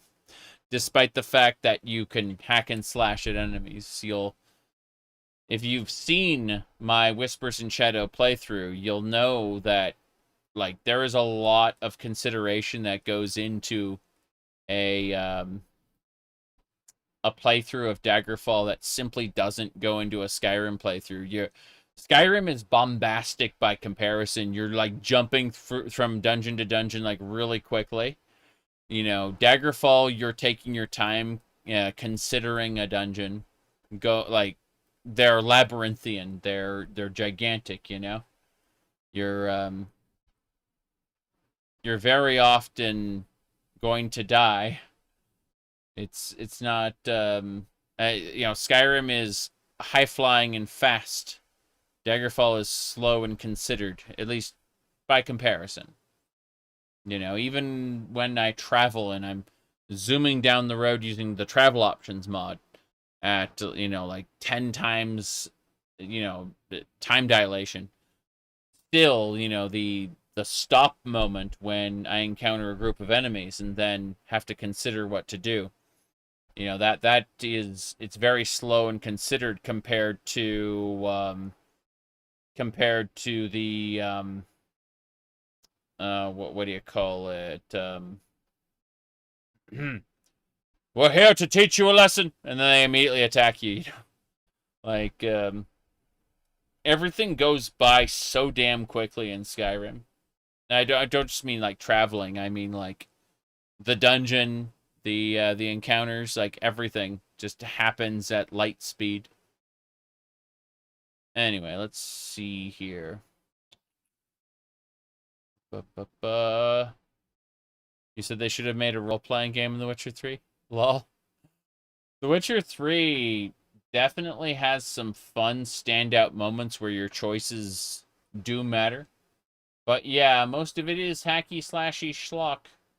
I don't mind it because the quote-unquote Witcher work is fun, but I do think it's really fucking funny to see people, like, I saw a meme where someone went and said, like, they were reacting to, The Witcher 4 will have, like, a woman's struggle in a medieval world.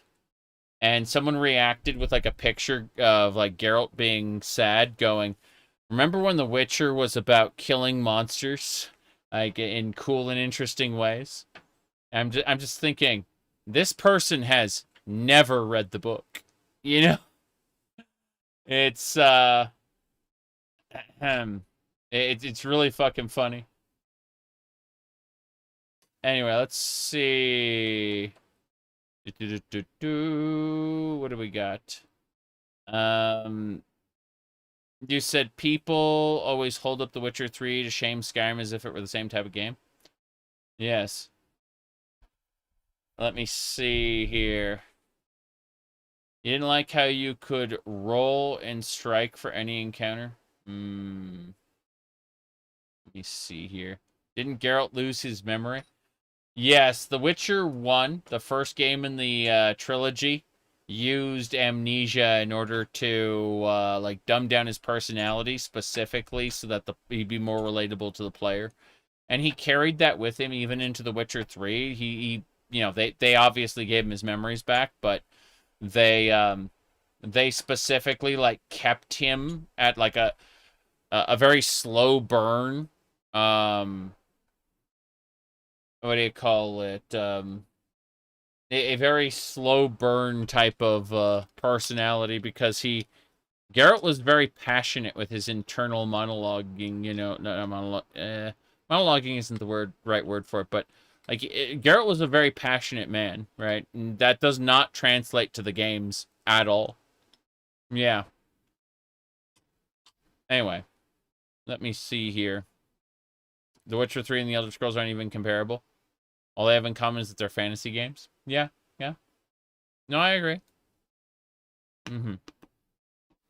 Only young boys can survive the trials. Kyle, the author weighed in and said that they don't train, they don't make male Witchers on principle. because a man has a higher chance of surviving, but there's nothing stopping an exceptional woman from basically from completing them. Like they're basically, he said, the author straight up said, like, there's nothing preventing a female Witcher from existing other than the culture surrounding them, like making them not trained to be that way. Like the idea that a strong boy is, you know, more likely to survive is true.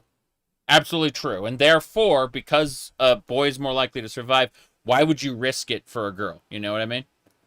That stands to reason. That's the culture behind it, which is why only boys are trained, only boys, you know, because it, you know, why aren't you rolling with your best chance possible, right? It makes perfect sense why it's just not done. But the author said, like, there's nothing stopping a woman Witcher from being a thing. Yeah. They straight up said it. Yeah, sterility being a thing. Yeah. Mm-hmm. You said only children can undergo the mutation. Yeah, I don't know what's up with that, really. I have no idea what's going on with The Witcher 4. I just am following the space around it. And number one, looks like she's a Witcher. Number two, the author has weighed in and said there's nothing stopping a woman from being a Witcher technically. On a technical level. Yeah. You said you feel like it was a cop-out to make Ciri more like Geralt, even though she has her own unique set of abilities. I get that. I totally do, but I'm just shrugging. I don't, yeah. It could be great, but we don't know until it gets here. Exactly. I'm just like, big ol' shrug. Don't know, I don't have any emotional investment in it because I'm not actually a fan of The Witcher, believe it or not. I enjoyed The Witcher 1, 2, and 3 in increasing amounts. I liked all three games. I was not a huge fan of the novels. I read a couple of them. And yeah, that's about it. So, as a not Witcher fan, I am neutral to this and am just kind of following the social media space around it. You know, hearing people complain about it. Anyway, let's see here. Usable starting equipment. Here we go. After character creation, the mod checks your weapons and armors for forbidden materials. Mm-hmm. Weapon types, armor types, and shield types. When possible, it downgrades the item to a poorer item you can use. Mm-hmm. So basically, it will make sure that I'm not given an item I can't use. That's what this mod it does. So, usable starting equipment. Yep. All right, what else we got? You respect my slight non-conformity. Yeah, about that.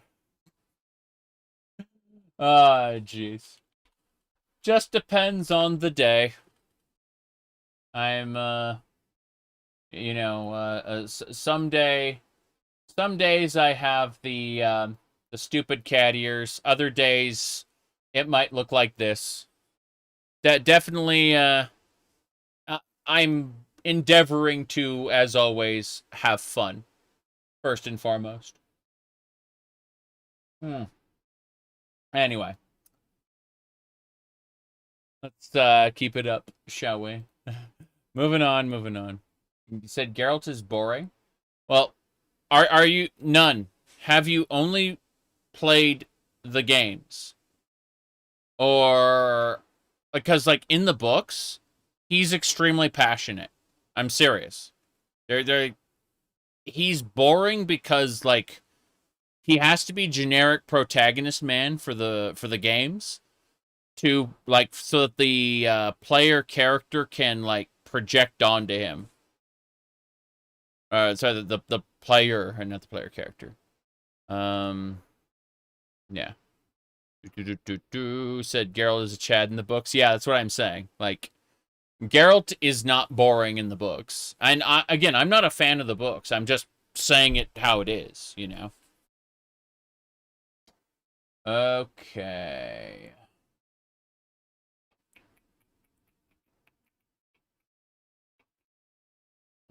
Closing that up. Geralt doesn't look like a supermodel in the books. Okay, usable starting equipment. We got it. It's good. We download it. It's been added to the mod list. Moving to the next thing. So he's okay in the books? Fair enough. Fair enough. Anyway, we are not downloading Fly Airplane, but I keep the animated GIF up all the time because it's, you know, stupid. Anyway, let's go. Skill books are next. Let's read this. The mod adds books to the game for training skills. Mm-hmm. Reading a book takes an hour. Costs fatigue and trains one or more skill. Your intelligence dictates if you can read the book and how much training you receive from it. Mm-hmm. If the skill is primary, major, minor, or misc dictates how high a book can train it. Okay. So, basic books, advanced books, magic tomes, and magic tablets. So basically, basic books and advanced books are the, like, physical skills. And then magic tomes and magic tablets are the advanced, they're like magic. They're for your, like, restoration, destruction, alteration skills. Make your character too stupid to read. I already did a kind of dumb Khajiit in my Skyrim run. I may want to do something different. I don't know. Who's hyped for Skyblivion? Of course we're hyped for Skyblivion. Skyblivion looks pretty good. I suspect, though, that Skyblivion's going to be a little, how do I phrase this? I think Skyblivion's going to be a teeny tiny bit unpolished when it comes out. I think that's going to be a problem. Because they're pushing it with their release date, right? It doesn't look like it's ready. It looks good, but I'm just saying, like, expect it to be rough around the edges in some areas and maybe needs to be updated a few times. That's going to be a thing. You heard it doesn't have spellcrafting yet? I know they have the level ups screen, the skills. Sorry, yeah, the skills and, what do you call it? Stats. I know they have the stat screen. But, yeah, I don't know anything about spellcrafting, sadly. At least you can port assets to Skyrim. True. True. Okay, let me add this skill books to my list, and then we'll download it. Skill books. And then download. Grab. There we go. That is good. Next up is Lively Cities of Daggerfall. This just adds a bunch of, like, you know, market squares and stuff. Adds people and little stalls and stuff. Now with, what is that other mod? What's that other mod called? Jeez.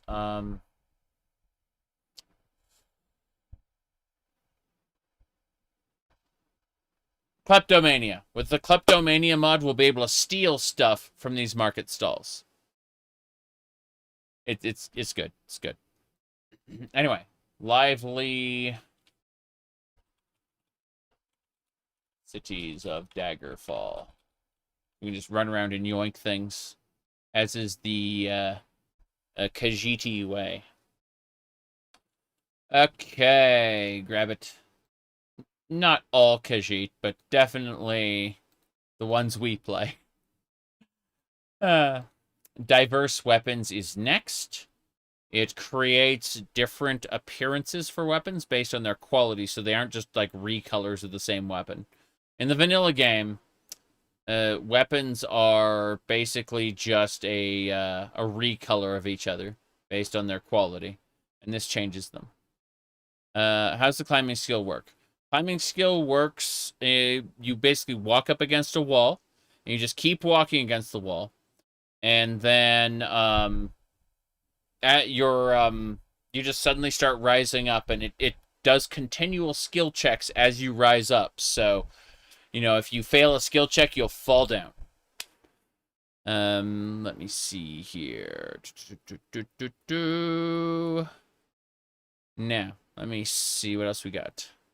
You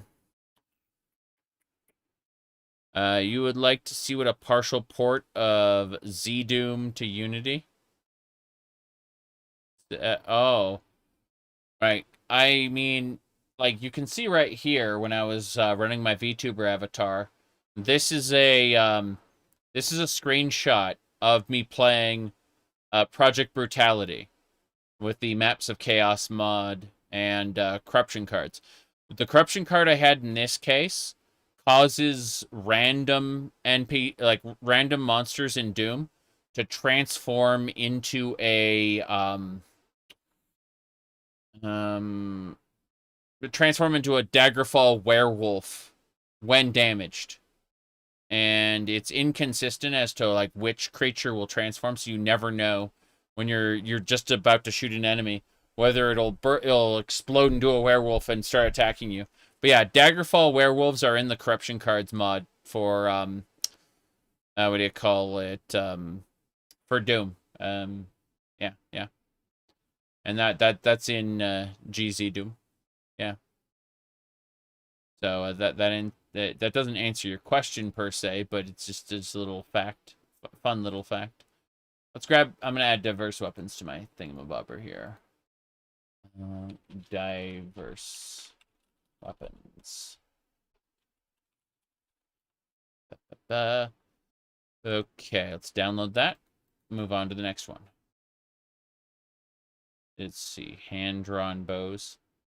Oh. Nah, I'm not going to deal with that. There we go. Okay. We've gotten all those mods out of the way now. So, drafty secret doors is something we're going to grab. That makes a sound cue whenever you're near a secret door. Clairvoyance, detect quest target. I don't need that. I'm going to have the locator devices from, what is that other mod? Archaeologist Guild, yeah. Okay. You've seen a partial Doom port to Gary's mod via Lewis script. People were talking about that today. Apparently, there is a it's on the Steam Workshop, and you don't even have to like set it up yourself. It'll all run out of the box from the Steam Workshop, allegedly. Okay, random little quests. Arena style. No. Jobs of the Thieves Guild. Yes. Rumors of the Iliac Bay. Yes. What else? I'm playing Morrowind a lot, and off and on, playing it for 16 years. Never knew how insane hand-to-hand is. Really. What you can do is you can actually make a damage or drain or absorb fatigue spell and on touch, and what you do is you cast it on somebody and it'll take their fatigue away, then you just punch them and they get knocked down and die. It's very, very silly. Alright, town greetings to the Iliac Bay, grabbing that. No equip delay, where do you have that? We installed it already. Anything else? Hand-to-hand is good in every Elder Scrolls game but Skyrim. It's not as good in Oblivion as it is in Daggerfall and Morrowind. But it is busted in both Daggerfall and Morrowind to an extreme degree. Yeah. I wish there was a transition project for Daggerfall Unity to move to something like Godot. Yeah, I agree. I know that the developer of Daggerfall Unity is making his own video game now, but he's doing it in a custom engine, doing everything he learned from Daggerfall Unity. He's taking everything he learned from Daggerfall Unity and making a new engine from scratch. And it's really interesting to see like his in development work. He posts it on his I think his Blue Sky from time to time. Maybe he still has a tweeter, I don't know, but that's a different matter. Let me see what else is going on.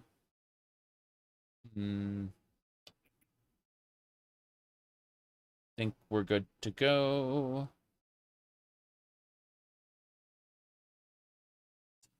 Okay. Shenanigans. Okay. I got it. We can get back to this now.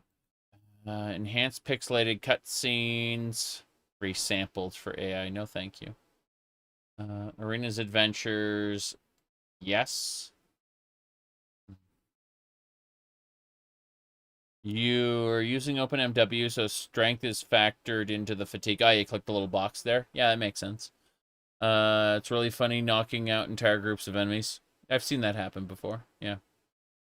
Godot is open source as ports to the Vita 3DS.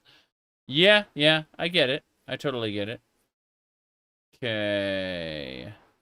As long as Tamriel Rebuilt keeps pumping out content, you're good to just keep playing Morrowind for years to come. I understand that. That makes a lot of sense. Let's see. You're not sure if a mod like that has been brought up, but you keep thinking of a mod that would make your horse or cart into a world object. Yes, there is one. There is a mod just for that. I think there's like a whistle you can use to make the horse come to you, because like there are cases where you have to leave it behind and, you know, it won't be convenient, but that's a different matter. All right, let me see what else we got. Oh yeah, World of Daggerfall Old. This was Kamer's original World of Daggerfall. That's pretty cool. Update available. Let's see. Lives of Raiders Banditry events. Farm raids in Daggerfall. Yep, we can grab that. Beyond Ashes Bounty Hunters. Yes. Lootable containers. This one, like, lagged the game the last time I used it, but we'll give it a try anyway. I am not doing the JF quest pack. This one is, as I remember it, it had like a lot of trollish quests in it. I don't think so. Let me see here. I'm going to look into it anyway. Like, I'm going to peek into it. Scalable speed is new weapon attack formula with consistent speed benefit scales beyond 100 speed. Oof. Yeah. Let me see. You've been playing on mobile, started modding a lot. Next character, you'll be trying Tamriel Rebuilt for the first time. Tamriel Rebuilt is great, although on mobile you'll probably have to turn down your view distance a lot for some of the enhanced areas, like Old Ebonheart, for example. Where's the dagger? I don't have a dagger here. I do have a blunted short sword, though. Hold on. There it is. I have a blunted short sword. It's a little funny thing. Yeah.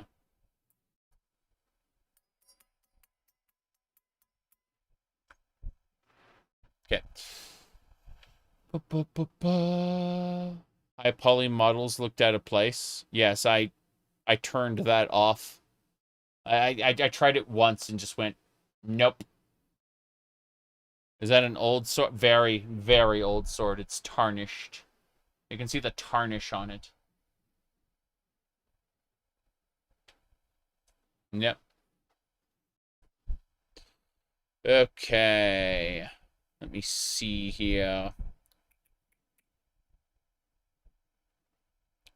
A good 3D model mod would be aiming for a Kingsfield aesthetic. I like Kingsfields. The Kingsfield 2 specifically.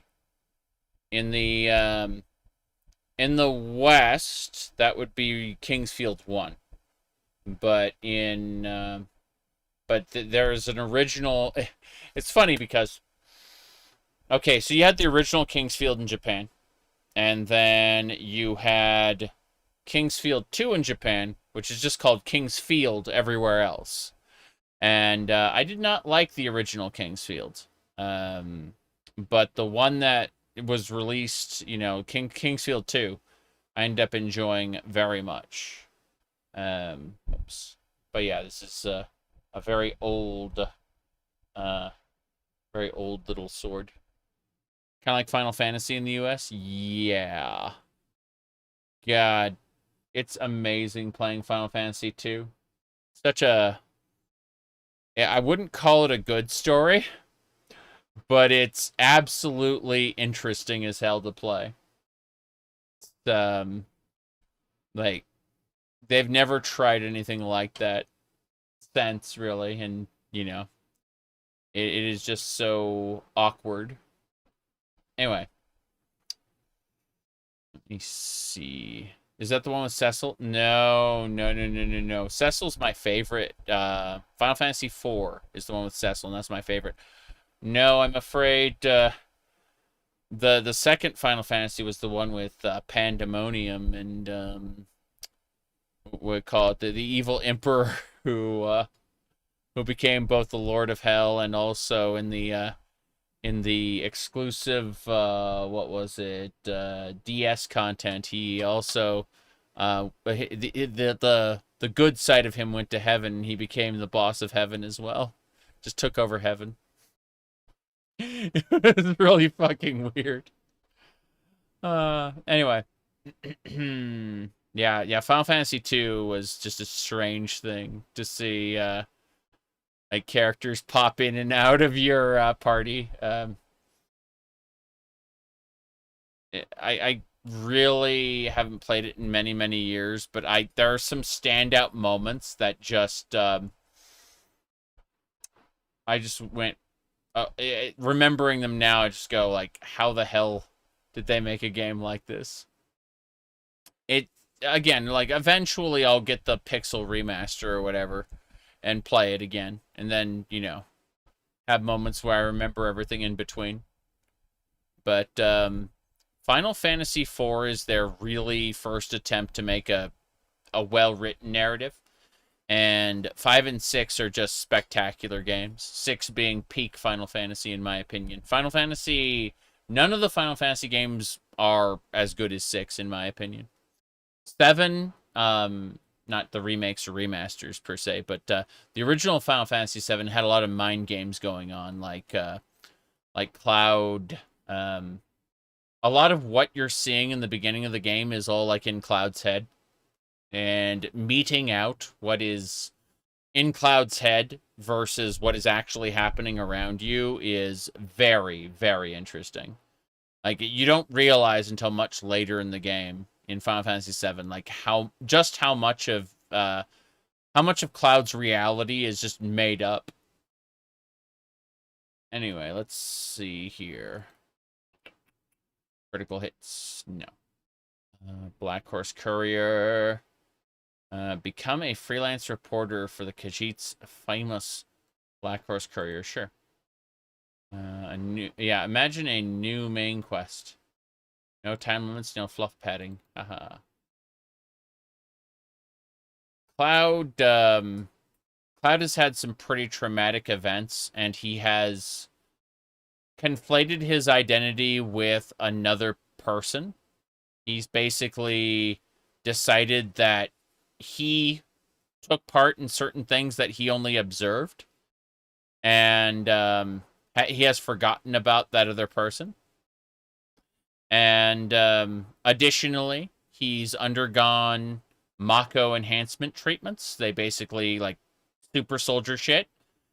But in addition to making him like really, really strong, has also made him susceptible to control and manipulation by the villain. So there's a lot going on. Hey, you want to become Alex Jones?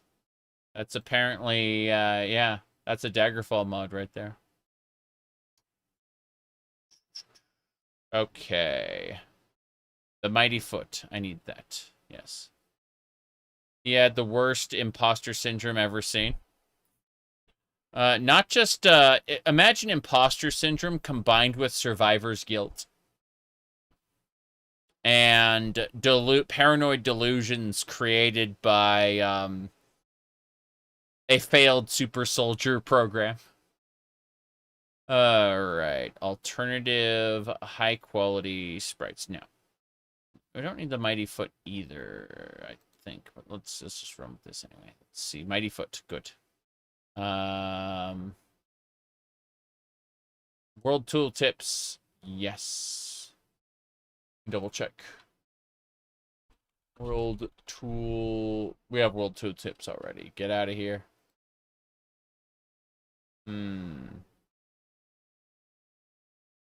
Yep.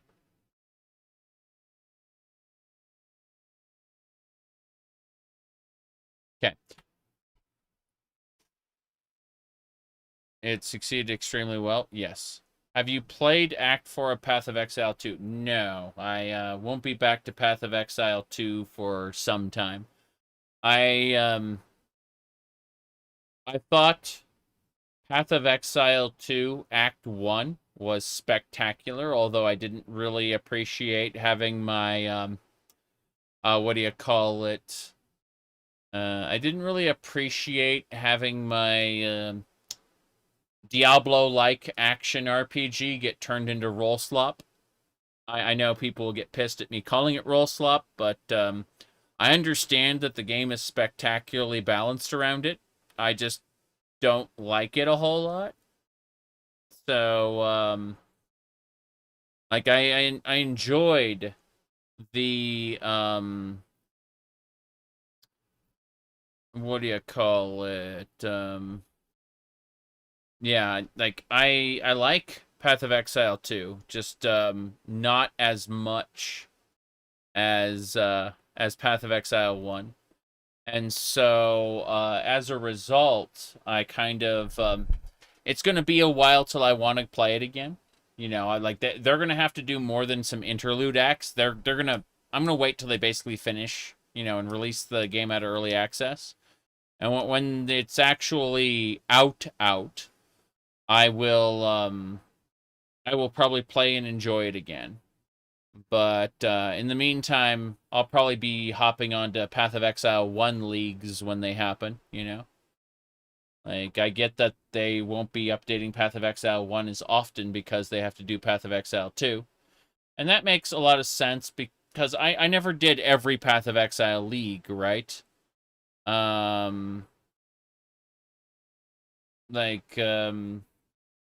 Every Path of Exile league was, I'd say like every 2 or 3 leagues I'd play, you know? Is PoE 1 still worth a playthrough if you never played it? Absolutely. It's great, but keep in mind that Path of Exile has a difficulty curve that is not great. As in, like, it... How do I put this? Okay, so Path of Exile 1, you're going to have a pretty good time all the way up until about Act 6, when either you have built your character correctly, or you're going to start getting your ass kicked really hard. And you can mitigate that by getting better gear. But, what do you call it? Yeah, it's kind of a weird situation. Like, Path of Exile originally had 4, originally, you know, you could say 2, 3, yeah. The quote-unquote complete game, for years and years, had 4 acts, okay? That was the quote-unquote end of the game, and then you had another difficulty level, and then another difficulty level. You basically repeated the game 3 times. That was the, or, you know, you played it 3 times to get to the end game. They kind of changed that a while back, and they added a bunch more acts. You know, instead of 4 acts, you have 10 acts. It's a good thing. I like it. I'm glad they did it. But it also makes the main campaign unforgiving as fuck for making, like, building a suboptimal character. If your character isn't really good, like, built well, you're going to end up having trouble, like, around Act 6 or so. Because that's when the higher difficulty levels kick in, you know? Like, the game gets progressively hard as you play through it. And so, by the time you beat it and hit the end game, you find you cannot progress through the end game. The end game has its own set of stories, by the way. Like, everything that was added to it was preserved in some way in the end game. So, like, is it still worth it? Absolutely. But I would highly recommend looking up, and you don't have to do this, but you just need to understand that the game may punish you for not. Look up a League Starter Guide. That's something you want to check out. And just make sure it's rated for the quote-unquote current version of the game, right? You check up a League Starter Guide, they will tell you how to build your character in a way that is definitely going to get to the end game. And there are dozens, if not hundreds, of League Starter Guides. It's not like you are, like, grounded just one play style. Oh, you have to play meta. There are dozens, if not hundreds, of ways to play well in every league. But you'll notice that when you first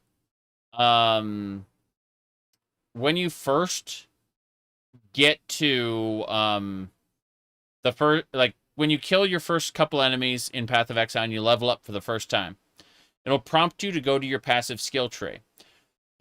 Like, a good, I want to say, half or more players who get to that passive skill tree look at it, their eyes gloss over, and they go, nope.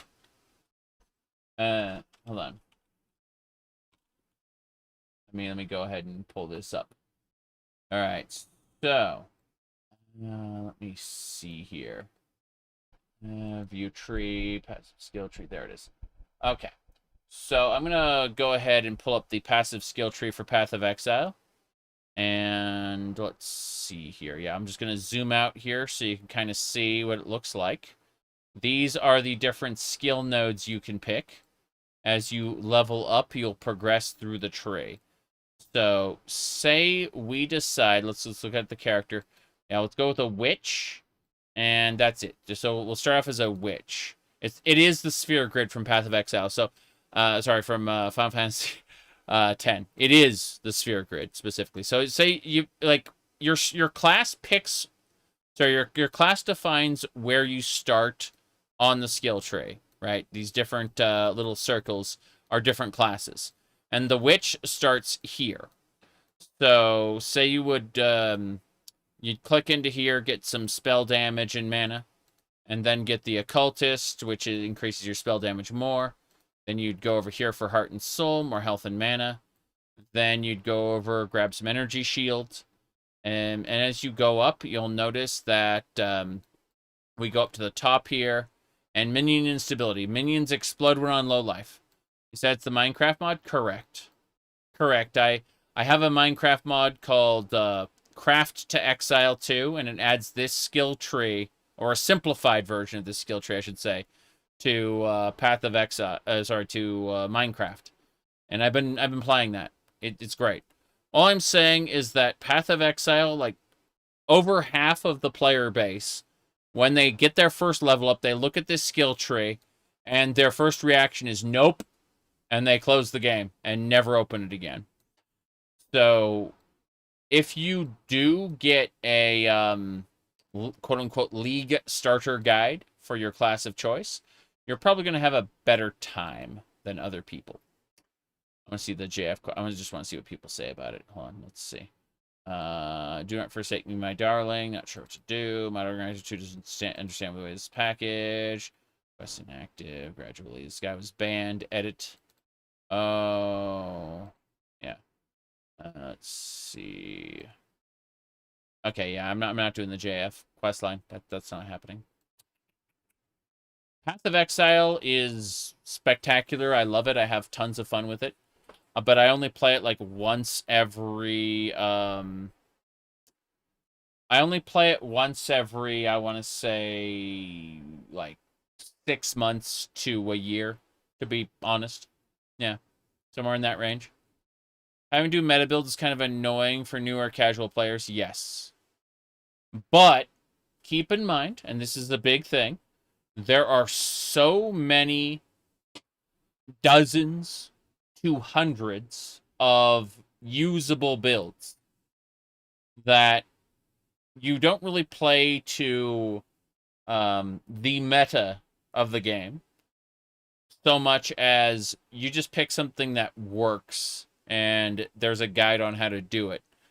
Trying to organically feel your way through the tree is going to cause a lot of misplaced points that have to be made up later. People just don't like to be told what to do.